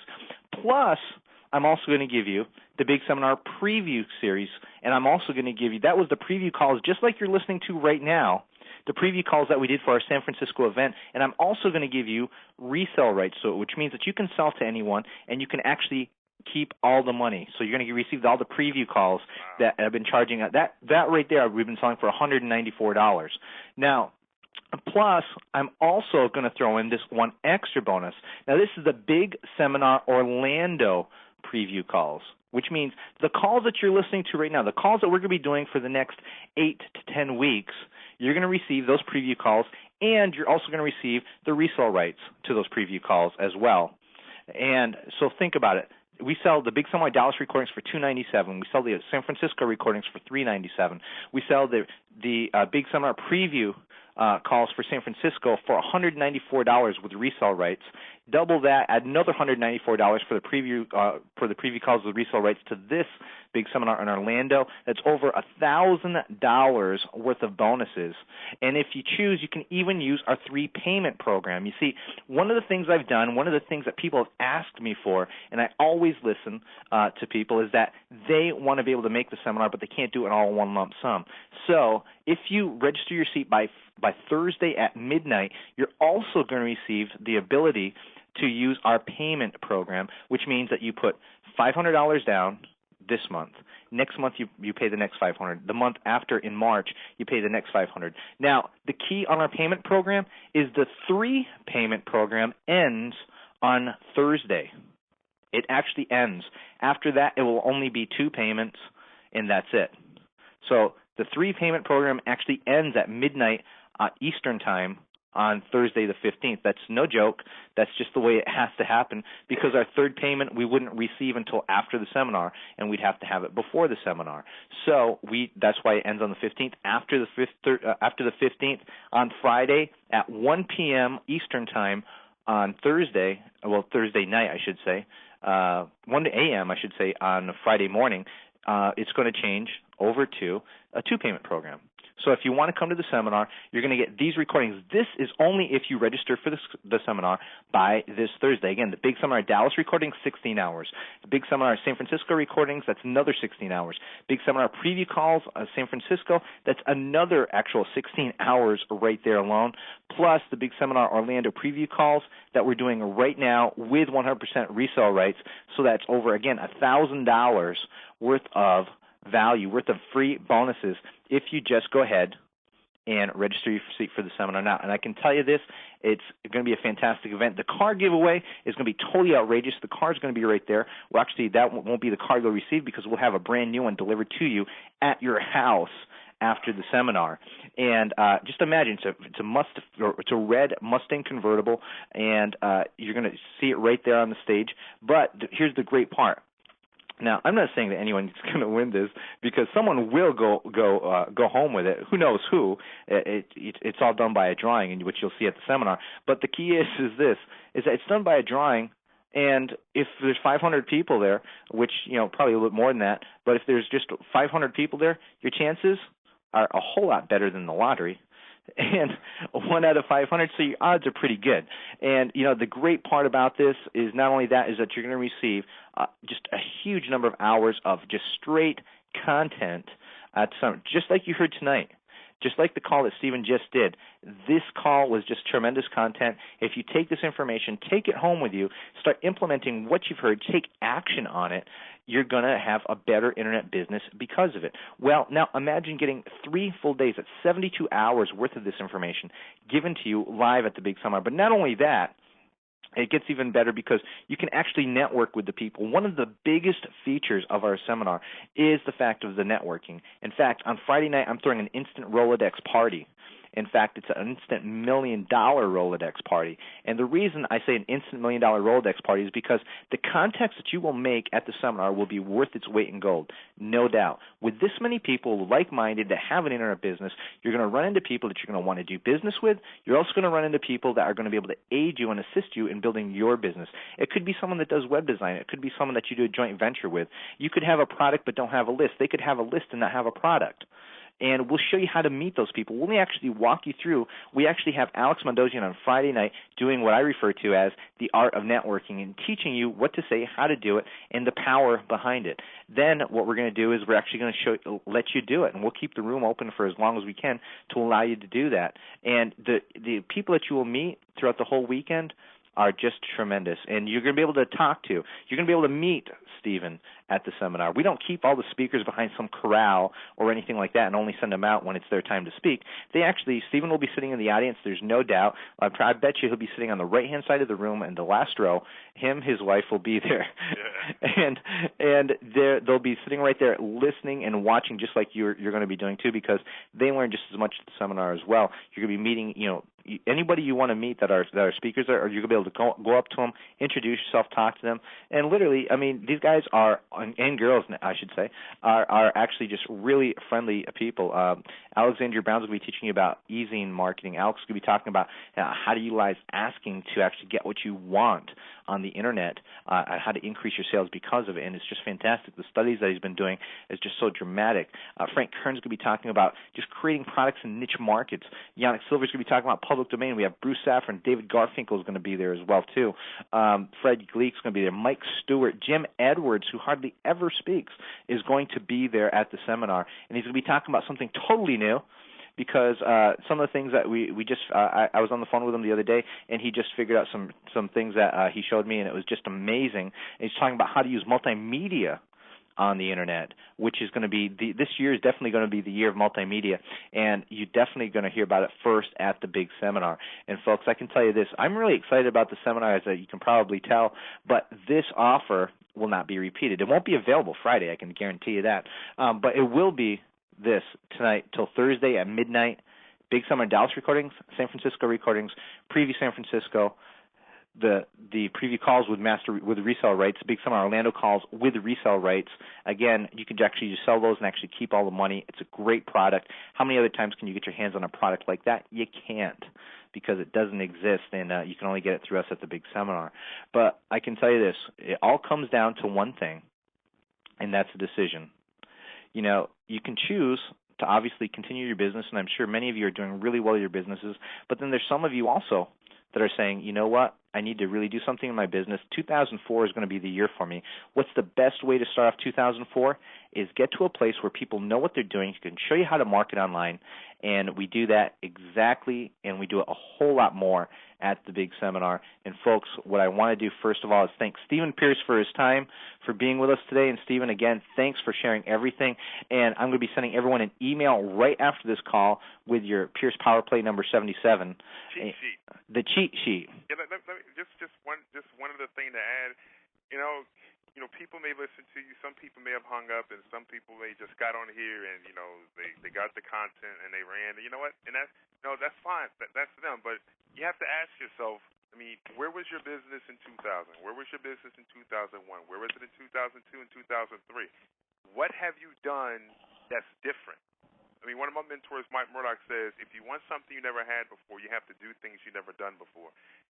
Seminars like the big seminar are really pivotal points in people's businesses. Right? Regardless of how much money they're making, people tend to accelerate their money based on new relationships they make, new ideas that they get. And then those who are not really making too much money, but they use that credit card or something, spending money they say that they don't have, to go because they're investing in their future and they know that they need this information, and left to their own devices, they're just going to continue to screw things up because they just don't know.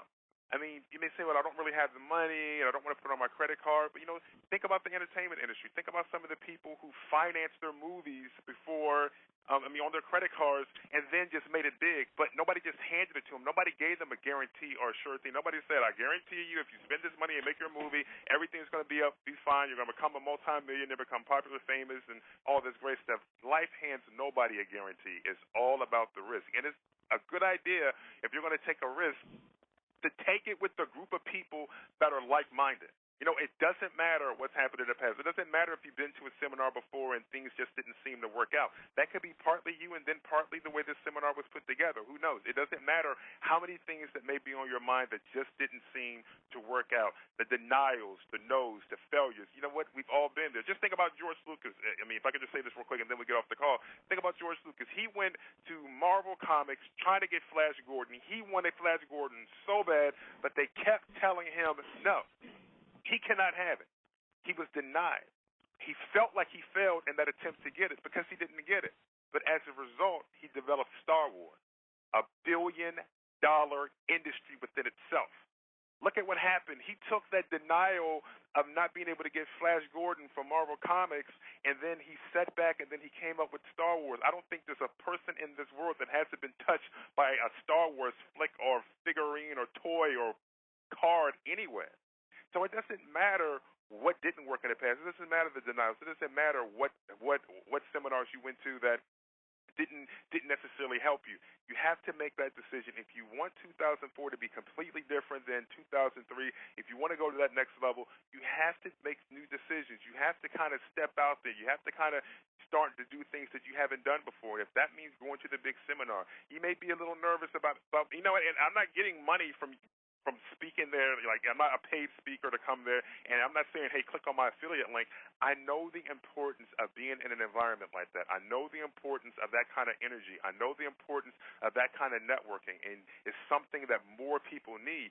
But until you get in that environment and see what it's all about, you may continue to stand on the outside as a non-believer thinking that it's not going to matter, that you can get it from the videos or the cassettes or read the books or all the free content from teleseminars. Is not the same. You need to inject yourself in that environment so that you can experience the life transformation that can only come from being there in the midst of those kind of people. And until you do, whatever miracles, whatever successes, whatever prosperity that awaits you that's in that environment will never be delivered into your hand, because you have to go get it. It's not going to come to your front door via FedEx. You need to step out there and get it. Systems. Exactly. Well, folks, again, I couldn't say any better than what Stephen just said. And so with that, I'd like to thank everyone for being on the call. And what I urge you to do now is just click the link that you received in the autoresponder that you received to get on this call. There's a link right there to go over to the big seminar. Just do this. Take the next 5 minutes, start at the top, and I want you to do just this one thing. First listen to the message, listen to each one of the audio messages, and seriously, just read the website. The website really does speak for itself. You can hear from people. There's actually 17 people that were at our last big seminar in San Francisco that will tell you what it meant to them and what their experiences were. You can actually watch the videos. And then, if it makes sense to you, and only if it makes sense to you, go down to the bottom of the page, click the button if you'd like to bring yourself or just a friend, and then fill out the form, and then go ahead and make your reservation for the big seminar, and you'll instantly be included with all these bonuses. And again, I hope to see you at the big seminar in Orlando. Again, I'd like to thank Stephen Pierce for being on the call. Thank you, Stephen. Thank you for having me, and we want to thank everybody for taking this precious time out of your Tuesday evening to come out here. We celebrate that, and we thank you. But remember, this call means nothing. You are better off not being here if you don't implement the simple strategy that was shared with you. It means nothing. I mean, you were just taking up space. People were emailing and calling because the call had reached the capacity. And if you get off this phone and you don't use it, that is disrespectful. How dare you take up somebody else's space that could have came on this call, listened, and implemented, but you sit here on the call and do nothing. So I encourage you and exhort you, the moment you get off this phone and you get that email from Armin, you make those modifications and changes and start to implement the referral ATM strategy in your business. And hey, report back to Armin or us the results. I mean, we know that it works, but now you need to see that it works and experience that kind of growth, expansion, and multiplication in your business. So on that note, I want to say good night, and again, very appreciative of everybody showing up, and, it was fun. Sounds great. And folks, again, thank you very much, and everyone have a great night. Bye-bye, everybody. Bye. So we're going to get the call started and underway. Again, I'd like to welcome everyone to the call today. My name is Armin Morin, and you are on the Big Seminar Preview Series call. And today's call is a special call with Stephen Pierce. And Stephen Pierce is going to talk to you about internet marketing in general, techniques and strategies that you can take home today and apply to your business. We're going to get as much information out of Stephen in the next 60 minutes as we possibly can. But before we get into the actual call, what I want to do is I actually want to give you my brief 2-minute commercial. And I promise you I'm going to keep it very brief. Obviously, this call is sponsored by the Big Seminar. If you haven't heard about it yet, you haven't seen it yet, go to the website now. If you're on this call, chances are someone sent you a link.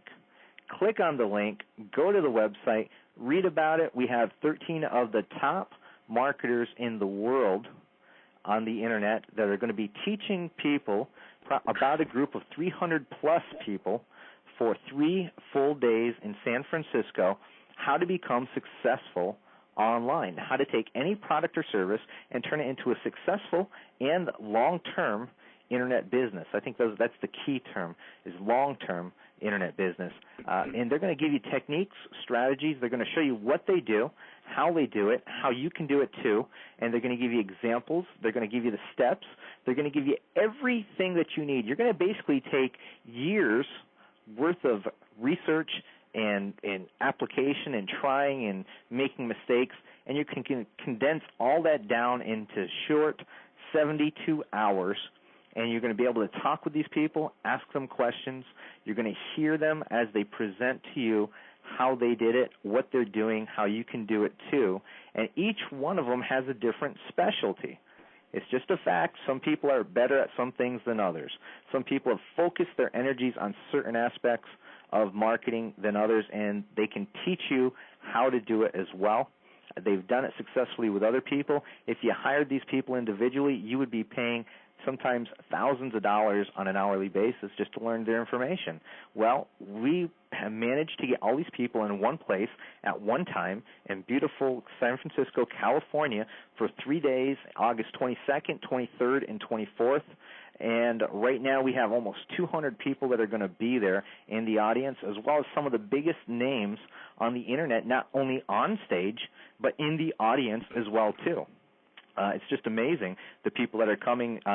There's people from the very new person getting involved on the Internet and trying to start a home-based business, and there's people from the most advanced, people earning literally millions of dollars a year sitting in the audience as well, too. So there's really something for everybody. We're going to try to cover all the gamuts. We have a fantastic schedule, and you can see that on the website. So again, I urge you, click on the link that whoever sent you. Go to the website, fill out the form, register your seat, because it's going to be a jam-packed event. So with that, that's my commercial for the beginning. I'll give you one more at the end as well, too, so you can expect that. But today's call, as part of our series, is with one of our faculty members at the seminar, and that is Stephen Pierce. Now, Stephen's website, if you haven't seen it yet, you haven't been there, and just one of his websites, I should say, is the-whole-truth.com. And many people, prior to the first of the year, a lot of people haven't even heard of who Stephen was in the Internet marketing arena. Well, Stephen's been quietly earning a living, a tremendous living online for quite some time. He's got some strategies that no one else has been using. He's created and coined the term smart pages, which we'll probably talk a little bit about today. But then we're going to talk about some of the other newer strategies that he's doing, because he's got some really exciting things that are happening right now. He runs a coaching club with Jonathan Mizell. Stephen's done a lot of different things, and we're going to just cram as much information from him as possible in the next 60 minutes. So, Stephen Pierce, welcome to the call today. Hey. Yeah, if I cough, man, you have to excuse me. All of a sudden, I start developing this cough. I don't know what's going on. It's that nervous cough. Oh, is it? I thought it was a money cough. Man, why did you tell me it was a nervous cough? It's that money cough. You just keep coughing and money comes up. Yeah, there you go. What do you want? You want the new 7 series? There you go. Go back. Hey, man. Hey, Stephen. Well, Stephen, everybody I've brought on to these calls so far, what I want to know from you, and I think everyone else wants to know too, is really, we've all done a lot of different things in our lives, but right. Prior to getting on the Internet, I mean, what brought you to come onto the Internet to do business in general?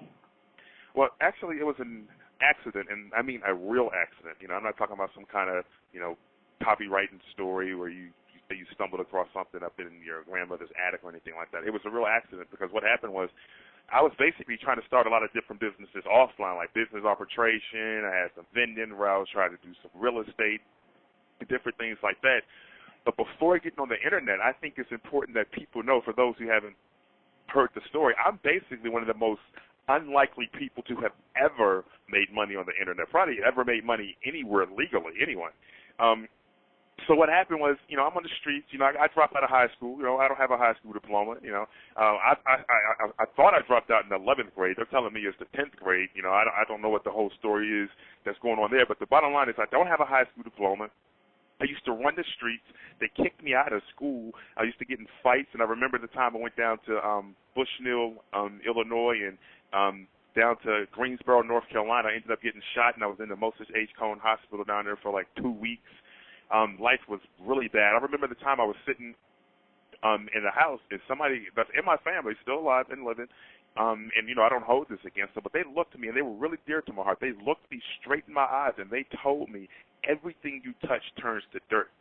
And even to this day, I think that may have been a turning point now that I'm looking back on it, but in that moment in time, it's like everything just went silent because I couldn't believe what I had just heard, and I tried my best to find some kind of reference point in my life to kind of combat those words, to combat those thoughts, but I couldn't find anything because every business that I had tried completely collapsed. It did not work. It totally failed. I ended up filing bankruptcy in the Rockville Bankruptcy Court, Rockville, Maryland, that is, bankruptcy court in 1996.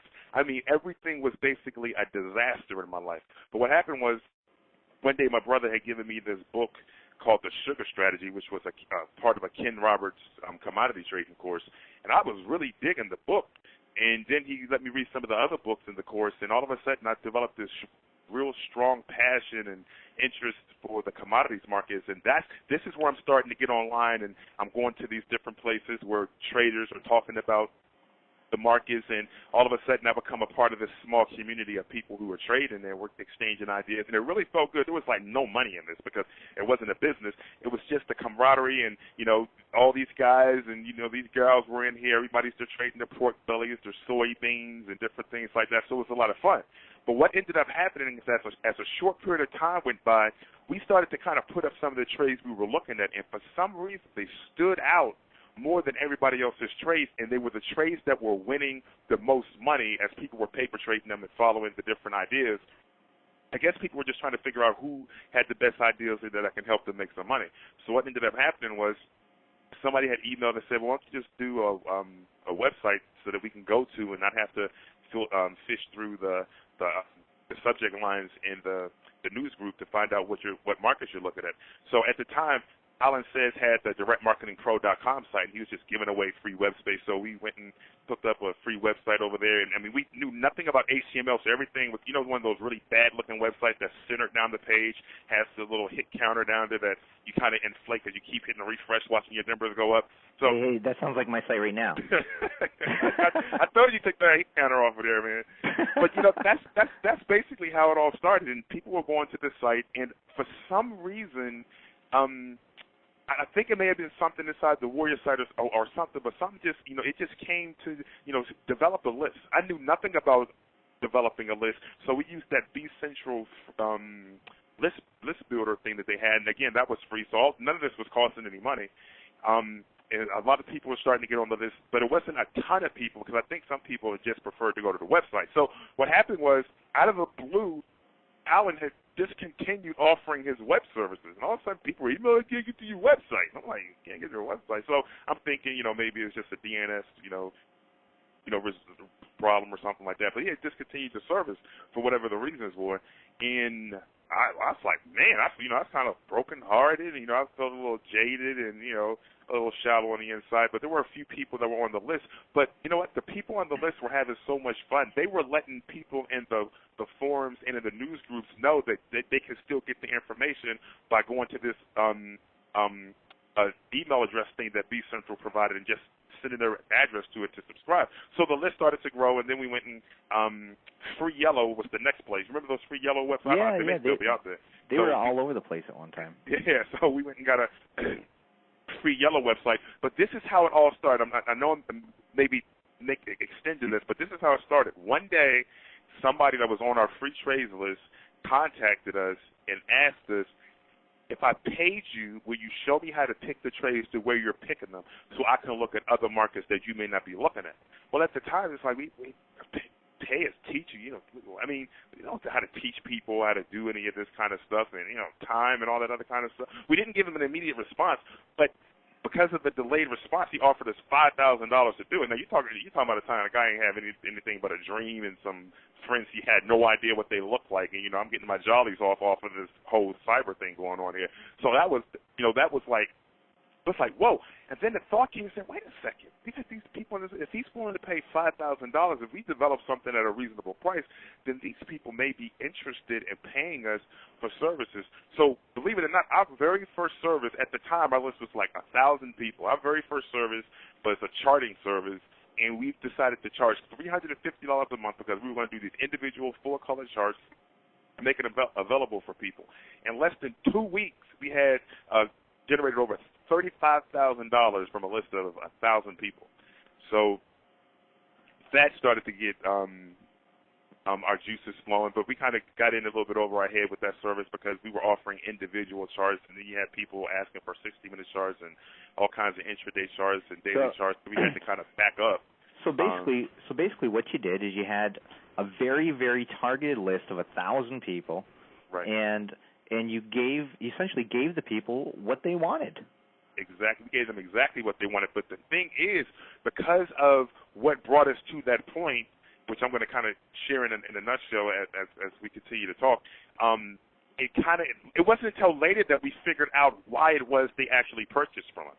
And they weren't purchasing from these people who had, all these, professional websites and all this other kind of stuff who we kind of felt like were much better than us. And we weren't even really trying to compete with them or anything because we were really shallow on the internet marketing information. We were kind of ignorant to the whole, autoresponder type stuff and everything like that. So we were just kind of like coming up. So once that happened, that's when we started to accumulate a lot of different information products and videos and courses to try to figure out, what the heck was going on with this whole internet marketing thing to kind of develop the skill and kind of get that ability to market on a higher level.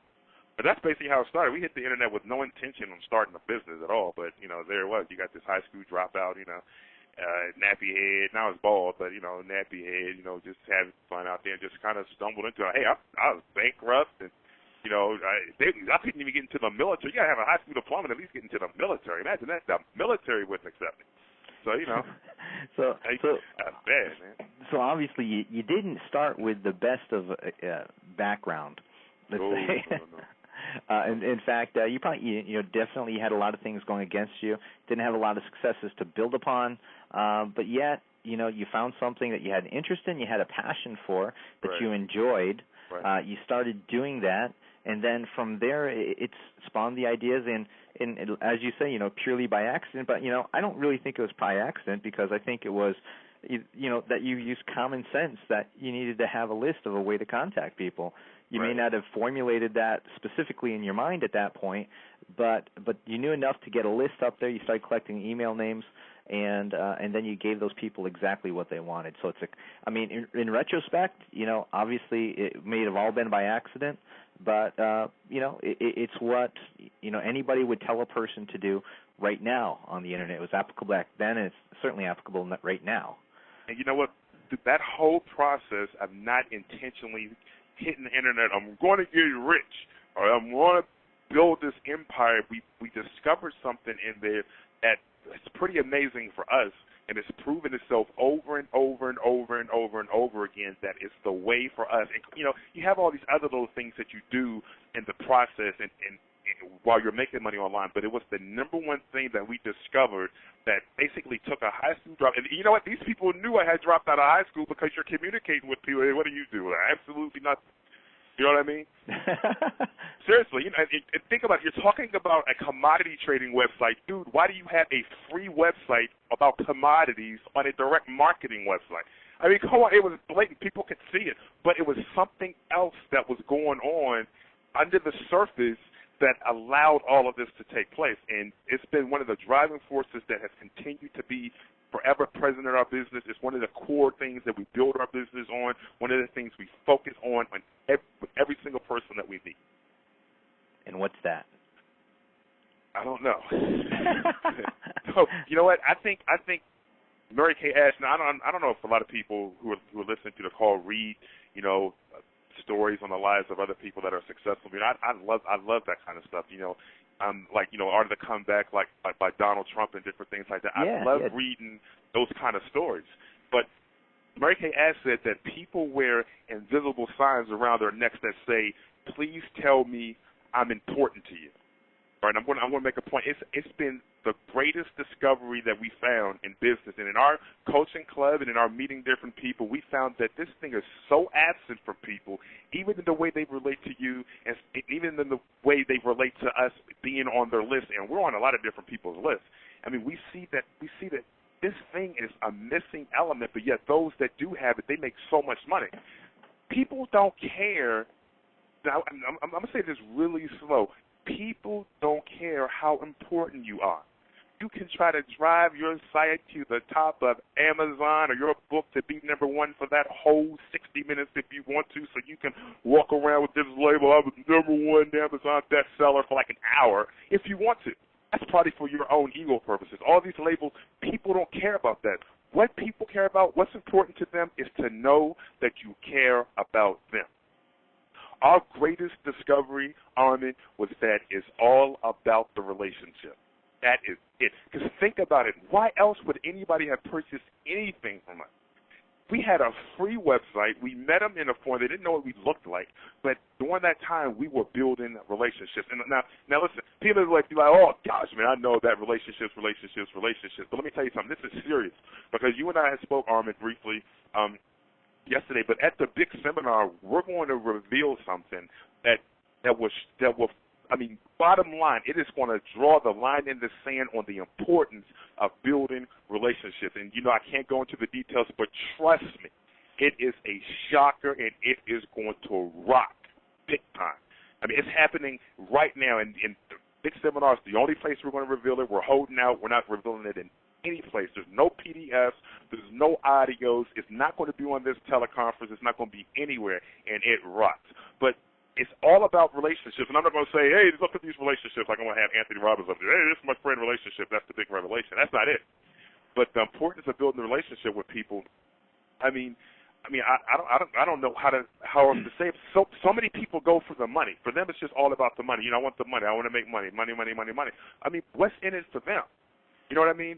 What bottom line is, what problem are they having that you have the ability to solve? People who've heard us speak before, they know that we build our products on the principal idea that people pursue those that can solve their most immediate pressing problem. That's it. If you have a car problem, you're not calling your attorney. You're calling the mechanic.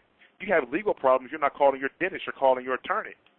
But if you do have teeth problems, you're going to contact your dentist. The question is, what compelling reason are you giving people to pursue you? What problem are you identifying that they have that's pressing, that they're crying out with this pain, that you can come and bring them relief on? They will celebrate you. You want to talk about how do you get people's money? And when I say get their money, I'm not talking about like get it, like rough and rugged. But how do you get it? How do you have them to give it to you with a smile that's ready to break their face, with no regret and with no remorse? How do you get them to give you their money, celebrating the moment that they're handing this money over to you? Solve a problem for them. That is it. People do not buy these seminars. They don't buy these books. They don't buy any of that stuff, man. They buy solutions. That's it. Think about the most popular things in this world where the industries are big-time competitive. The automobile, it solves a transportation problem. Cell phones, they solve a communications problem. What problem can you solve for people? Identify problems in very small niche markets, and you can become extremely wealthy. It sounds really simple for people, and it is. It truly is. And what I've been finding, and that is this, and I talked about it briefly before this call started, and that is purely application. Yep. Is you actually have to do something. Here's the thing, Armin. This is the thing. People don't have an information problem. I'm willing to put money on it. If I was a betting man, that every single person on this call has several books or audio files or whatever on internet marketing. So it's not like they're lacking information. You talk about autonomous, like, yeah, dude, don't rehash that. I heard that. You talk about building your list. Oh, dude, got that. They've heard all this stuff before. But the problem is bridging that gap between knowing what to do and doing what they know. And it's a funny thing because and this is hilarious, and this just goes to show, and no insult intended to anybody, how really stupid people can be. You'll tell somebody you're making big-time money. It could be anybody. It could be you. It could be Alex. It could be Reese. It could be anybody. You'll tell these cats what to do to build their business and make money. But they'll go ahead and start mailing safe lists and using these blasters that don't do anything but waste up time and memory on their computer. They will do that in a heartbeat. But you tell them to go do something else that is making money, they don't do it. They go hang out in these forums with these people. They got moths in their clothes, no money. Look at that. It's amazing. Somebody who's making money says, this is what you do. And they don't do it. They deserve to be broke. If they're not going to do it, if they're not going to apply the wisdom that is proven, if they're not going to apply and follow the blueprint that has been laid before them by somebody who's already done it, they deserve to be broke. Let them be broke. Don't come hollering at me or anybody else or complaining to any of your friends or family about your pearl and the lack of money and lack of success you have if you're not applying proven principles. The simplicity of making money on the internet has basically destroyed people's mindset because it's impossible. It can't be that simple when actually it is. But people, they want to do their safe list. They want to do all these different things. And I'm not going to say the product name, but, you know, because I ain't trying to get you in the arm or anything. I'm not trying to get no drive-bys or anything like that. But this is the thing. But this is the thing. We purchased this very popular blaster, and we put this thing to such a rigorous test.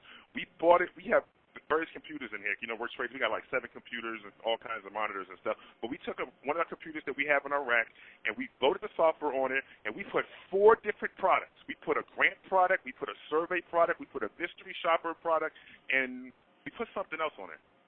And we scheduled the blasting for every 30 minutes. We scheduled the blasting for every 30 minutes around the clock, and we let it go for a straight week. We had everything coded. It was blasting. Guess how many sales it made across all those hours, all those blasts, and those 4 different products? Not a single product was sold. None. But yet people are buying this product up. And it, you know, boosts your sales by this many percentage. BS, man. Think about that. Stop being stupid. I mean, it's like this. Do you see Alex Mendozian hanging out in these different forums? Man, hang out with the cats that got the money, that got the brilliance, that have the wisdom. It's about those relationships. You know what I mean? There's nothing wrong. I'm not trying to down those forums, but if you walk into a forum and them cats are just bickering, and you can see that they don't even have the maturity to celebrate a product that's competitive to theirs and acknowledge something that's good, that's competitive to theirs, and remain competitive without trying to knock people's stuff and put other people's stuff down in an effort to try to give them a one-up. You know, screw that, man. You ain't got time for that kind of garbage, man. That's not what it's about. We're good friends with our competitors. That's a good point because, you know, many people, and again, nothing wrong with forums because I used to go to forums quite often, and I still actually look in on forums every now and then just for the heck of it if I have nothing else to do. But is that time spent on me looking in that forum worthwhile? Is it making me money? Is that a valuable use of my time? If I'm looking for a resource, maybe. If I'm looking to research a market, yeah, probably. But is it going to do anything to build my business sitting there posting messages back and forth to people? You can think it does just because you're allowed a link back to your site, but no, it's not going to build your business. The fact is that forums are great. It's a sense of community. If you want to make friends, it's a great place to go. If you want to make money, don't go to forums. And it was, you know, coincidentally, you know, when I stopped going to forums and started working on my business, you started making money. That's actually when I started making more money than I ever thought possible online. I mean, it's the God's honest truth. When we say the best forums are the instant messengers with the guys that are making money. Just establish your own personal pipeline with these guys. You know, you can communicate and exchange ideas, and you'll be surprised how accessible the guys are. And you know what? One thing about them, and talking to a lot of them, it's not about ego, man. Guys can care less about that. You know, don't be tripping off of, you know, being called. And you have to excuse me. No strikes against me, gurus. So I know there's a rule against using guru at the big seminar. Yes, but you know, it's not about that, man. It's not about being the internet marketing expert or the internet marketing guru or being the #1 bestseller. Let me tell you something. Because being #1 don't pay my bills. Being #1 don't keep me laced with my Rolex or anything like that. And I'm not saying Rolex to impress anybody. Armin's got a Rolex, Reese's got a Rolex. But you know what? Those are kind of some of the spoils of what and rewards of some of the things that you've done. So that's a part of your lifestyle. It's a part of your celebration and what you've overcome and what you've had the ability to accomplish. And the thing is, if I have no high school diploma, I was running the streets slinging crack, messing around with gangbangers and wannabe gangbangers and getting shot and filing bankruptcy. If I can hit the net and do it, I'm telling you, anybody can do it. But you have to keep it very simple and say, you know what, I'm not going to be stupid. If these guys are making money and they're saying this is what should be done, yeah, who am I to question them? And here's the thing. People say, well, I haven't done that before. Okay, revelation. Every single thing we're doing now was at one point in time in our life something we never done before. We never walked before, but then we started walking. We didn't talk before, but then we started talking. So everything we're doing had a point in time that we crossed the threshold of not having done it before. But I like the way Mike Murdoch puts it. If you want something you never had before, you got to do things you never done before. Because if you keep doing what you're doing, you're going to keep on getting what you got. So the thing is, you have to make a change. Want to talk about some of the best places to network? Seminar. Some of our most powerful relationships right now are a result of going to various seminars. Absolutely powerful relationships. So you have to understand that, wait a second, if my business is not excelling, it's not accelerating, it's not multiplying, or the business ideas that are in my mind haven't even jump-started or anything like that, then I need to change what it is that I'm doing, because obviously what it is I'm doing is not working. It's not working. Don't be stupid. I mean, how many times do you have to send out a blast and not get a sale to understand it ain't going to happen?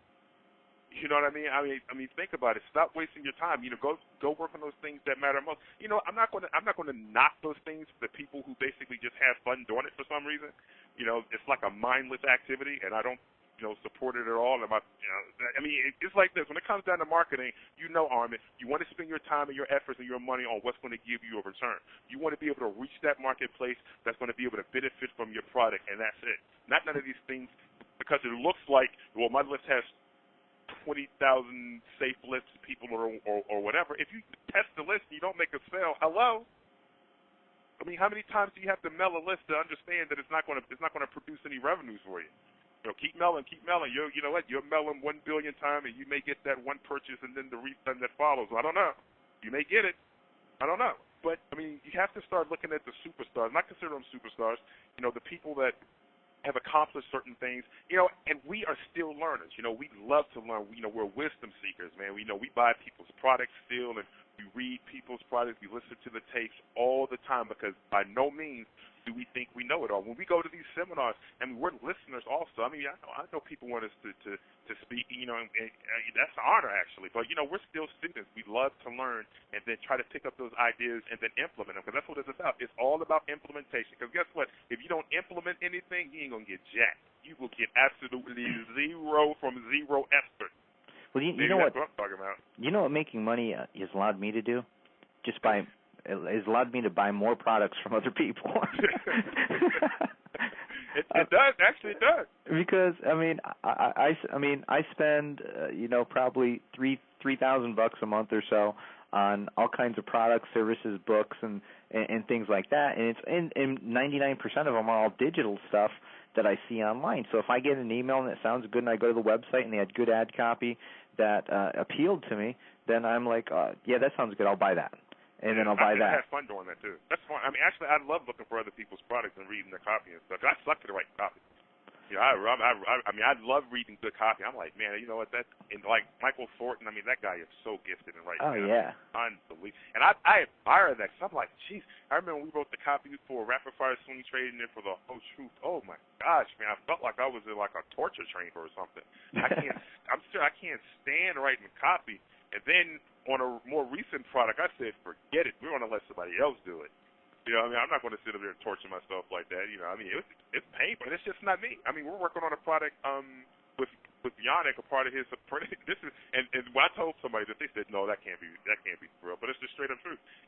We're working on a product with Yannick because we're one of his apprentices. Now take that. People look at us like, ooh, whatever. Don't do that. We're paying Yannick to be a part of his apprentice program. He's like one of our mentors. You're one of our mentors. Reese is one of our mentors. Mendoza is one of our mentors. We have mentors.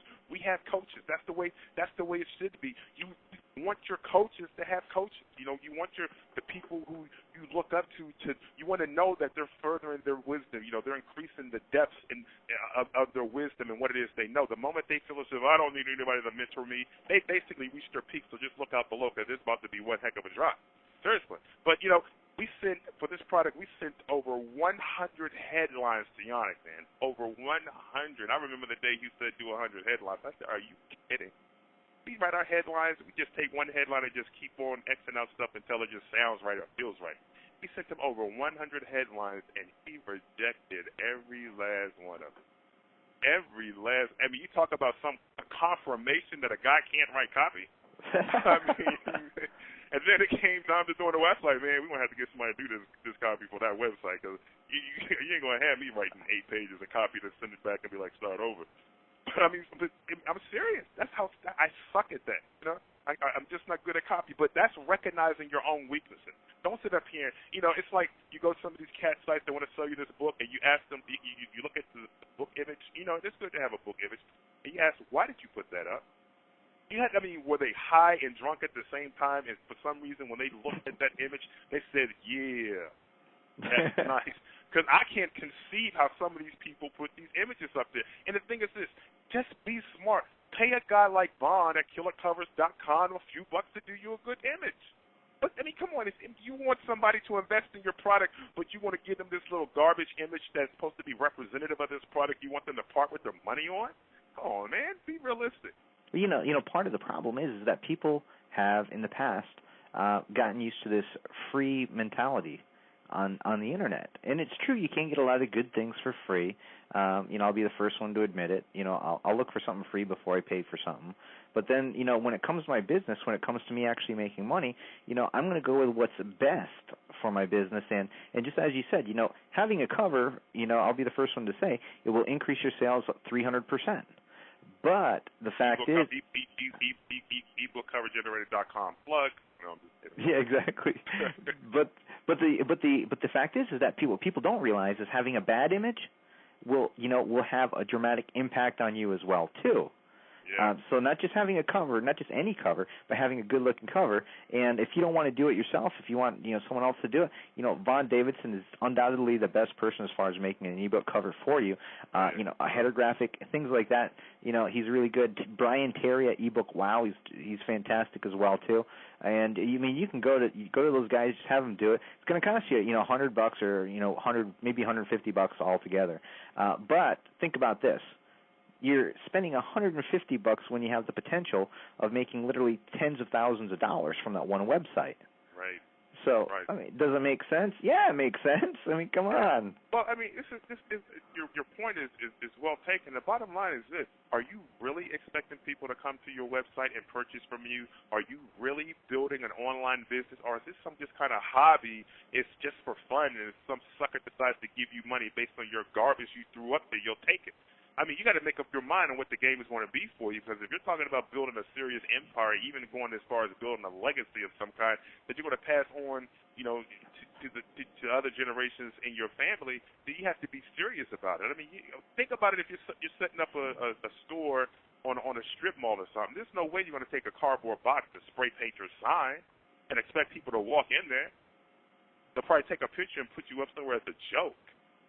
You know what I mean? You got to be serious about your business image and everything. I mean, you can't just try to cut corners. I mean, especially if you're expecting people to part with their money when they come to your site.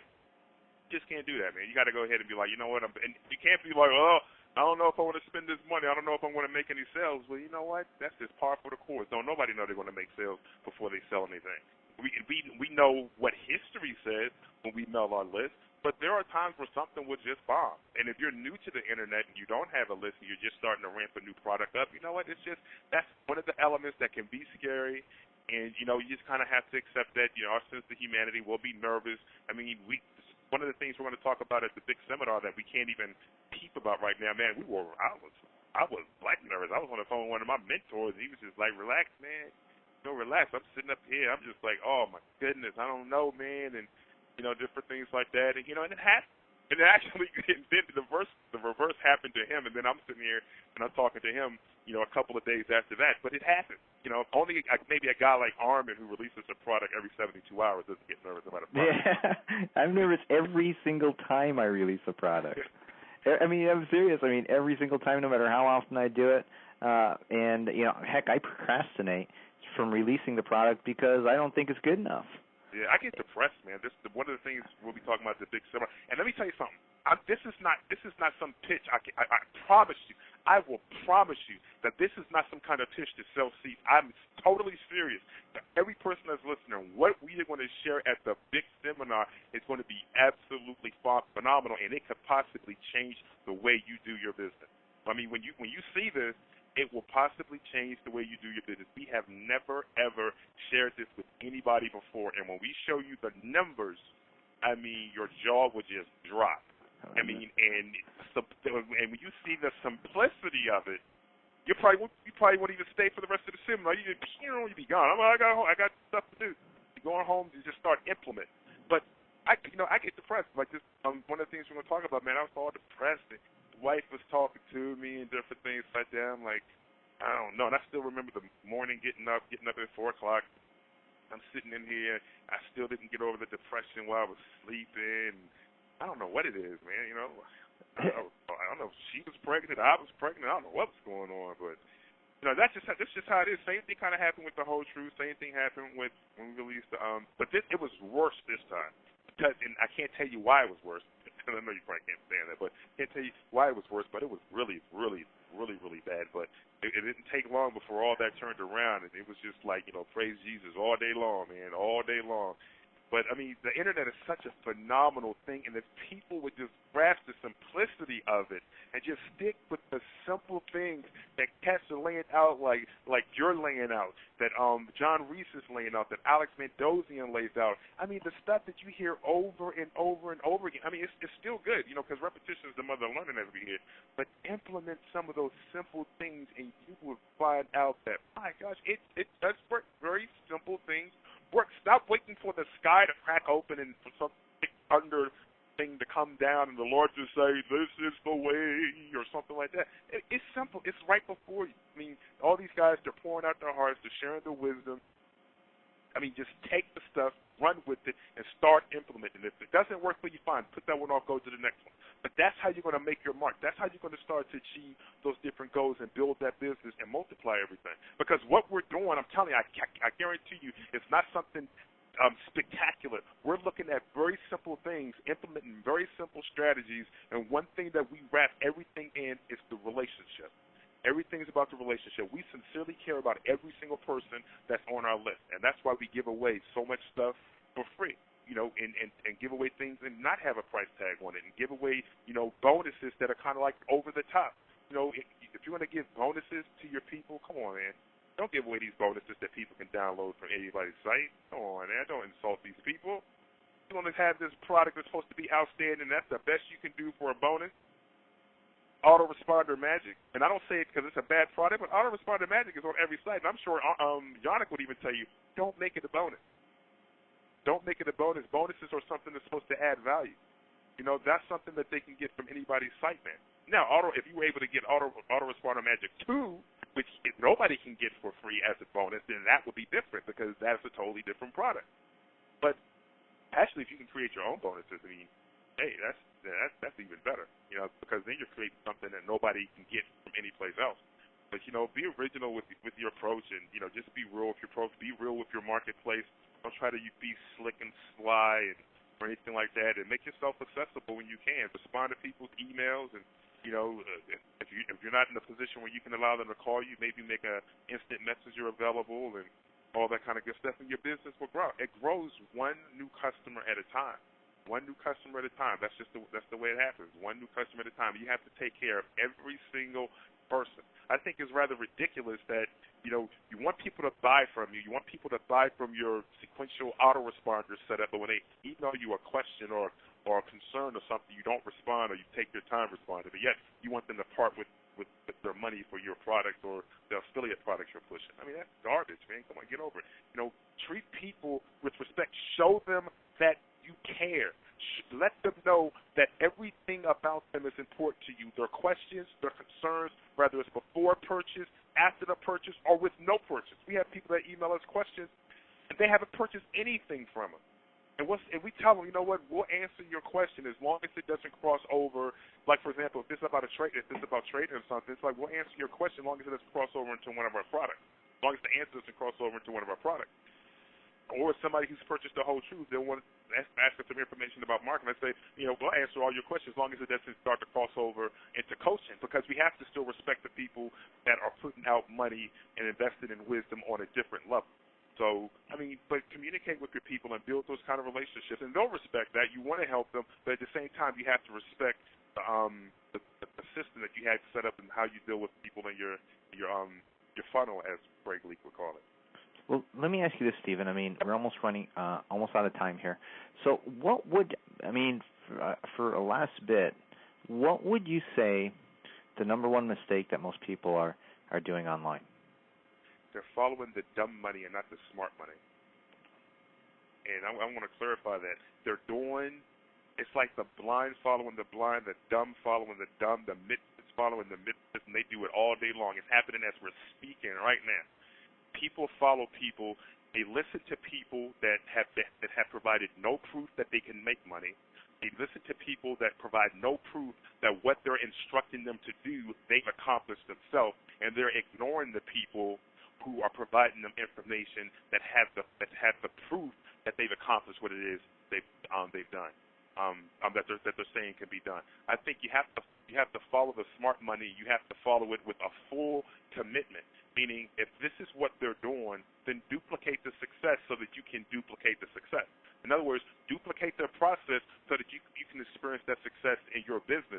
Just change the model. If it's an internet marketing model that's working, but you're selling something that may have to do with paintball or something like that, or model cars, I don't know, there's a lot of markets out there, then just change the model and have it to fit with your market. But the thing is, follow the smart money.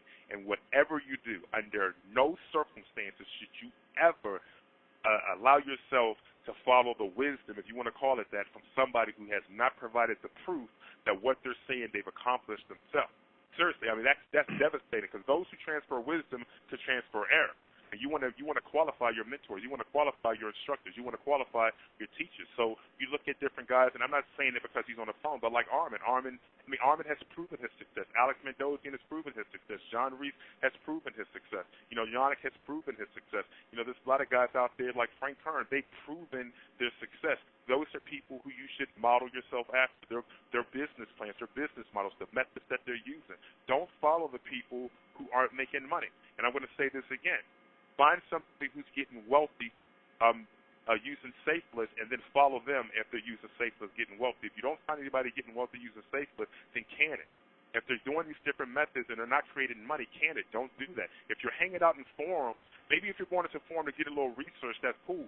But if you're hanging out in a forum with cats that's not making any money, and they're sitting there getting their jollies off, by downing other people, and it seems like they're not being productive, and there's no sense of direction or sense of purpose, scram, just leave. You don't want yourself to be mired in that kind of garbage. So elevate yourself. Just take yourself, commit yourself to a certain standard and allow yourself to start to move into that circle of people that can help you progress toward those particular goals that you have. So bottom line is, I know that's a long answer to a short question, but follow the smart money and don't follow the dumb money. When I say dumb money, I'm not trying to be insulting here, but some people really are dumb. It's like I don't know how many different ways you can tell somebody don't do something because it's not working, and if they want to continue to do it, what do you do? And then be patient. Give it some time, to work, because every business has to go through its cycles and it has to go through its processes. Don't get discouraged. You're going to have your pitfalls. You're going to have your snags. That's all part of the course. Every single person that's successful on the internet they're not 100%. Everything they did not work. It's just like people that trade the markets. Every single person that's making money have losing trades as well. So don't be discouraged if something doesn't work out for you, or something like that. It's just par for the course. Just hook up with your inner circle, kind of like Napoleon Hill said, your mastermind alliance. And just kind of rub shoulders. The Bible says, "As iron sharpens iron, so does one man sharpen the countenance of another man." So you got to have that proper circle of friends and comrades, if you will, and just stick to it. I guarantee you, if you do it consistently, you'll be a massive success story. Anybody can do it. Absolutely anybody. And I'm not just saying that, because certainly if I do it, I know anybody can do it. That sounds like some good advice to me. And, folks, you have heard a lot of information in the last 45 minutes from Stephen. And, just that last bit of advice, you've heard it, in one way or another from several of the different people that we've interviewed so far. So what does that tell you? It tells you that it's probably very important, because there's a lot of people right now that are not telling you the truth, that are selling products and services, specifically products that about information that they've never done themselves. Bottom line, if they've never done it themselves, so as Stephen said, if they can't provide you the proof that they've done it themselves, then why follow them? Why listen to them? Why condone it by buying their product? Well, research who you're doing business with. Find the people that are actually doing it. whoever the case may be. Ask around, have you done business with this person? What was your experience? Heck, a lot of people have purchased my products, but you know what? They don't like every one of them. Some people ask for a refund. So what do? We give them a refund on the product. I'm not saying that all my products are for everybody, but was that person, even though that person may have asked for a refund, did they have a good experience even though? Well, yeah, it should have been a good experience because we never refused a refund ever since the whole time we've been online. And you're going to find that situation that all products may not be for you, and you could ask for a refund, which is perfectly fine. You could certainly buy other products, but the thing is, do business with someone that has a track record online. And I'm not saying, I buy products from people, new people and old people, as far as time they've been online on the internet. I'm not saying don't delete or ignore the people that are just coming online and not buy their products. That's not what I'm saying here. Is that if you're trying to learn something specific, make sure that these people have done it before themselves. It's very, very important. Save you a lot of time, it'll save you a lot of energy, and certainly save you a lot of money in building your business. So some great advice from Stephen. Stephen, anything else you want to add before we wrap up the call here? Yes. When it comes to internet marketing, don't let it stress you out.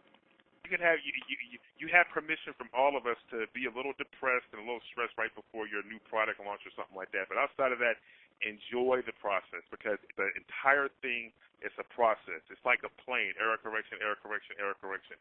Nothing is guaranteed. Just have fun, launch a new product, build those relationships. And when I'm talking about building a relationship, I'm not talking about sending out your link request and trying to get people via email to become your joint venture partners or anything like that.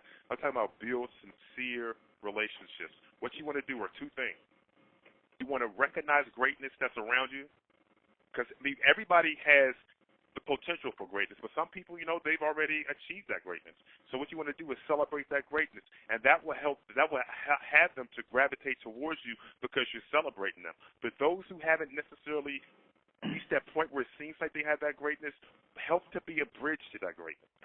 You know what I mean? And that's going to help you in the process. That will help you to build some strong relationships. I'm sorry, I doubt that if you would have sent a letter to Armin telling him how much you really appreciate him, his products, and what they've done, for your businesses, that it would have been ignored. And that right there, it starts to open certain doors in certain people's lives, because your success is connected through a string of relationships. You got to understand that no man is an island to himself.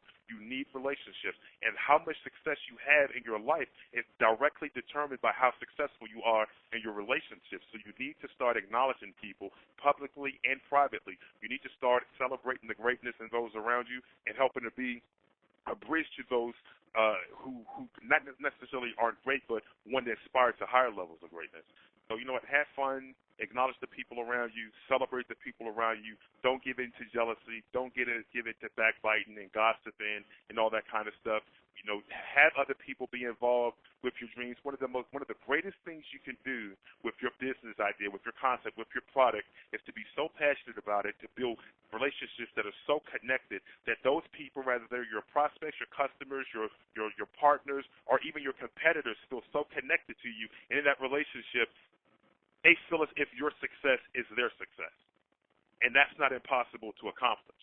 That's what you want to go for. You don't want to necessarily have enemies, at least not by your standards. Celebrate everybody, even with our competitors. We talk to them. We exchange emails. I'm talking about straight up competitors in the trading in the investing and trading industry. We talk to each other, and you're going to hear some interesting things at the big seminar. And although we're competitors, we're some of the best of friends. Some of the very, very, very, very best of friends. We don't get caught up in all that stuff. Just enough money to go around for everybody. So you know what? Just have fun with your internet marketing. Don't stress it. If you're consistent and you're tenacious, you will achieve your goals. I promise you that. But you have to implement the strategy. It's not going to happen if you don't start implementing specific strategies that are proven to work. Sounds good to me. Well, folks, again, Stephen has just shared with you a lot of information. Some of you, it will change your lives just by simply applying what Stephen just said in the last 45 minutes. Literally. It will change your lives. It will change your businesses if you apply it. The key, I'm finding out more and more, is application. You hear the information. It can be handed to you on a silver platter, but the fact is is if you don't apply it, it's not going to do you a bit of good. Some of you on this call right now probably have more information on what you can do with. You have books, you have tapes, you have ebooks on your computer, you have software programs, and probably 99% of them, or if not more, are probably just sitting there and not doing anything with any of that information. It comes down to one thing, and that's really a decision, the decision to actually do something. I find that most people are actually less than 90 days away from success. That's it, 90 days. Mark your calendar today. Consciously apply yourself to what you're doing on succeeding and creating a successful internet business, and mark my words, within 90 days, you will have a successful internet business. It can be done in that short of time. I've done it. Many people have done it, and it all started with one thing, a decision. How do you get your business to the next level? How do you get your business started in the right foot? Well, I'm going to tell you, the big seminar, it may sound like a shameless plug, and it probably is, but the fact is that a seminar is where I started getting more and more exposed to the right people. I started making relationships, as Stephen started out on the call talking about, relationships with people that have just literally changed my life. My best friends I've met at seminars. Why? Because people had the same likes, wants, needs, and desires, and that was to build a successful internet business. We found out that we had a lot of things in common. We get to know each other, and we started doing business together. Once I started going to seminars, guess what? My business really skyrocketed. And really, it was going well previously. Once I started creating the relationships, it started going even more. Many people that went to the last big seminar had created some relationships, really lifelong friendships, in the last few months from our last seminar that we held in January. Well, it's the same thing going to happen, but even more of an impact at this next event. And the reason is because we structured some activities to make it actually more conducive to creating those networking environments, to make it so you're going to introduce yourself to other people, to make it so people will find out what you do and how you do it. And there's going to be some things that we're doing. We're going to force you to do this. Why? Because it's for your own good. I'm telling you, it's for your own good, and I'm going to do everything in my power to make sure that you create those relationships, that you meet new friends, meet new people. Why? Because those are the people that are going to change your life for the rest. It's not about you going to a seminar and creating a joint venture with one of the speakers.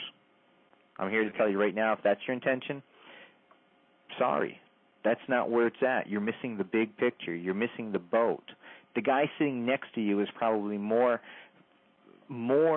fitted for you, is probably going to be more of an influence than myself, Stephen, Alex Mondosian, Joe Vitale, Jonathan Mizell, any of the other speakers, Kurt Christensen, Carl Galletti, Fred Gleek, all these other guys combined, and they're going to have more of an influence to you, the person sitting next to you, across the aisle from you, in front of you and back of you. Those people are going to have the most impact on you. Why? Because they are going to rise to the top with you. Let me give you an example. At one of the first seminars I went to, guess what? I was sitting in the back of the room. Who was sitting in the front of the room? Joel Christopher, a friend of mine, was sitting in the front of the room. George Cowens was sitting in the front of the room. Dale Calvert, some of you may know who that person is. He's a very successful. He's a multimillionaire even then, and he was sitting across the hall from me, across the aisle from me. And many other very successful internet marketers were sitting in the audience at that same seminar that I went to. Now, what does that tell you? Well, I became friends with the majority of those people that I just talked about, and we all rose through the ranks together. Again, I went on to build a successful internet business.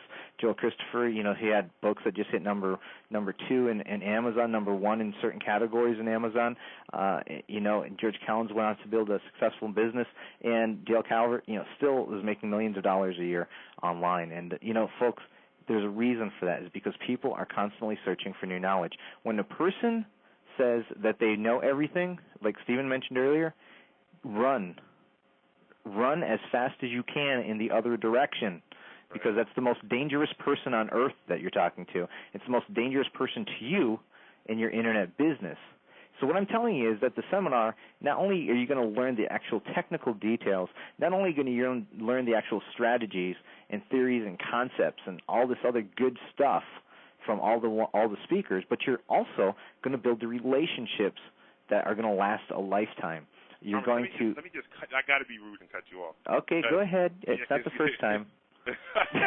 But I mean, because I don't want people. I mean, they probably heard you, pitch the seminar over and over and over and over again. And Armin is 100% sincere. But one thing I just wanted to be rude, and I apologize for that, Armin, and interrupt and say, you know how people say I don't mean to interrupt you? Yes, you did. So I'm not gonna say I didn't mean to. I did. It was deliberate. Okay, but check it out. Seriously, the people who pay that kind of money to go to the seminar have a totally different mindset about doing business and their expectations from their business. And those are the people you want to connect with. And I'm telling you right now, you will never know what you have missed in your life and missed in your business by not going to a seminar that brings together great minds like this. And when I say great minds, I'm not even talking about the speakers. I'm talking about the minds of the people who have that sense of purpose and sense of direction that they need to be there at the big seminar. So those are the kind of people that you want to connect with, not all these other people. I'm telling you, all it takes is one person to change your entire life. And that one person can be at the big seminar. And I don't want to sound like I'm pitching or anything like that, because it's not like I'm saying go to my affiliate link if you can. It's bigseminar.com. No, I'm kidding. I'm telling you, we don't have time to go into it, but we were on the road for like 2.5 weeks going from seminar to seminar, and we're going to tell you, again, the whole relationship thing and how much money actually comes from it and the kind of relationships, the depth of the relationships. But listen to everything that Armin is saying. If you got to reschedule anything to be at the big seminar, I promise you it will be an event that you will never regret attending. Seriously, and I say that 100% sincere. You got to be there. Those are the kind of people you want to connect with. They're right at that seminar. Not the people who buy a $39 book and say, give me my money back. Those aren't the people you want to connect with. Well, let me cut you off. Okay, sorry, man. And I'm meaning to do that. So, but again, what Stephen says, obviously I agree with 100%. It's going to be a great event. Here's what I want you to do. Bottom line. Well, in fact, before I even do that, let's do this. Stephen, I want you to do one thing for me. We have 670 people actually registered for this conference call. Oh, wow, that's great. So we have quite a few people here on this call right now, and part of the deal is I actually told everyone that we'd be giving away a gift, a free bonus gift worth $297, and that bonus gift is actually the full tape set, the full recorded conference, including many other aspects like 2 roundtables that we did, all the individual speakers' recordings, it's in a 14-tape set that we sell right now online for $297, and we're giving that away on this call right now to the people that have registered on this call. The condition, obviously, is that you're on the call. Well, that's the first thing, and that you send us an email to support@bigseminar.com. So what I want to do right now is I actually want to pick a winner. So if you could just pick a number randomly for me between 1 and 670. 1 to 670. Okay, you changed the price there. I thought you said you were giving away your Beamer, but that's okay. I don't know. No, I'm keeping that for maybe a your while. wife had something to say. I don't know. 1. Okay, let me see a number. 7. Oh, that's a good number. Yeah, you're 7, sir. Yeah, that's a good number. The 7 is Alvin Bickett. Alvin Bickett. That's Alvin Bickett. Bickett. And that's Alvin Bickett. Alvin, all I need you to do is send an email to me at support@bigseminar.com, and we'll get that tape set up for you tomorrow morning. So, again, that's Alvin Bickett. He was number 7. That's the number that Stephen picked. And we'll get that out for you immediately. So, Alvin, congratulations. And, folks, the rest of you that are on this call right now, what I want you to do simply is go to the Big Seminar site, click on the link that people, that whoever sent you click on it. Stephen, before we wrap up, is there any announcement you want to make for the people that you sent onto the call? Or are you going to email them separately for that? Is there any announcement? Is there any announcement? I guess it can be emailed separately. We'll okay. Have to kind of create an announcement or something. Was there an announcement? I create an announcement. All right, there's going to be an announcement. That's what it's going to be. Oh, don't forget we're playing golf I don't play golf. I'm going to be somebody's caddy. Oh, that's right. Yeah, we are. let me talk about that. We are actually one of the things that we're doing the day before the conference, the Thursday before the conference, is we're actually having a golf scramble in San Francisco. And after you sign up for the event, you're going to get all the details on that. Let me put it to you this way: there's very few people that I know that of the speakers, let's say, that can play golf. They stink. I stink. I mean, I know John Reese, who's going to be at the event. John, I heard can play golf. He can play golf well. Stevens just threw in the towel. He's actually going to be a caddy. He's going to be driving the golf cart around. I will be holding everybody up at one tee all day, just trying to get that one tee off, man. So we're going to have a great time. There's going to be prizes, awards that we're going to be giving out to people that wish to join us in the golfing event. If you want to know more information about that, after you sign up for the seminar, you're going to get an email about that. If you're already signed up for the seminar, you should have received us an email. If you haven't got that email, send us an email at support@bigseminar.com, and we'll send you all the details on the golfing event. It's just something fun that we're going to do. We're in San Francisco. There's a great golf course that's close by. So if you want to do that, definitely let us know, because it's filling up fast, and we're limited to 32 people right now. Then we've got to make other arrangements to get more people to the golfing event. So do that. But before you do that, go to the Big Seminar website, read it, click the button, fill out the information, just sign up today, and it's going to be the best thing that you've ever done for your Internet business. So with that, I'm going to leave on a high note. Again, my name's Armin Morin, and thank you to Stephen Pierce for joining us today.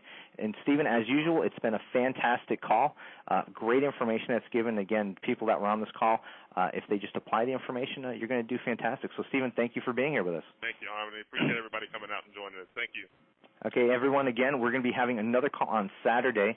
I'm going to actually not be doing that call. It'll be the only call I'm not doing. And the call is going to be with Ted Ciuba.